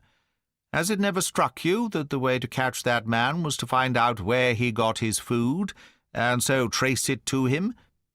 He certainly seemed to be getting uncomfortably near the truth. "No doubt," said I. "But how do you know that he is anywhere upon the moor?" "I know it because I have seen with my own eyes the messenger who takes him his food." My heart sank for Barrymore. It was a serious thing to be in the power of this spiteful old busybody, but his next remark took a weight from my mind. "You'll be surprised to hear that his food is taken to him by a child. I see him every day through my telescope upon the roof. He passes along the same path at the same hour, and to whom should he be going except to the convict?" Here was luck indeed, and yet I suppressed all appearance of interest. A child! Barrymore had said that our unknown was supplied by a boy. It was on his track, and not upon the convicts, that Franklin had stumbled. If I could get his knowledge, it might save me a long and weary hunt. But incredulity and indifference were evidently my strongest cards. I should say that it was much more likely that it was the son of one of the moorland shepherds taking out his father's dinner. The least appearance of opposition struck fire out of the old autocrat. His eyes looked malignantly at me, and his grey whiskers bristled like those of an angry cat. "Indeed, sir," said he, pointing out over the wide-stretching moor. "Indeed, sir," said he, pointing out over the wide-stretching moor. "Do you see that black tor over yonder? Well, do you see the low hill beyond, with the thorn bush upon it? It is the stoniest part of the whole moor. Is that a place where a shepherd would be likely to take his station? Your suggestion, sir, is a most absurd one." I meekly answered that I had spoken without knowing all the facts. My submission pleased him, and led him to further confidences. "You may be sure, sir, that I have very good grounds before I come to an opinion. I've seen the boy again and again, with his bundle, every day, and sometimes twice a day I've been able. But wait a moment, Dr. Watson. Do my eyes deceive me, or is there at the present moment something moving upon that hillside?" It was several miles off, but I could distinctly see a small dark dot against the dull green and grey. "Come, sir, come," cried Franklin, rushing upstairs. "You will see with your own eyes, and judge for yourself." The telescope, a formidable instrument mounted upon a tripod, stood upon the flat leads of the house. Franklin clapped his eye to it, and gave a cry of satisfaction. "Quick, Dr. Watson, quick, before he passes over the hill." There he was, sure enough, a small urchin with a little bundle upon his shoulder, toiling slowly up the hill. When he reached the crest, I saw the ragged, uncouth figure outlined for an instant against the cold blue sky. He looked round him with a furtive and stealthy air, as one who dreads pursuit. Then he vanished over the hill. "Well, am I right? Certainly there is a boy who seems to have some secret errand. And what the errand is, even a county constable could guess. But not one word shall they have from me, and I bind you to secrecy also, Dr. Watson. Not a word, you understand? Just as you wish. They have treated me shamefully, shamefully. When the facts come out in Frankland versus Regina, I venture to think that a thrill of indignation will run through the country. Nothing would induce me to help the police in any way. For all they cared, it might have been me instead of my effigy, which these rascals burned at the stake. Oh, surely you're not going? You will help me to empty the decanter in honour of this great occasion." But I resisted all his solicitations, and succeeded in dissuading him from his announced intention of walking home with me. I kept the road as long as his eye was on me, and then I struck off across the moor, and made for the stony hill over which the boy had disappeared. Everything was working in my favour, and I swore that it should not be through lack of energy or perseverance that I should miss the chance which fortune had thrown in my way. The sun was already sinking when I reached the summit of the hill, and the long slopes beneath me were all golden green on one side and grey shadow on the other. A haze lay low upon the farthest skyline, out of which jutted the fantastic shapes of Belliver and Vixen Tor. Over the wide expanse there was no sound and no movement. One great grey bird, a gull or curlew, soared aloft in the blue heaven. He and I seemed to be the only living things between the huge arch of the sky and the desert beneath it. The barren scene, the sense of loneliness, and the mystery and urgency of my task all struck a chill into my heart. The boy was nowhere to be seen, but down beneath me in a cleft of the hills there was a circle of the old stone huts, and in the middle of them there was one which retained sufficient roof to act as a screen against the weather. My heart leapt within me as I saw it. This must be the burrow where the stranger lurked. At last my foot was on the threshold of his hiding-place. His secret was within my grasp. As I approached the hut, walking as warily as Stapleton would do when with poised net he drew near the settled butterfly, I satisfied myself that the place had indeed been used as a habitation. A vague pathway among the boulders led to the dilapidated opening which served as a door. All was silent within. The unknown might be lurking there, or he might be prowling on the moor. My nerves tingled with the sense of adventure. Throwing aside my cigarette, I closed my hand upon the butt of my revolver and, walking swiftly up to the door, I looked in. The place was empty. But there were ample signs that I had not come upon a false scent. This was certainly where the man lived. Some blankets rolled in a waterproof lay upon that very stone slab upon which Neolithic man had once slumbered. The ashes of a fire were heaped in a rude grate. Beside it lay some cooking utensils and a bucket half full of water. A litter of empty tins showed that the place had been occupied for some time, and I saw, as my eyes became accustomed to the checkered light, a pannikin and a half-full bottle of spirits standing in the corner. In the middle of the hut a flat stone served the purpose of a table, and upon this stood a small cloth bundle, the same, no doubt, which I had seen through the telescope upon the shoulder of the boy. It contained a loaf of bread, a tinned tongue, and 2 tins of preserved peaches.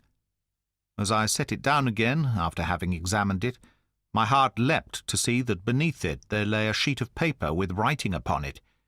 I raised it, and this was what I read, roughly scrawled in pencil.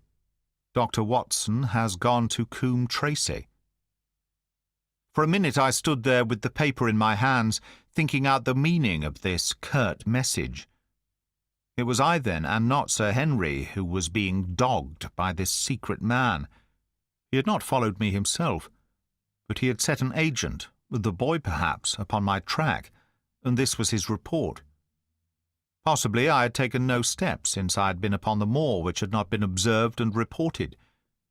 Always there was this feeling of an unseen force, a fine net drawn round us with infinite skill and delicacy, holding us so lightly that it was only at some supreme moment that one realized that one was indeed entangled in its meshes. If there was one report, there might be others, so I looked round the hut in search of them. There was no trace, however, of anything of the kind, nor could I discover any sign which might indicate the character or intentions of the man who lived in this singular place, save that he must be of Spartan habits and cared little for the comforts of life. When I thought of the heavy rains and looked at the gaping roof, I understood how strong and immutable must be the purpose which had kept him in that inhospitable abode. Was he our malignant enemy? Or was he, by chance, our guardian angel? I swore that I would not leave the hut until I knew. Outside the sun was sinking low, and the west was blazing with scarlet and gold. Its reflection was shot back in ruddy patches by the distant pools which lay amid the great Grimpen mire. There were the 2 towers of Baskerville Hall, and there a distant blur of smoke, which marked the village of Grimpen. Between the two, behind the hill, was the house of the Stapletons. All was sweet and mellow and peaceful in the golden evening light. And yet as I looked at them, my soul shared none of the peace of nature, but quivered at the vagueness and the terror of that interview which every instant was bringing nearer. With tingling nerves, but a fixed purpose, I sat in the dark recess of the hut and waited with sombre patience for the coming of its tenant. And then at last I heard him. Far away came the sharp clink of a boot striking upon a stone, then another and yet another, coming nearer and nearer. I shrank back into the darkest corner and cocked the pistol in my pocket, determined not to discover myself until I had an opportunity of seeing something of the stranger. There was a long pause which showed that he had stopped. Then once more the footsteps approached, and a shadow fell across the opening of the hut. "It is a lovely evening, my dear Watson," said a well-known voice. "I really think that you will be more comfortable outside than in."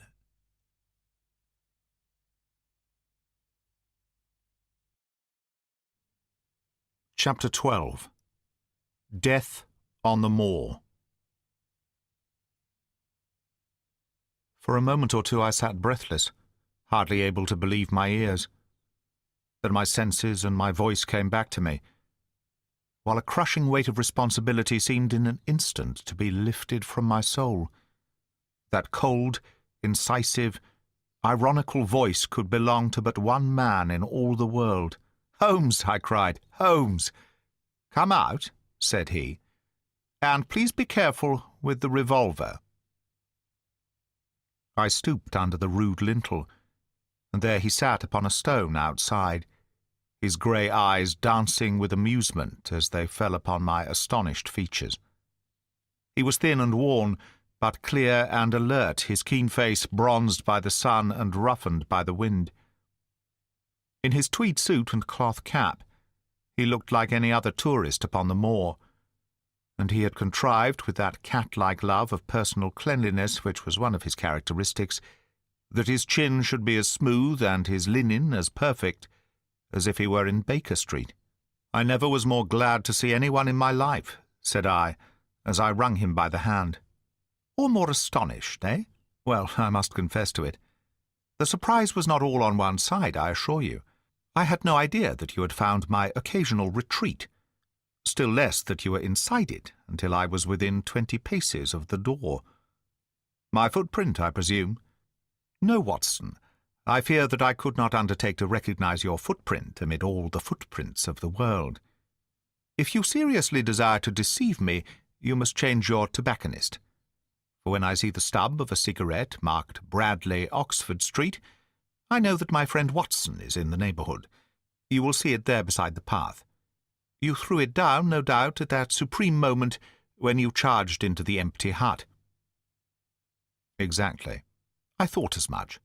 And knowing your admirable tenacity, I was convinced that you were sitting in ambush, a weapon within reach, waiting for the tenant to return." "So you actually thought that I was the criminal?" "I did not know who you were, but I was determined to find out." "Excellent, Watson. And how did you localize me? You saw me, perhaps, on the night of the convict hunt, when I was so imprudent as to allow the moon to rise behind me." "Yes, I saw you then." "And have no doubt searched all the huts until you came to this one." "No, your boy had been observed, and that gave me a guide where to look." "The old gentleman with the telescope, no doubt." "I could not make it out when first I saw the light flashing upon the lens." He rose and peeped into the hut. "Ha! I see that Cartwright has brought up some supplies. What's this paper? So you have been to Coombe Tracy, have you?" "Yes." "To see Mrs. Laura Lyons?" "Exactly." "Well done. Our researches have evidently been running on parallel lines, and when we unite our results, I expect we shall have a fairly full knowledge of the case. Well, I'm glad from my heart that you are here, for indeed the responsibility and the mystery were both becoming too much for my nerves. But how in the name of wonder did you come here, and what have you been doing? I thought that you were in Baker Street, working out that case of blackmailing." "That was what I wished you to think." "Then you use me, and yet do not trust me," I cried with some bitterness. "I think that I have deserved better at your hands, Holmes." "My dear fellow, you have been invaluable to me in this as in many other cases, and I beg that you will forgive me if I have seemed to play a trick upon you. In truth, it was partly for your own sake that I did it, and it was my appreciation of the danger which you ran which led me to come down and examine the matter for myself. Had I been with Sir Henry and you, it is confident that my point of view would have been the same as yours, and my presence would have warned our very formidable opponents to be on their guard. As it is, I have been able to get about as I could not possibly have done had I been living in the hall, and I remain an unknown factor in the business, ready to throw in all my weight at a critical moment. But why keep me in the dark? For you to know could not have helped us, and might possibly have led to my discovery. You would have wished to tell me something, or in your kindness you would have brought me out some comfort or other, and so an unnecessary risk would be run. I brought Cartwright down with me. You remember the little chap at the express office, and he has seen after my simple wants. A loaf of bread and a clean collar. What does man want more? He has given me an extra pair of eyes upon a very active pair of feet, and both have been invaluable. Then my reports have all been wasted? My voice trembled as I recalled the pains and the pride with which I had composed them. Holmes took a bundle of papers from his pocket. "Here are your reports, my dear fellow, and very well thumbed, I assure you. I made excellent arrangements, and they are only delayed 1 day upon their way. I must compliment you exceedingly upon the zeal and the intelligence which you have shown over an extraordinarily difficult case." I was still rather raw over the deception which had been practised upon me, but the warmth of Holmes's praise drove my anger from my mind. I felt also in my heart that he was right in what he said, and that it was really best for our purpose that I should not have known that he was upon the moor. "That's better," said he, seeing the shadow rise from my face. "And now tell me the result of your visit to Mrs. Laura Lyons. It was not difficult for me to guess that it was to see her that you had gone, for I am already aware that she is the one person in Coombe Tracey who might be of service to us in the matter. In fact, if you had not gone today, it is exceedingly probable that I should have gone tomorrow." The sun had set, and dusk was settling over the moor. The air had turned chill, and we withdrew into the hut for warmth. There, sitting together in the twilight, I told Holmes of my conversation with the lady. So interested was he that I had to repeat some of it twice before he was satisfied. "This is most important," said he when I had concluded. "It fills up a gap which I had been unable to bridge in this most complex affair. You are aware, perhaps, that a close intimacy exists between this lady and the man Stapleton?" I did not know of a close intimacy. "There can be no doubt about the matter. They meet, they write, there is a complete understanding between them. Now, this puts a very powerful weapon into our hands. If I could only use it to detach his wife." "His wife?" "I am giving you some information now, in return for all that you have given me. The lady who has passed here as Miss Stapleton is in reality his wife." "Good heavens, Holmes! Are you sure of what you say? How could he have permitted Sir Henry to fall in love with her?" "Sir Henry's falling in love could do no harm to anyone except Sir Henry. He took particular care that Sir Henry did not make love to her, as you have yourself observed. I repeat that the lady is his wife, and not his sister." "But why this elaborate deception?" "Because he foresaw that she would be very much more useful to him in the character of a free woman." All my unspoken instincts, my vague suspicions, suddenly took shape and centred upon the naturalist. In that impassive, colourless man, with his straw hat and his butterfly net, I seemed to see something terrible, a creature of infinite patience and craft, with a smiling face and a murderous heart. It is he, then, who is our enemy? It is he who dogged us in London? So I read the riddle. And the warning. It must have come from her. Exactly. The shape of some monstrous villainy, half seen, half guessed, loomed through the darkness which had girt me so long. "But are you sure of this, Holmes? How do you know that the woman is his wife?" "Because he so far forgot himself as to tell you a true piece of autobiography upon the occasion when he first met you, and I dare say he has many a time regretted it since. He was once a schoolmaster in the north of England. Now, there is no one more easy to trace than a schoolmaster. There are scholastic agencies by which one may identify any man who has been in the profession. A little investigation showed me that a school had come to grief under atrocious circumstances, and that the man who had owned it, the name was different, had disappeared with his wife. The descriptions agreed. When I learned that the missing man was devoted to entomology, the identification was complete. The darkness was rising, but much was still hidden by the shadows. If this woman is in truth his wife, where does Mrs. Laura Lyons come in? I asked. That is one of the points upon which your own researches have shed a light. Your interview with the lady has cleared the situation very much. I did not know about a projected divorce between herself and her husband. In that case, regarding Stapleton as an unmarried man, she counted no doubt upon becoming his wife. And when she is undeceived, why, then we may find the lady of service. It must be our duty to see her, both of us, tomorrow. Don't you think, Watson, that you are away from your charge rather long? Your place should be at Baskerville Hall." The last red streaks had faded away in the west, and night had settled upon the moor.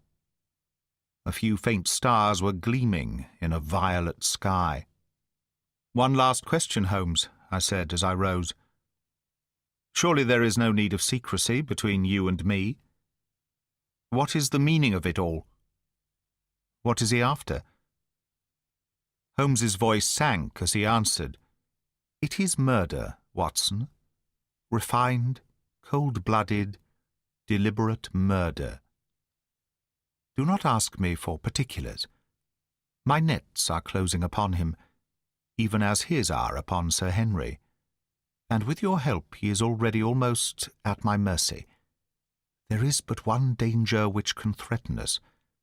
It is that he should strike before we are ready to do so.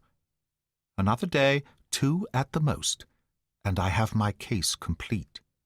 But until then, guard your charge as closely as ever a fond mother watched her ailing child. Your mission today has justified itself, and yet I could almost wish that you had not left his side. Hark!" A terrible scream, a prolonged yell of horror and anguish, burst out of the silence of the moor. That frightful cry turned the blood to ice in my veins. "Oh, my God!" I gasped. "What is it? What does it mean?"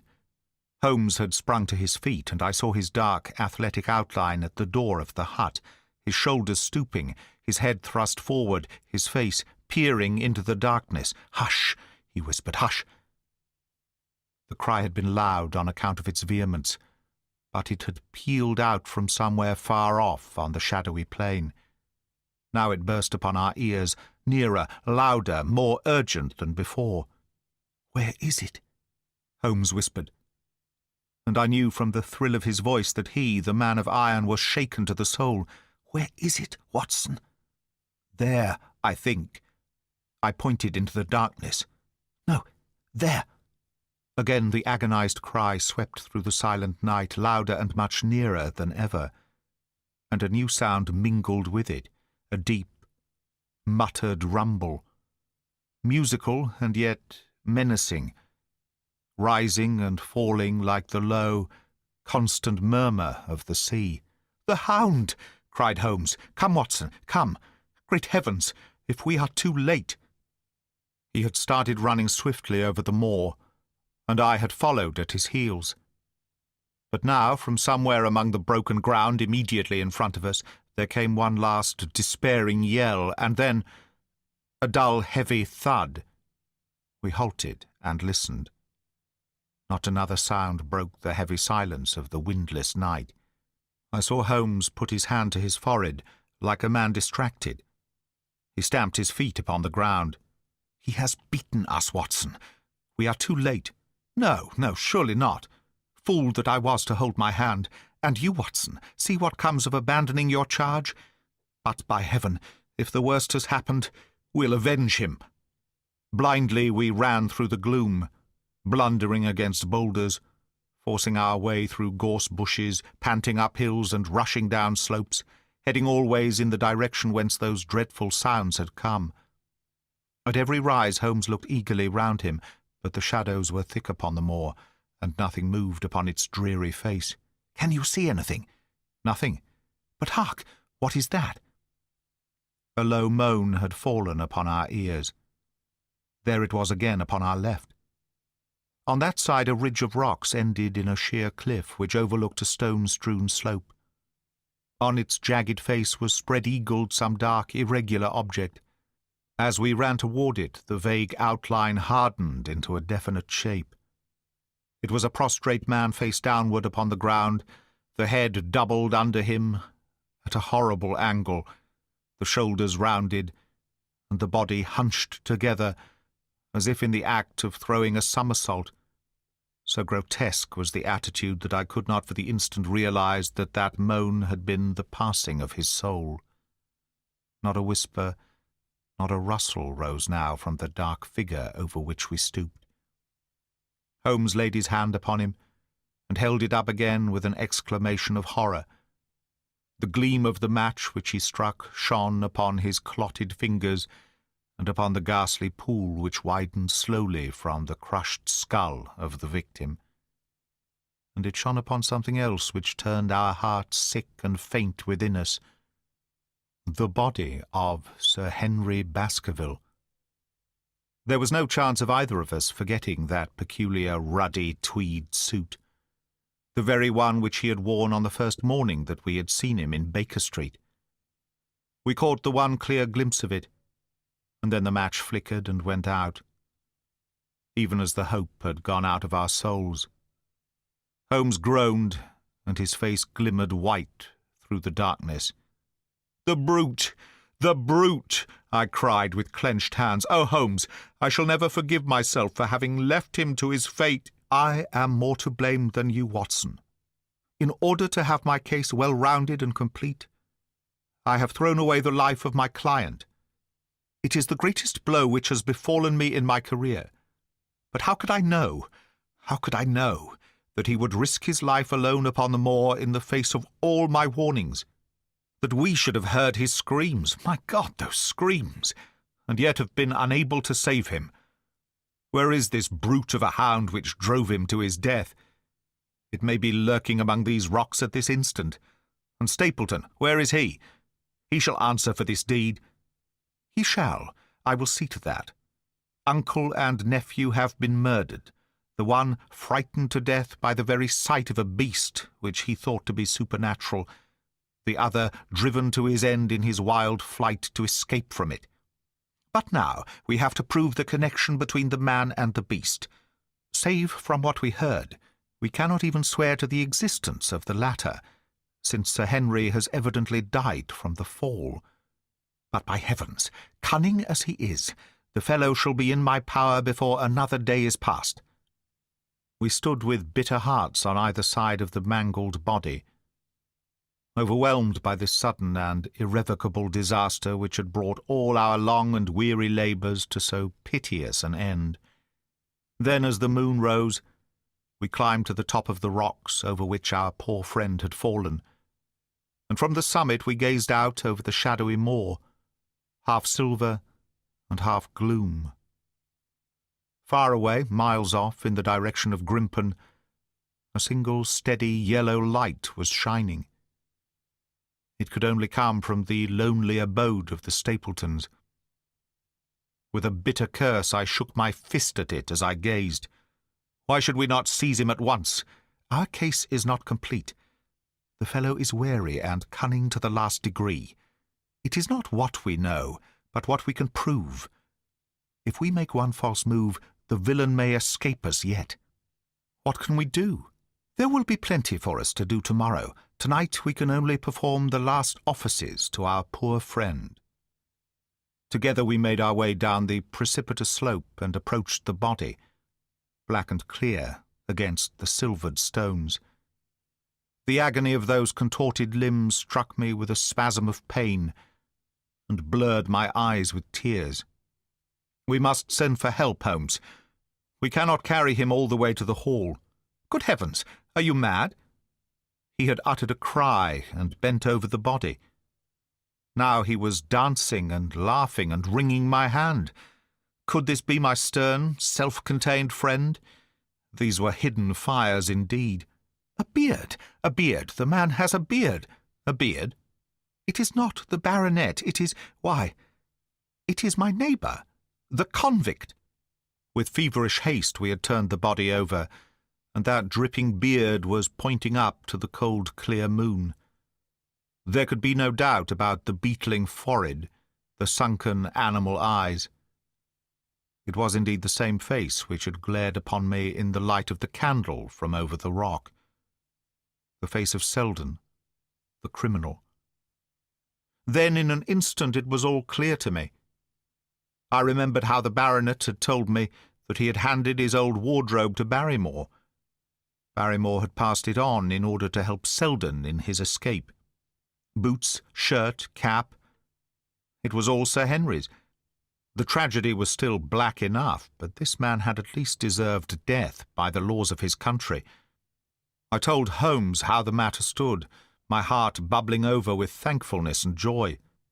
"Then the clothes have been the poor devil's death," said he. "It is clear enough that the Hound has been laid on from some article of Sir Henry's. The boot, which was abstracted in the hotel in all probability, and so ran this man down. There is one very singular thing, however. How came Selden, in the darkness, to know that the Hound was on his trail? He heard him. To hear a hound upon the moor would not work a hard man like this convict into such a paroxysm of terror that he would risk recapture by screaming wildly for help. By his cries he must have run a long way after he knew the animal was on his track. How did he know? A greater mystery to me is why this Hound, presuming that all our conjectures are correct— I presume nothing. Well, then, why this Hound should be loose tonight? I suppose that it does not always run loose upon the moor. Stapleton would not let it go unless he had reason to think that Sir Henry would be there. My difficulty is the more formidable of the two, for I think that we shall very shortly get an explanation of yours, while mine may remain forever a mystery. The question now is, what shall we do with this poor wretch's body? We cannot leave it here to the foxes and the ravens. I suggest that we put it in one of the huts, until we can communicate with the police. Exactly.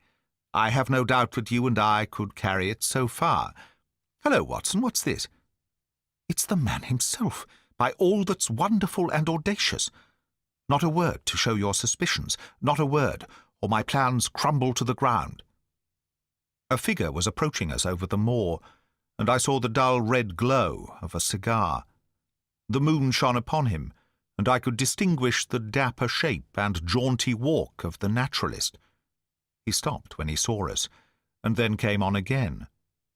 "Why, Dr. Watson, that's not you, is it? You are the last man that I should have expected to see out on the moor at this time of night. But, dear me, what's this? Somebody hurt? Not— Don't tell me that it is our friend Sir Henry." He hurried past me and stooped over the dead man. I heard a sharp intake of his breath, and the cigar fell from his fingers. Who's this?" he stammered. "It is Selden, the man who escaped from Princetown." Stapleton turned a ghastly face upon us, but by a supreme effort he had overcome his amazement and his disappointment. He looked sharply from Holmes to me. "Dear me, what a very shocking affair. How did he die?" "He appears to have broken his neck by falling over these rocks. My friend and I were strolling on the moor when we heard a cry. I heard a cry also. That was what brought me out. I was uneasy about Sir Henry." "Why about Sir Henry in particular?" I could not help asking. "Because I had suggested that he should come over. When he did not come, I was surprised, and I naturally became alarmed for his safety when I heard cries upon the moor. By the way," his eyes darted again from my face to Holmes's, "did you hear anything else besides a cry?"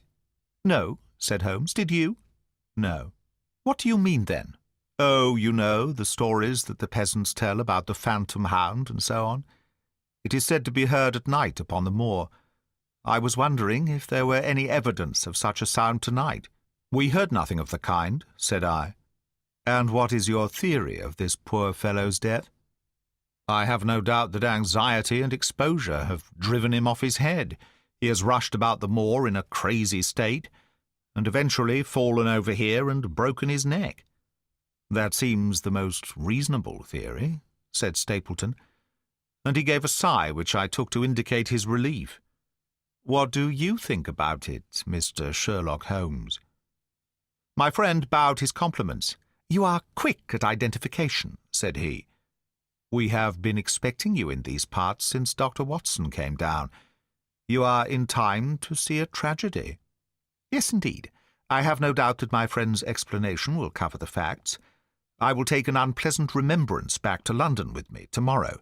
"Oh, you return tomorrow?" "That is my intention. I hope your visit has cast some light upon those occurrences which have puzzled us." Holmes shrugged his shoulders. "One cannot always have the success for which one hopes. An investigator needs facts and not legends or rumours. It has not been a satisfactory case." My friend spoke in his frankest and most unconcerned manner. Stapleton still looked hard at him. Then he turned to me. "I would suggest carrying this poor fellow to my house, but it would give my sister such a fright that I do not feel justified in doing it. I think that if we put something over his face, he will be safe until morning." And so it was arranged. Resisting Stapleton's offer of hospitality, Holmes and I set off to Baskerville Hall, leaving the naturalist to return alone.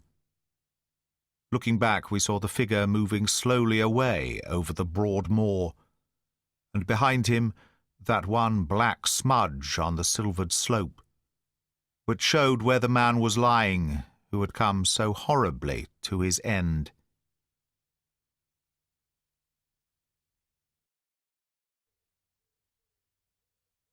Chapter 13. Fixing the Nets. "We're at close grips at last," said Holmes as we walked together across the moor. "What a nerve the fellow has! How he pulled himself together in the face of what must have been a paralyzing shock when he found that the wrong man had fallen a victim to his plot. I told you in London, Watson, and I tell you now again, that we have never had a foeman more worthy of our steel. I am sorry that he has seen you, and so was I at first, but there was no getting out of it. What effect do you think it will have upon his plans now that he knows you are here? It may cause him to be more cautious, or it may drive him to desperate measures at once. Like most clever criminals, he may be too confident in his own cleverness, and imagine that he has completely deceived us. Why should we not arrest him at once? My dear Watson, you were born to be a man of action. Your instinct is always to do something energetic. But supposing, for argument's sake, that we had him arrested tonight, what on earth the better off should we be for that? We could prove nothing against him. There's the devilish cunning of it. If he were acting through a human agent, we could get some evidence. But if we were to drag this great dog to the light of day, it would not help us in putting a rope round the neck of its master. Surely we have a case. Not a shadow of one, only surmise and conjecture. We should be laughed out of court if we came with such a story and such evidence. There is Sir Charles's death, found dead without a mark upon him. You and I know that he died of sheer fright, and we also know what frightened him, but how are we to get 12 stolid jurymen to know it? What signs are there of a hound? Where are the marks of its fangs? Of course we know that a hound does not bite a dead body, and that Sir Charles was dead before ever the brute overtook him. But we have to prove all this, and we are not in a position to do it. Well then, tonight? We are not much better off tonight. Again, there was no direct connection between the hound and the man's death. We never saw the hound. We heard it, but we could not prove that it was running upon this man's trail. There is a complete absence of motive. No, my dear fellow, we must reconcile ourselves to the fact that we have no case at present, and that it is worth our while to run any risk in order to establish one. And how do you propose to do so? I have great hopes of what Mrs. Laura Lyons may do for us when the position of affairs is made clear to her, and I have my own plan as well. Sufficient for tomorrow is the evil thereof, but I hope before the day is past to have the upper hand at last." I could draw nothing further from him, and he walked, lost in thought, as far as the Baskerville gates. "Are you coming up?" "Yes, I see no reason for further concealment. But one last word, Watson. Say nothing of the hound to Sir Henry. Let him think that Selden's death was as Stapleton would have us believe. He will have a better nerve for the ordeal which he will have to undergo tomorrow, when he is engaged, if I remember your report aright, to dine with these people. And so am I. Then you must excuse yourself, and he must go alone. That will be easily arranged. And now, if we are too late for dinner, I think that we are both ready for our suppers." Sir Henry was more pleased than surprised to see Sherlock Holmes, for he had for some days been expecting that recent events would bring him down from London. He did raise his eyebrows, however, when he found that my friend had neither any luggage nor any explanations for its absence. Between us we soon supplied his wants, and then, over a belated supper, we explained to the baronet as much of our experience as it seemed desirable that he should know. But first I had the unpleasant duty of breaking the news to Barrymore and his wife. To him it may have been an unmitigated relief, but she wept bitterly in her apron. To all the world he was a man of violence, half animal and half demon, but to her he always remained the little wilful boy of her own girlhood, the child who had clung to her hand. Evil indeed is the man who has not one woman to mourn him. "I've been moping in the house all day since Watson went off in the morning," said the baronet. "I guess I should have some credit, for I've kept my promise. If I hadn't sworn not to go about alone, I might have had a more lively evening, for I had a message from Stapleton asking me over there." "I have no doubt that you would have had a more lively evening," said Holmes dryly. "By the way, I don't suppose you appreciate that we have been mourning over you as having broken your neck." Sir Henry opened his eyes. "How was that?" "This poor wretch was dressed in your clothes. I fear your servant who gave them to him may get into trouble with the police." "That is unlikely. There was no mark on any of them, as far as I know." "That's lucky for him. In fact, it's lucky for all of you, since you are all on the wrong side of the law in this matter. I'm not sure that as a conscientious detective my first duty is not to arrest the whole household. Watson's reports are most incriminating documents." "But how about the case?" asked the baronet. "Have you made anything out of the tangle? I don't know that Watson and I are much the wiser since we came down." "I think that I shall be in a position to make the situation rather more clear to you before long. It has been an exceedingly difficult and most complicated business. There are several points upon which we still want light, but it is coming all the same. We've had one experience, as Watson has no doubt told you.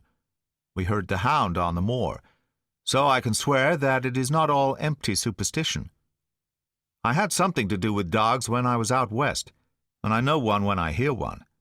If you can muzzle that one and put him on a chain, I'll be ready to swear you are the greatest detective of all time." "I think I will muzzle him and chain him all right, if you will give me your help." "Whatever you tell me to do, I will do." "Very good, and I will ask you also to do it blindly, without always asking the reason." "Just as you like." "If you will do this, I think the chances are that our little problem will soon be solved. I have no doubt—" He stopped suddenly and stared fixedly up over my head into the air. The lamp beat upon his face, and so intent was it and so still that it might have been that of a clear-cut classical statue, a personification of alertness and expectation. "What is it?" we both cried. I could see as he looked down that he was repressing some internal emotion. His features were still composed, but his eyes shone with amused exultation. "Excuse the admiration of a connoisseur," said he as he waved his hand towards the line of portraits which covered the opposite wall. "Watson won't allow that I know anything of art, but that is mere jealousy because our views upon the subject differ. Now these are a really very fine series of portraits." "Well, I'm glad to hear you say so," said Sir Henry, glancing with some surprise at my friend. "I don't pretend to know much about these things, and I'd be a better judge of a horse or a steer than of a picture. I didn't know that you found time for such things." "I know what is good when I see it, and I see it now. That's a Nella, I'll swear, that lady in the blue silk over yonder, and the stout gentleman with the wig ought to be a Reynolds. They are all family portraits, I presume?" "Every one." "Do you know the names?" "Barrymore has been coaching me in them, and I think I can say my lessons fairly well." "Who is the gentleman with the telescope?" "That is Rear Admiral Baskerville, who served under Rodney in the West Indies. The man with the blue coat and the roll of paper is Sir William Baskerville, who was chairman of committees of the House of Commons under Pitt." "And this cavalier opposite to me, The one with the black velvet and the lace. Ah, you have a right to know about him. That is the cause of all the mischief, the wicked Hugo, who started the Hound of the Baskervilles. We're not likely to forget him." I gazed with interest and some surprise upon the portrait. "Dear me," said Holmes, "he seems a quiet, meek-mannered man enough. But I dare say that there was a lurking devil in his eyes. I had pictured him as a more robust and ruffianly person." "There's no doubt about the authenticity, for the name and the date, 1647, are on the back of the canvas." Holmes said little more, but the picture of the old roisterer seemed to have a fascination for him, and his eyes were continually fixed upon it during supper. It was not until later, when Sir Henry had gone to his room, that I was able to follow the trend of his thoughts. He led me back into the banqueting hall, his bedroom candle in his hand, and he held it up against the time-stained portrait on the wall. "Do you see anything there?" I looked at the broad-plumed hat, the curling love-locks, the white lace collar, and the straight, severe face which was framed between them. It was not a brutal countenance, but it was prim, hard, and stern, with a firm-set, thin-lipped mouth and a coldly intolerant eye. "Is it like anyone you know?" "There is something of Sir Henry about the jaw.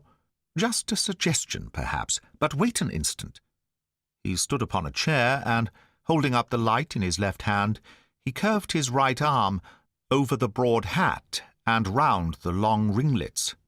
"Good heavens!" I cried in amazement. The face of Stapleton had sprung out of the canvas. "Ha! You see it now. My eyes have been trained to examine faces and not their trimmings. It is the first quality of a criminal investigator that he should see through a disguise. But this is marvellous. It might be his portrait. Yes, it is an interesting instance of a throwback, which appears to be both physical and spiritual. A study of family portraits is enough to convert a man to the doctrine of reincarnation. The fellow is a Baskerville, that is evident.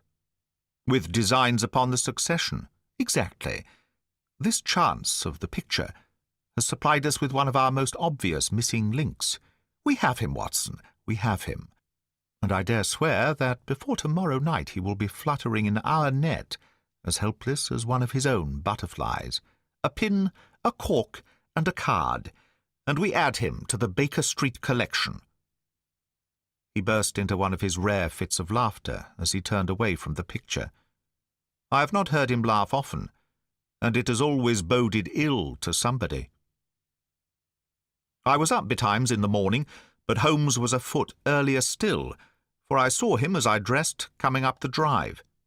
"Yes, we should have a full day today," he remarked, and he rubbed his hands with the joy of action. "The nets are all in place, and the drag is about to begin. We'll know before the day is out whether we have caught our big, lean-jawed pike, or whether he has got through the meshes. Have you been on the moor already?" "I have sent a report from Grimpen to Princetown as to the death of Selden. I think I can promise that none of you will be troubled in the matter.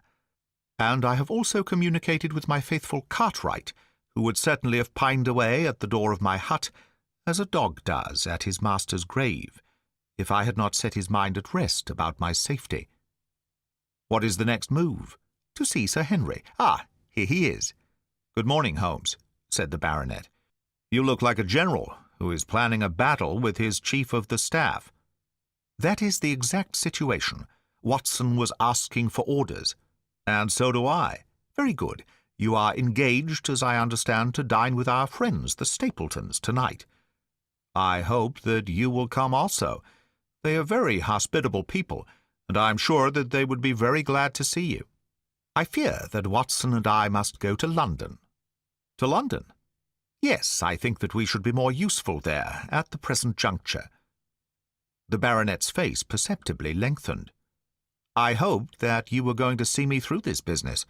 The hall and the moor are not very pleasant places when one is alone." "My dear fellow, you must trust me implicitly, and do exactly what I tell you. You can tell your friends that we should have been happy to have come with you, but that urgent business required us to be in town.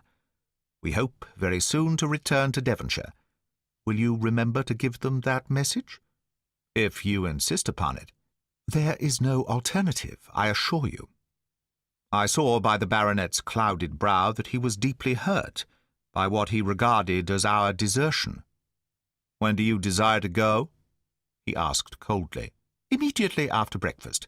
We will drive into Coombe Tracy, but Watson will leave his things as a pledge that he will come back to you. Watson, you will send a note to Stapleton to tell him that you regret that you cannot come. I have a good mind to go to London with you, said the baronet. Why should I stay here alone?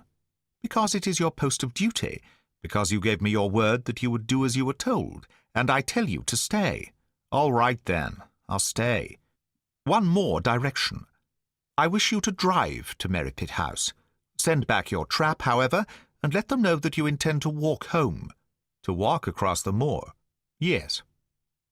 But that is the very thing which you have so often cautioned me not to do. This time you may do it with safety. If I had not every confidence in your nerve and courage, I would not suggest it. But it is essential that you should do it. Then I will do it. And as you value your life, do not go across the moor in any direction, save along the straight path which leads from Merripit House to the Grimpen Road, and is your natural way home. I will do just what you say. Very good. I should be glad to get away as soon after breakfast as possible, so as to reach London in the afternoon. I was very much astounded by this programme, though I remembered that Holmes had said to Stapleton on the night before that his visit would terminate next day. It had not crossed my mind, however, that he would wish me to go with him. Nor could I understand how we could both be absent at a moment which he himself declared to be critical. There was nothing for it, however, but implicit obedience. So we bade good-bye to our rueful friend, and a couple of hours afterwards we were at the station of Coombe Tracy, and had dispatched the trap upon its return journey. A small boy was waiting upon the platform. Any orders, sir? You will take this train to town, Cartwright. The moment you arrive, you will send a wire to Sir Henry Baskerville in my name to say that if he finds the pocket-book which I have dropped, he is to send it by registered post to Baker Street. Yes, sir. And ask at the station if there is a message for me. The boy returned with the telegram, which Holmes handed to me. It ran, Wire received, coming down with unsigned warrant. Arrived 5:40, Lestrade. That is in answer to mine of this morning. He is the best of the professionals, I think, and we may need his assistance. Now, Watson, I think that we cannot employ our time better than by calling upon your acquaintance, Mrs. Laura Lyons. His plan of campaign was beginning to be evident. He would use the baronet in order to convince the Stapletons that we were really gone, while we should actually return at the instant when we were likely to be needed. That telegram from London, if mentioned by Sir Henry to the Stapletons, must remove the last suspicions from their minds. Already I seemed to see our nets drawing closer around that lean-jawed pike. Mrs. Laura Lyons was in her office, and Sherlock Holmes opened his interview with a frankness and directness which considerably amazed her. I am investigating the circumstances which attended the death of the late Sir Charles Baskerville, said he. My friend here, Dr. Watson, has informed me of what you have communicated, and also of what you have withheld in connection with that matter. What have I withheld? She asked defiantly. You have confessed that you asked Sir Charles to be at the gate at 10 o'clock. We know that that was the place and hour of his death. You have withheld what the connection is between these events. There is no connection. In that case, the coincidence must indeed be an extraordinary one. But I think that we shall succeed in establishing a connection after all. I wish to be perfectly frank with you, Mrs. Lyons. We regard this case as one of murder, and the evidence may implicate not only your friend Mr. Stapleton, but his wife as well. The lady sprang from her chair. His wife, she cried. The fact is no longer a secret. The person who has passed for his sister is really his wife. Mrs. Lyons had resumed her seat. Her hands were grasping the arms of her chair, and I saw that the pink nails had turned white with the pressure of her grip. "His wife," she said again. "His wife. He is not a married man." Sherlock Holmes shrugged his shoulders. "Prove it to me. Prove it to me, and if you can do so—" The fierce flash of her eyes said more than any words. "I have come prepared to do so," said Holmes, drawing several papers from his pocket. "Here is a photograph of the couple taken in York 4 years ago. It is endorsed Mr. and Mrs. Vandeleur. But you will also have no difficulty in recognizing him and her also, if you know her by sight. Here are 3 written descriptions by trustworthy witnesses of Mr. and Mrs. Vandeleur, who at that time kept St. Oliver's private school. Read them and see if you can doubt the identity of these people." She glanced at them, and then looked up at us with the set, rigid face of a desperate woman. "Mr. Holmes," she said, "this man had offered me marriage on condition that I could get a divorce from my husband. He has lied to me, the villain, in every conceivable way. Not one word of truth has he ever told me. And why? Why? I imagined that all was for my own sake. But now I see that I was never anything but a tool in his hands. Why should I preserve faith with him, who never kept any with me? Why should I try to shield him from the consequences of his own wicked acts? Ask me what you like, and there is nothing which I shall hold back. One thing I swear to you, and that is that when I wrote the letter, I never dreamed of any harm to the old gentleman, who had been my kindest friend." "I entirely believe you, madam," said Sherlock Holmes. "The recital of these events must be very painful to you, and perhaps it will make it easier if I tell you what occurred. And you can check me if I make any material mistake. The sending of this letter was suggested to you by Stapleton? He dictated it. I presume that the reason he gave was that you would receive help from Sir Charles for legal expenses connected with your divorce?" "Exactly. And then, after you had sent the letter, he dissuaded you from keeping the appointment. He told me that it would hurt his self-respect, that any other man should find the money for such an object, and that though he was a poor man himself, he would devote his last penny to removing the obstacles which divided us. He appears to be a very consistent character. And then you heard nothing until you read the reports of the death in the paper?" "No." "And he made you swear to say nothing about your appointment with Sir Charles?" "He did. He said that the death was a very mysterious one, and that I should certainly be suspected if the facts came out. He frightened me into remaining silent." "Quite so. But you had your suspicions?" She hesitated and looked down. "I knew him," she said. "But if he had kept faith with me, I should always have done so with him. I think that on the whole you have had a fortunate escape," said Sherlock Holmes. "You have had him in your power, and he knew it. And yet you are alive. You have been walking for some months very near to the edge of a precipice. We must wish you good morning now, Mrs. Lyons, and it is probable that you will very shortly hear from us again. Our case becomes rounded off, and difficulty after difficulty thins away in front of us," said Holmes, as we stood waiting for the arrival of the express from town. "I shall soon be in the position of being able to put into a single connected narrative one of the most singular and sensational crimes of modern times. Students of criminology will remember the analogous incidents in Godno, in Little Russia, in the year 66. And, of course, there are the Anderson murders in North Carolina. But this case possesses some features which are entirely its own.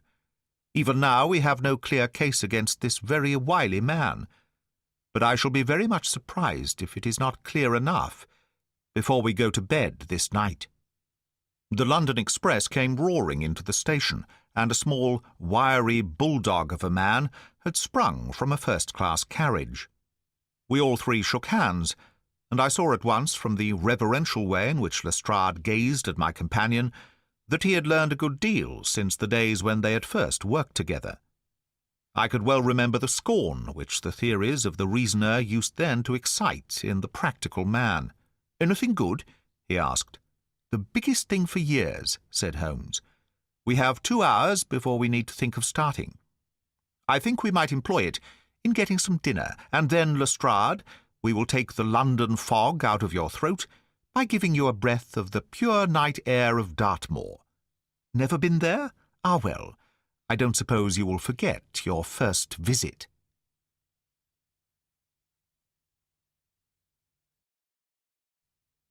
Chapter 14.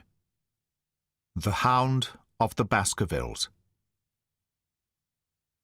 One of Sherlock Holmes's defects, if indeed one may call it a defect, was that he was exceedingly loath to communicate his full plans to any other person until the instant of their fulfilment. Partly it came, no doubt, from his own masterful nature, which loved to dominate and surprise those who were around him. Partly also from his professional caution, which urged him never to take any chances. The result, however, was very trying for those who were acting as his agents and assistants. I had often suffered under it, but never more so than during that long drive in the darkness. The great ordeal was in front of us. At last we were about to make our final effort.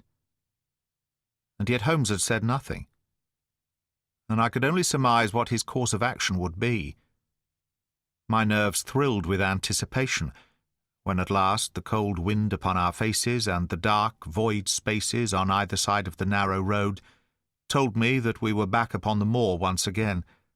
Every stride of the horses and every turn of the wheels was taking us nearer to our supreme adventure. Our conversation was hampered by the presence of the driver of the hired wagonette, so that we were forced to talk of trivial matters when our nerves were tense with emotion and anticipation. It was a relief to me, after that unnatural restraint, when we at last passed Franklin's house and knew that we were drawing near to the hall and to the scene of action. We did not drive up to the door, but got down near the gate of the avenue. The wagonette was paid off and ordered to return to Coombe Tracy forthwith, while we started to walk to Merrypit House. "Are you armed, Lestrade?" The little detective smiled. "As long as I have my trousers, I have a hip pocket, and as long as I have my hip pocket, I have something in it. Good. My friend and I are also ready for emergencies. You're mighty close about this affair, Mr. Holmes. What's the game now?" "A waiting game." "My word, it does not seem a very cheerful place," said the detective with a shiver, glancing round him at the gloomy slopes of the hill and at the huge lake of fog which lay over the Grimpen Mire. "I see the lights of a house ahead of us." "That is Merrypit House, and the end of our journey. I must request you to walk on tiptoe, and not to talk above a whisper." We moved cautiously along the track as if we were bound for the house, but Holmes halted us when we were about 200 yards from it. "This will do," said he. "These rocks upon the right will make an admirable screen." "We are to wait here?" "Yes. We shall make our little ambush here. Get into this hollow, Lestrade. You have been inside the house, have you not, Watson? Can you tell the position of the rooms? What are those latticed windows at this end?" "I think they are the kitchen windows." "And the one beyond, which shines so brightly?" "That is certainly the dining room." "The blinds are up. You know the lie of the land best. Creep forward quietly and see what they are doing. But for heaven's sake, don't let them know that they are watched." I tiptoed down the path and stood behind the low wall which surrounded the stunted orchard. Creeping in its shadow, I reached a point whence I could look straight through the uncurtained window. There were only two men in the room, Sir Henry and Stapleton. They sat with their profiles towards me on either side of the round table. Both of them were smoking cigars, and coffee and wine were in front of them. Stapleton was talking with animation, but the baronet looked pale and distrait. Perhaps the thought of that lonely walk across the ill-omened moor was weighing heavily upon his mind. As I watched them, Stapleton rose and left the room, while Sir Henry filled his glass again and leaned back in his chair, puffing at his cigar. I heard the creak of a door and the crisp sound of boots upon gravel. The steps passed along the path on the other side of the wall under which I crouched. Looking over, I saw the naturalist pause at the door of an outhouse in the corner of the orchard. A key turned in the lock, and as he passed in there was a curious scuffling noise from within. He was only a minute or so inside, and then I heard the key turn once more, and he passed me and re-entered the house. I saw him rejoin his guest, and I crept quietly back to where my companions were waiting to tell them what I had seen. "You say, Watson, that the lady is not there?" Holmes asked when I had finished my report. "No." "Where can she be, then, since there is no light in any other room except the kitchen?" "I cannot think where she is." I have said that over the great Grimpen Mire there hung a dense white fog. It was drifting slowly in our direction, and banked itself up like a wall on that side of us, low but thick and well-defined. The moon shone on it, and it looked like a great shimmering ice field, with the heads of the distant tors as rocks borne upon its surface. Holmes's face was turned towards it, and he muttered impatiently as he watched its sluggish drift. "It's moving towards us, Watson." "Is that serious?" "Very serious indeed. The one thing upon earth which could have disarranged my plans. He can't be very long now. It is already 10 o'clock. Our success and even his life may depend upon his coming out before the fog is over the path." The night was clear and fine above us. The stars shone cold and bright, while a half-moon bathed the whole scene in a soft, uncertain light. Before us lay the dark bulk of the house, its serrated roof and bristling chimneys hard outlined against the silver-spangled sky. Broad bars of golden light from the lower windows stretched across the orchard and the moor. One of them was suddenly shut off. The servants had left the kitchen. There only remained the lamp in the dining-room, where the two men, the murderous host and the unconscious guest, still chatted over their cigars. Every minute that white woolly plain which covered one half of the moor was drifting closer and closer to the house. Already the first thin wisps of it were curling across the golden square of the lighted window. The farther wall of the orchard was already invisible, and the trees were standing out of a swirl of white vapour. As we watched it, the fog wreaths came crawling round both corners of the house, and rolled slowly into one dense bank, on which the upper floor and the roof floated like a strange ship upon a shadowy sea.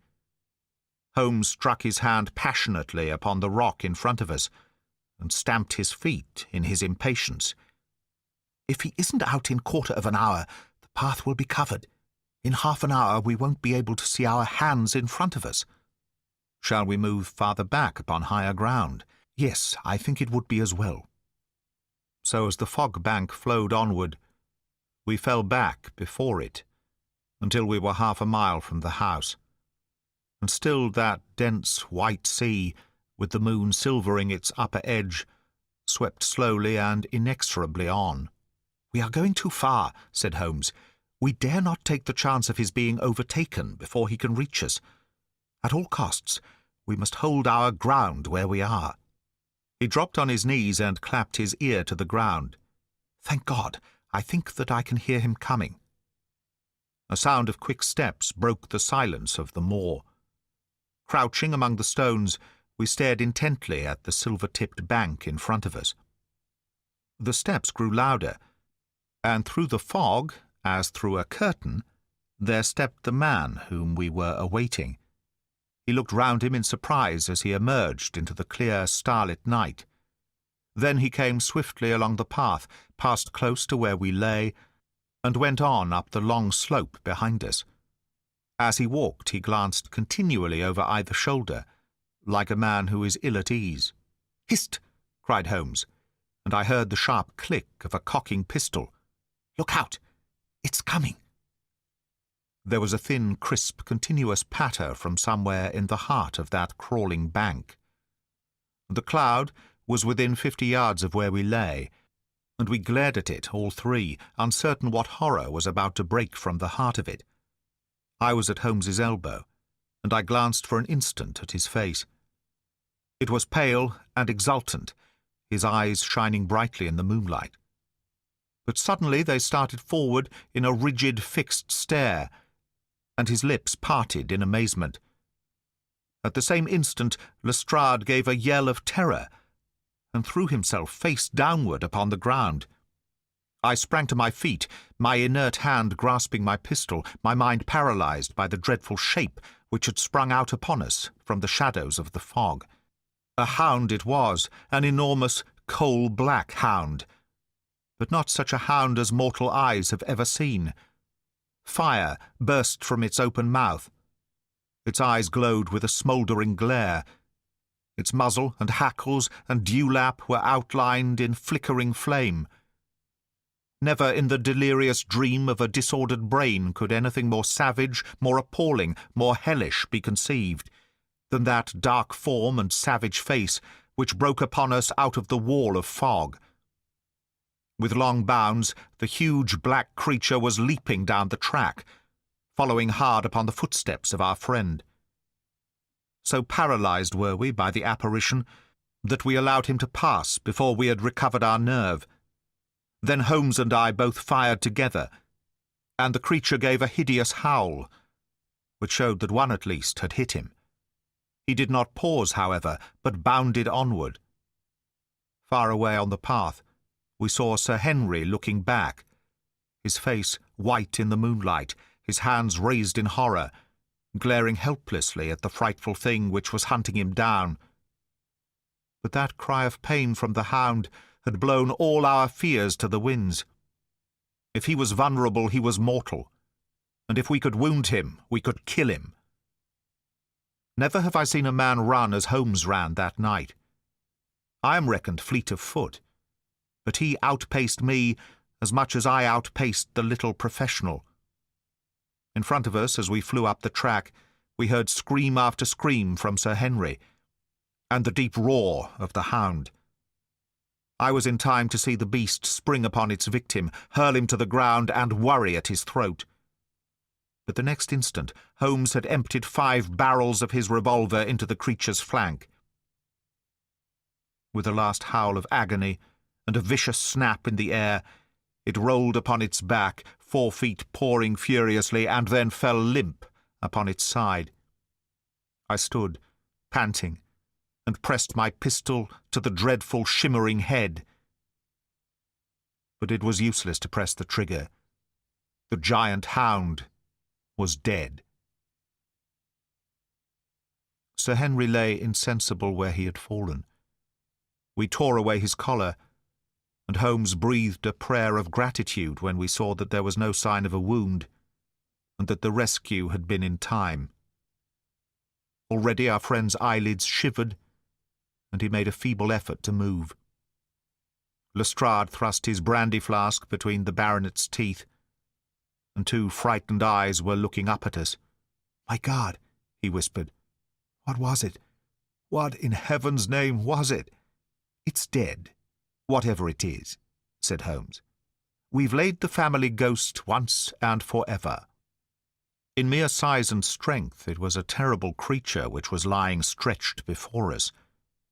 It was not a pure bloodhound, and it was not a pure mastiff, but it appeared to be a combination of the two, gaunt, savage, and as large as a small lioness. Even now, in the stillness of death, the huge jaws seemed to be dripping with a bluish flame, and the small, deep-set, cruel eyes were ringed with fire. I placed my hand upon the glowing muzzle, and as I held them up, my own fingers smouldered and gleamed in the darkness. "Phosphorus," I said. "A cunning preparation of it," said Holmes, sniffing at the dead animal. "There is no smell which might have interfered with his power of scent. We owe you a deep apology, Sir Henry, for having exposed you to this fright. I was prepared for a hound, but not for such a creature as this, and the fog gave us little time to receive him. You have saved my life. Having first endangered it, are you strong enough to stand? Give me another mouthful of that brandy, and I shall be ready for anything. So, now you will help me up. What do you propose to do? To leave you here. You are not fit for further adventures tonight. If you will wait, one or other of us will go back with you to the hall. He tried to stagger to his feet, but he was still ghastly pale and trembling in every limb. We helped him to a rock where he sat shivering, with his face buried in his hands. We must leave you now, said Holmes. The rest of our work must be done, and every moment is of importance. We have our case, and now we only want our man. It's 1,000 to 1 against our finding him at the house, he continued as we retraced our steps swiftly down the path. Those shots must have told him that the game was up. We were some distance off, and this fog may have deadened them. He followed the hound to call him off, of that you may be certain. No, he's gone by this time. But we'll search the house and make sure. The front door was open, so we rushed in and hurried from room to room, to the amazement of a doddering old manservant who met us in the passage. There was no light save in the dining-room, but Holmes caught up the lamp and left no corner of the house unexplored. No sign could we see of the man whom we were chasing. On the upper floor, however, one of the bedroom doors was locked. "There's someone in here," cried Lestrade. "I can hear a movement. Open this door." A faint moaning and rustling came from within. Holmes struck the door just over the lock with the flat of his foot, and it flew open. Pistol in hand, we all three rushed into the room. But there was no sign within it of that desperate and defiant villain whom we expected to see. Instead, we were faced by an object so strange and so unexpected that we stood for a moment staring at it in amazement. The room had been fashioned into a small museum, and the walls were lined by a number of glass-topped cases, full of that collection of butterflies and moths, the formation of which had been the relaxation of this complex and dangerous man. In the centre of this room there was an upright beam, which had been placed at some period as a support for the old worm-eaten bulk of timber which spanned the roof. To this post a figure was tied, so swathed and muffled in the sheets which had been used to secure it, that one could not for the moment tell whether it was that of a man or a woman. One towel passed round the throat, and was secured at the back of the pillar. Another covered the lower part of the face, and over it 2 dark eyes full of grief and shame and a dreadful questioning, stared back at us. In a minute we had torn off the gag, unswathed the bonds, and Mrs. Stapleton sank upon the floor in front of us. As her beautiful head fell upon her chest, I saw the clear red wheal of a whiplash across her neck. "The brute!" cried Holmes. "Here, Lestrade, your brandy bottle. Put her in the chair. She has fainted from ill usage and exhaustion." She opened her eyes again. "Is he safe?" she asked. "Has he escaped?" "He cannot escape us, madam. No, I did not mean my husband. Sir Henry. Is he safe?" "Yes." "And the hound?" "It is dead." She gave a long sigh of satisfaction. "Thank God! Thank God! Oh, this villain! See how he has treated me." She shot her arms out from her sleeves, and we saw with horror that they were all mottled with bruises. "But this is nothing. It is my mind and soul that he has tortured and defiled. I could endure it all, ill usage, solitude, a life of deception, everything, as long as I could still cling to the hope that I had his love. But now I know that in this also I have been his dupe and his tool." She broke into passionate sobbing as she spoke. "You bear him no good will, madam," said Holmes. "Tell us then where we shall find him. If you have ever aided him in evil, help us now, and so atone." "There is but one place where he can have fled," she answered. "There is an old tin mine on an island in the heart of the mire. It was there that he kept his hound, and there also he had made preparations so that he might have a refuge. That is where he would fly." The fog bank lay like white wool against the window. Holmes held the lamp towards it. "See," said he, "no one could find his way into the Grimpen mire tonight." She laughed and clapped her hands. Her eyes and teeth gleamed with fierce merriment. "He may find his way in, but never out," she cried. "How can he see the guiding wands tonight? We planted them together, he and I, to mark the pathway through the mire. Oh, if I could only have plucked them out today! Then, indeed, you would have had him at your mercy." It was evident to us that all pursuit was in vain, until the fog had lifted. Meanwhile, we left Lestrade in possession of the house, while Holmes and I went back with the baronet to Baskerville Hall. The story of the Stapletons could no longer be withheld from him, but he took the blow bravely when he learned the truth about the woman whom he had loved.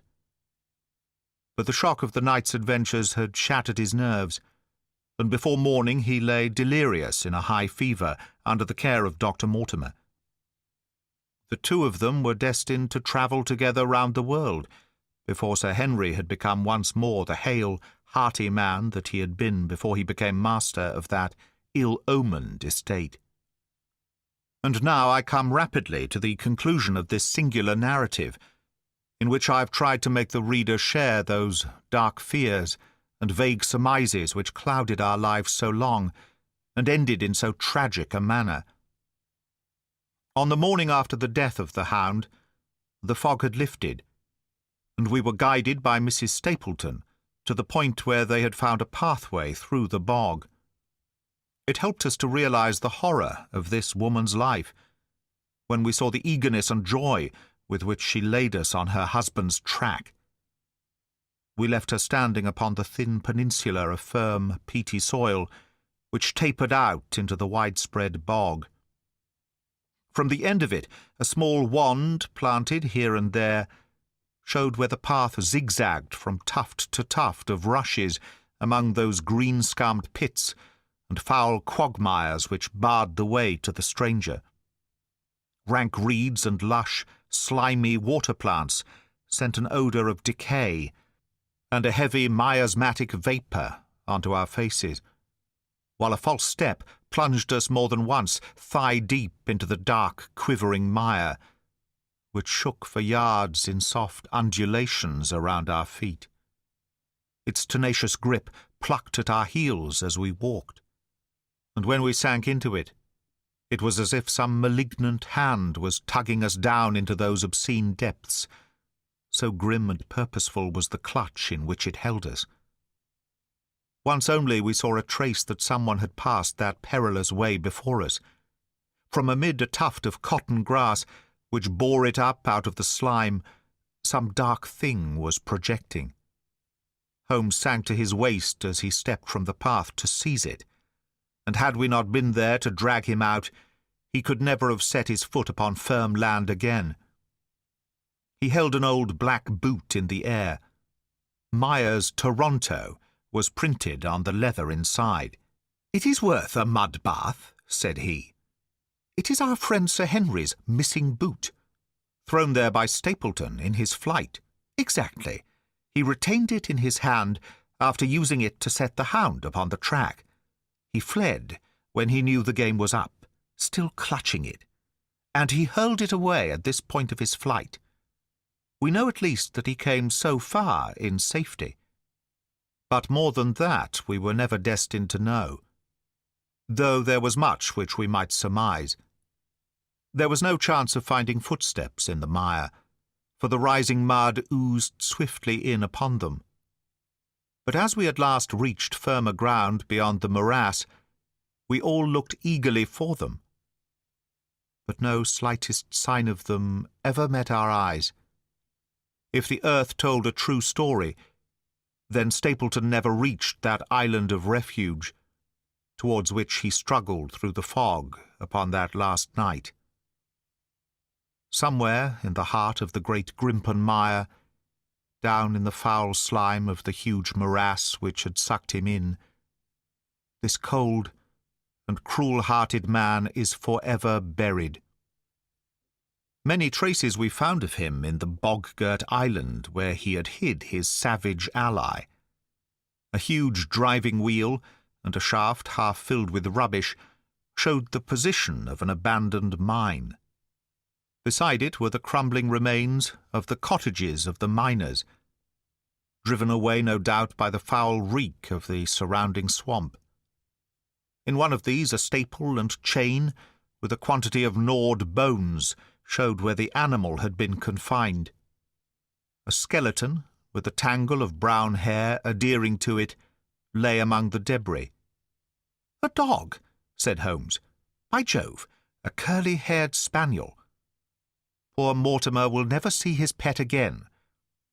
Well, I do not know that this place contains any secret which we have not already fathomed. He could hide his hound, but he could not hush its voice, and hence came those cries which even in daylight were not pleasant to hear. On an emergency, he could keep the hound in the outhouse at Merrypit, but it was always a risk, and it was only on the supreme day, which he regarded as the end of all his efforts, that he dared do it. This paste in the tin is no doubt the luminous mixture with which the creature was daubed. It was suggested, of course, by the story of the family hellhound, and by the desire to frighten old Sir Charles to death. No wonder the poor devil of a convict ran and screamed, even as our friend did, and as we ourselves might have done when he saw such a creature bounding through the darkness of the moor upon his track. It was a cunning device, for apart from the chance of driving your victim to his death, what peasant would venture to inquire too closely into such a creature should he get sight of it, as many have done upon the moor? I said it in London, Watson, and I say it again now, that never yet have we helped to hunt down a more dangerous man than he who is lying yonder. He swept his long arm towards the huge mottled expanse of green-splotched bog, which stretched away until it merged into the russet slopes of the moor.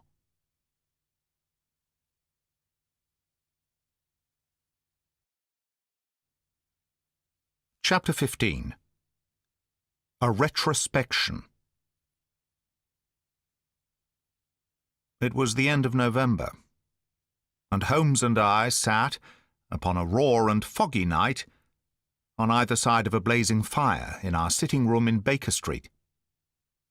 Since the tragic upshot of our visit to Devonshire, he had been engaged in two affairs of the utmost importance, in the first of which he had exposed the atrocious conduct of Colonel Upwood, in connection with the famous card scandal of the Nonpareil Club, while in the second he had defended the unfortunate Madame Montpensier from the charge of murder which hung over her in connection with the death of her stepdaughter, Mademoiselle Carrère, the young lady who, as it will be remembered, was found 6 months later, alive and married in New York. My friend was in excellent spirits over the success which had attended a succession of difficult and important cases, so that I was able to induce him to discuss the details of the Baskerville mystery. I had waited patiently for the opportunity, for I was aware that he would never permit cases to overlap, and that his clear and logical mind would not be drawn from its present work to dwell upon memories of the past. Sir Henry and Dr. Mortimer were, however, in London, on their way to that long voyage which had been recommended for the restoration of his shattered nerves. They had called upon us that very afternoon, so that it was natural that the subject should come up for discussion. "The whole course of events," said Holmes, "from the point of view of the man who called himself Stapleton, was simple and direct, although to us, who had no means in the beginning of knowing the motives of his actions, and could only learn part of the facts, it all appeared exceedingly complex. I have had the advantage of 2 conversations with Mrs. Stapleton, and the case has now been so entirely cleared up that I am not aware that there is anything which has remained a secret to us. You will find a few notes upon the matter under the heading B in my indexed list of cases. Perhaps you would kindly give me a sketch of the course of events from memory. Certainly, though I cannot guarantee that I carry all the facts in my mind. Intense mental concentration has a curious way of blotting out what has passed. The barrister, who has his case at his fingers' ends and is able to argue with an expert upon his own subject, finds that a week or two of the courts will drive it all out of his head once more. So each of my cases displaces the last, and Mademoiselle Carrère has blurred my recollection of Baskerville Hall. Tomorrow some other little problem may be submitted to my notice, which will in turn dispossess the fair French lady and the infamous Upwood. So far as the case of the Hound goes, however, I will give you the course of events as nearly as I can, and you will suggest anything which I may have forgotten. My inquiries show beyond all question that the family portrait did not lie, and that this fellow was indeed a Baskerville. He was a son of that Roger Baskerville, the younger brother of Sir Charles, who fled with a sinister reputation to South America, where he was said to have died unmarried.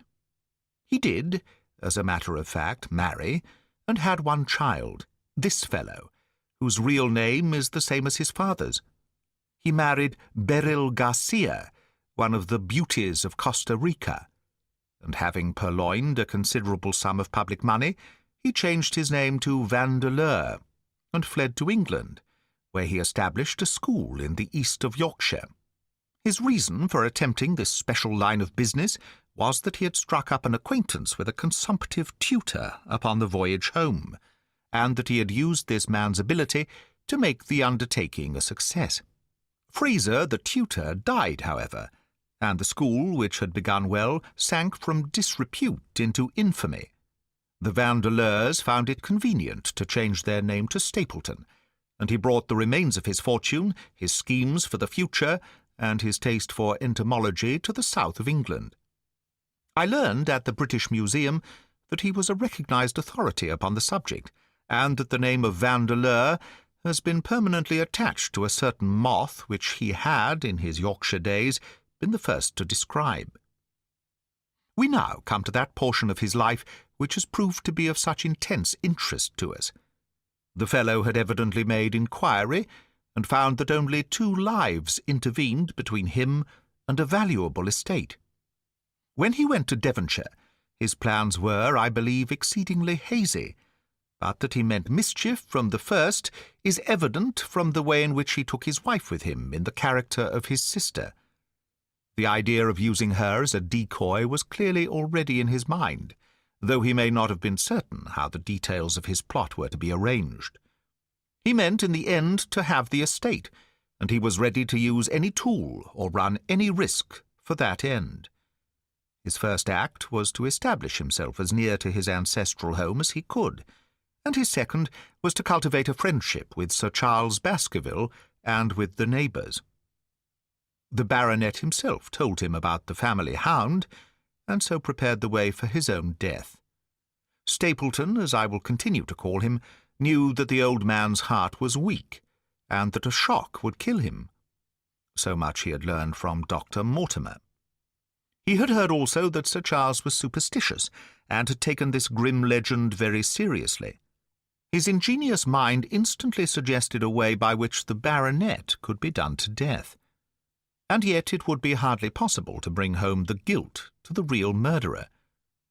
Having conceived the idea, he proceeded to carry it out with considerable finesse.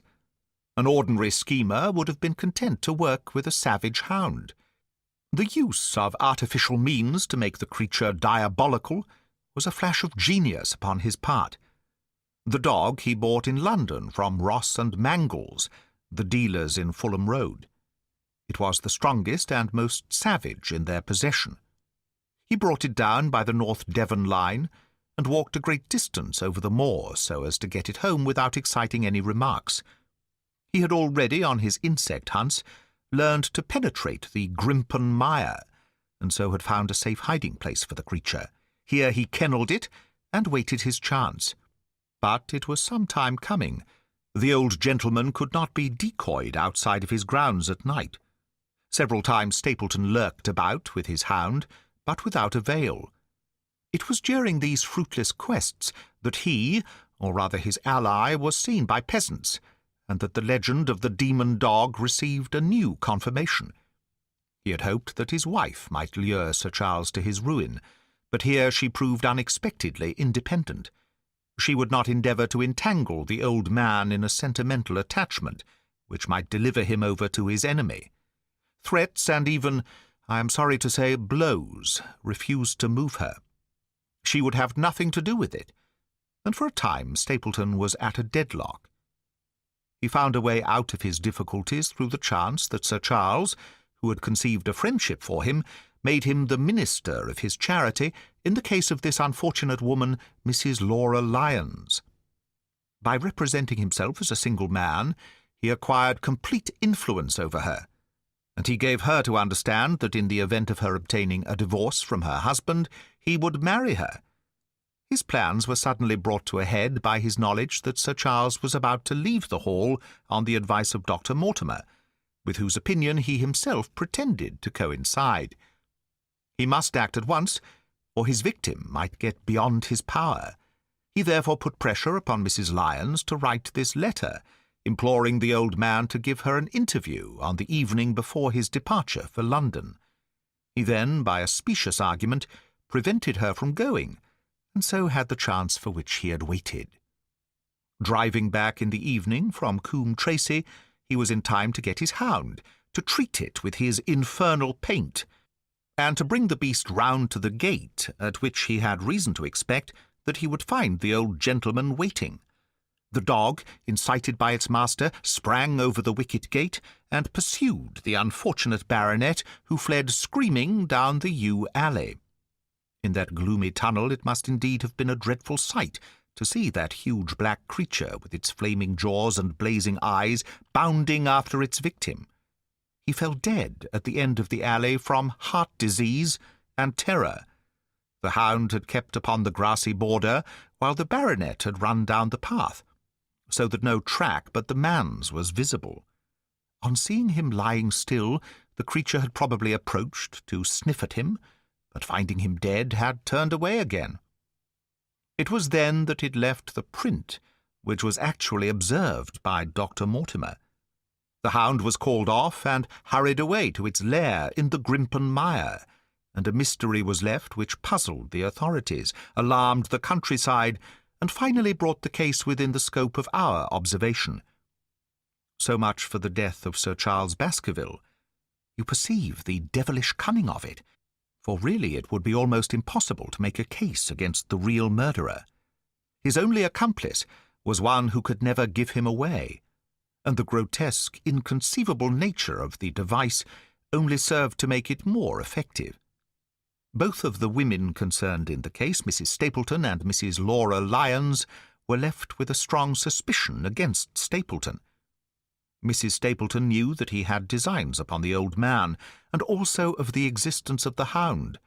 Mrs. Lyons knew neither of these things, but had been impressed by the death occurring at the time of an uncancelled appointment, which was only known to him. However, both of them were under his influence, and he had nothing to fear from them. The first half of his task was successfully accomplished, but the more difficult still remained. It is possible that Stapleton did not know of the existence of an heir in Canada. In any case, he would very soon learn it from his friend Dr. Mortimer, and he was told by the latter all details about the arrival of Henry Baskerville.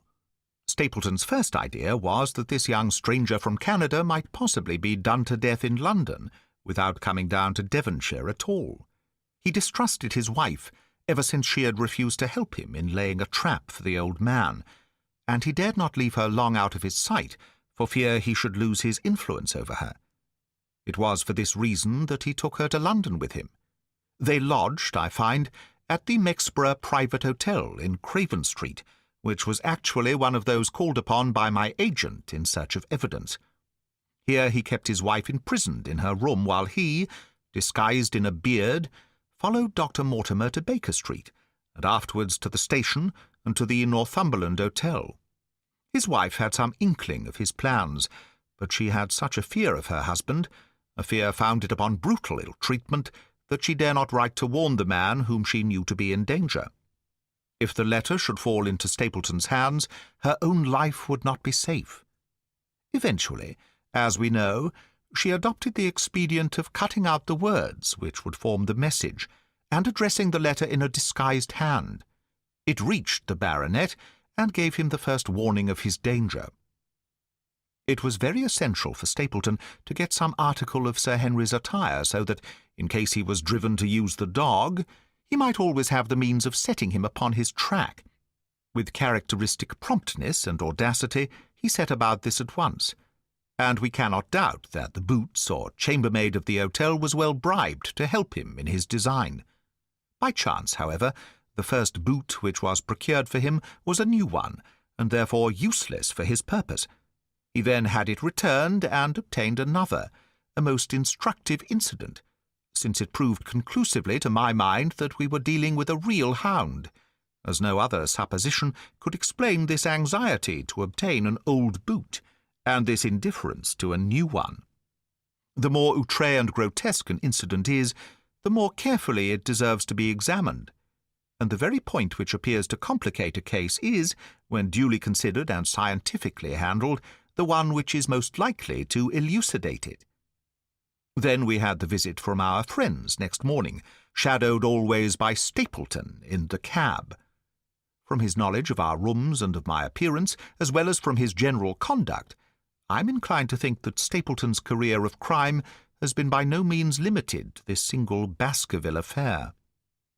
It is suggestive that during the last 3 years there have been 4 considerable burglaries in the West Country, for none of which was any criminal ever arrested. The last of these, at Folkestone Court in May, was remarkable for the cold-blooded pistoling of the page, who surprised the masked and solitary burglar. I cannot doubt that Stapleton recruited his waning resources in this fashion, and that for years he has been a desperate and dangerous man.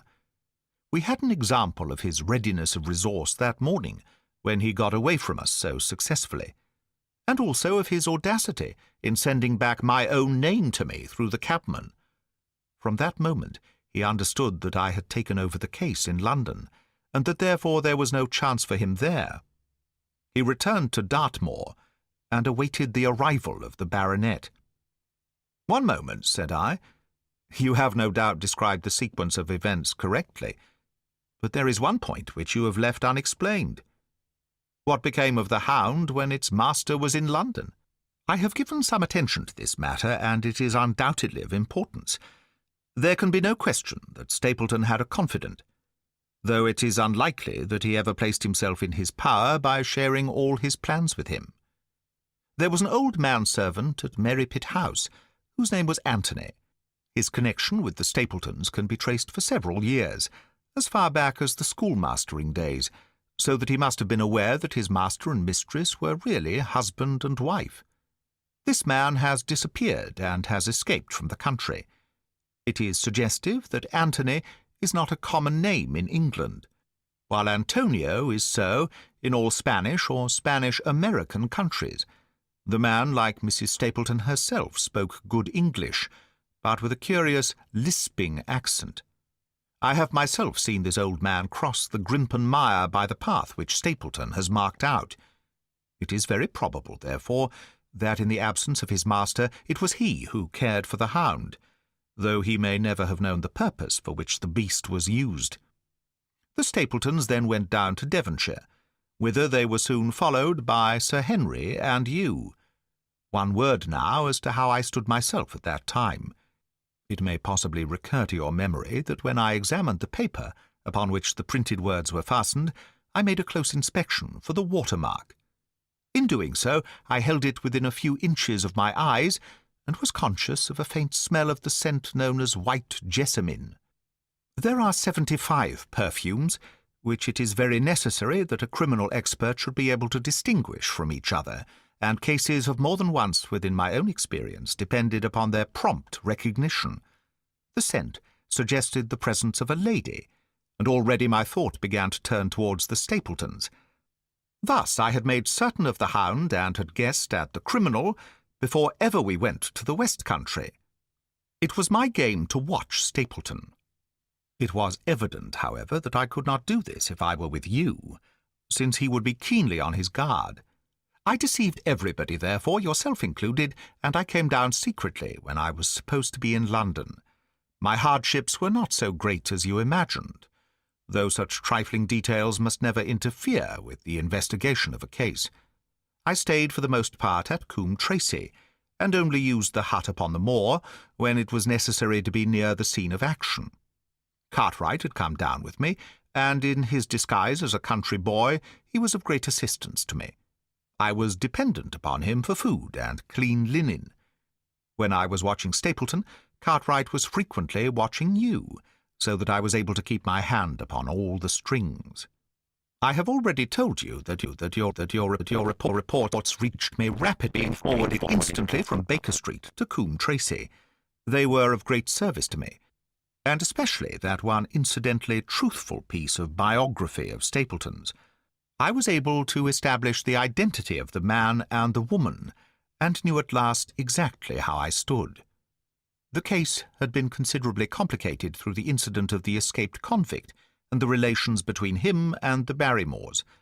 This also you cleared up in a very effective way, though I had already come to the same conclusions from my own observations. By the time that you discovered me upon the moor, I had a complete knowledge of the whole business, but I had not a case which could go to a jury. Even Stapleton's attempt upon Sir Henry that night, which ended in the death of the unfortunate convict, did not help us much in proving murder against our man. There seemed to be no alternative but to catch him red-handed, and to do so we had to use Sir Henry, alone, and apparently unprotected, as a bait. We did so, and at the cost of a severe shock to our client, we succeeded in completing our case and driving Stapleton to his destruction. That Sir Henry should have been exposed to this is, I must confess, a reproach to my management of the case. But we had no means of foreseeing the terrible and paralyzing spectacle which the beast presented, nor could we predict the fog which enabled him to burst upon us at such short notice. We succeeded in our object at a cost which both the specialist and Dr. Mortimer assure me will be a temporary one. A long journey may enable our friend to recover not only from his shattered nerves, but also from his wounded feelings. His love for the lady was deep and sincere, and to him the saddest part of all this black business was that he should have been deceived by her. It only remains to indicate the part which she had played throughout. There can be no doubt that Stapleton exercised an influence over her which may have been love or may have been fear, or very possibly both, since they are by no means incompatible emotions. It was at least absolutely effective. At his command she consented to pass as his sister, though he found the limits of his power over her when he endeavoured to make her the direct accessory to murder. She was ready to warn Sir Henry so far as she could, without implicating her husband, and again she tried to do so. Stapleton himself seems to have been capable of jealousy, and when he saw the baronet paying court to the lady, even though it was part of his own plan, still he could not help interrupting with a passionate outburst which revealed the fiery soul which his self-contained manner so cleverly concealed. By encouraging the intimacy, he made it certain that Sir Henry would frequently come to Merrypit House, and that he would sooner or later get the opportunity which he desired. On the day of the crisis, however, his wife turned suddenly against him. She had learned something of the death of the convict, and she knew that the Hound was being kept in the outhouse on the evening that Sir Henry was coming to dinner. She taxed her husband with his intended crime, and a furious scene followed in which he showed her for the first time that she had a rival in his love. Her fidelity turned in an instant to bitter hatred, and he saw that she would betray him. He tied her up, therefore, that she might have no chance of warning Sir Henry, and he hoped, no doubt, that when the whole countryside put down the baronet's death to the curse of his family, as they certainly would do, he could win his wife back to accept an accomplished fact, and to keep silent upon what she knew. In this I fancied that in any case he made a miscalculation, and that, if we had not been there, his doom would none the less have been sealed. A woman of Spanish blood does not condone such an injury so lightly. And now, my dear Watson, without referring to my notes, I cannot give you a more detailed account of this curious case. I do not know that anything essential has been left unexplained. He could not hope to frighten Sir Henry to death, as he had done the old uncle with his bogey hound. The beast was savage and half-starved. If its appearance did not frighten its victim to death, at least it would paralyze the resistance which might be offered. No doubt. There only remains one difficulty. If Stapleton came into the succession, how could he explain the fact that he, the heir, had been living unannounced under another name so close to the property? How could he claim it without causing suspicion and inquiry? It is a formidable difficulty, and I fear that you ask too much when you expect me to solve it. The past and the present are within the field of my inquiry, but what a man may do in the future is a hard question to answer. Mrs. Stapleton has heard her husband discuss the problem on several occasions. There were 3 possible courses. He might claim the property from South America, establish his identity before the British authorities there, and so obtain the fortune without ever coming to England at all. Or he might adopt an elaborate disguise during the short time that he need be in London. Or again, he might furnish an accomplice with the proofs and papers, putting him in as heir, and retaining a claim upon some proportion of his income. We cannot doubt, from what we know of him, that he would have found some way out of the difficulty. And now, my dear Watson, we have had some weeks of severe work, and for one evening, I think, we may turn our thoughts into more pleasant channels. I have a box for les Huguenots. Have you heard the Dureshkis? Might I trouble you, then, to be ready in half an hour, and we can stop at Marcini's for a little dinner on the way.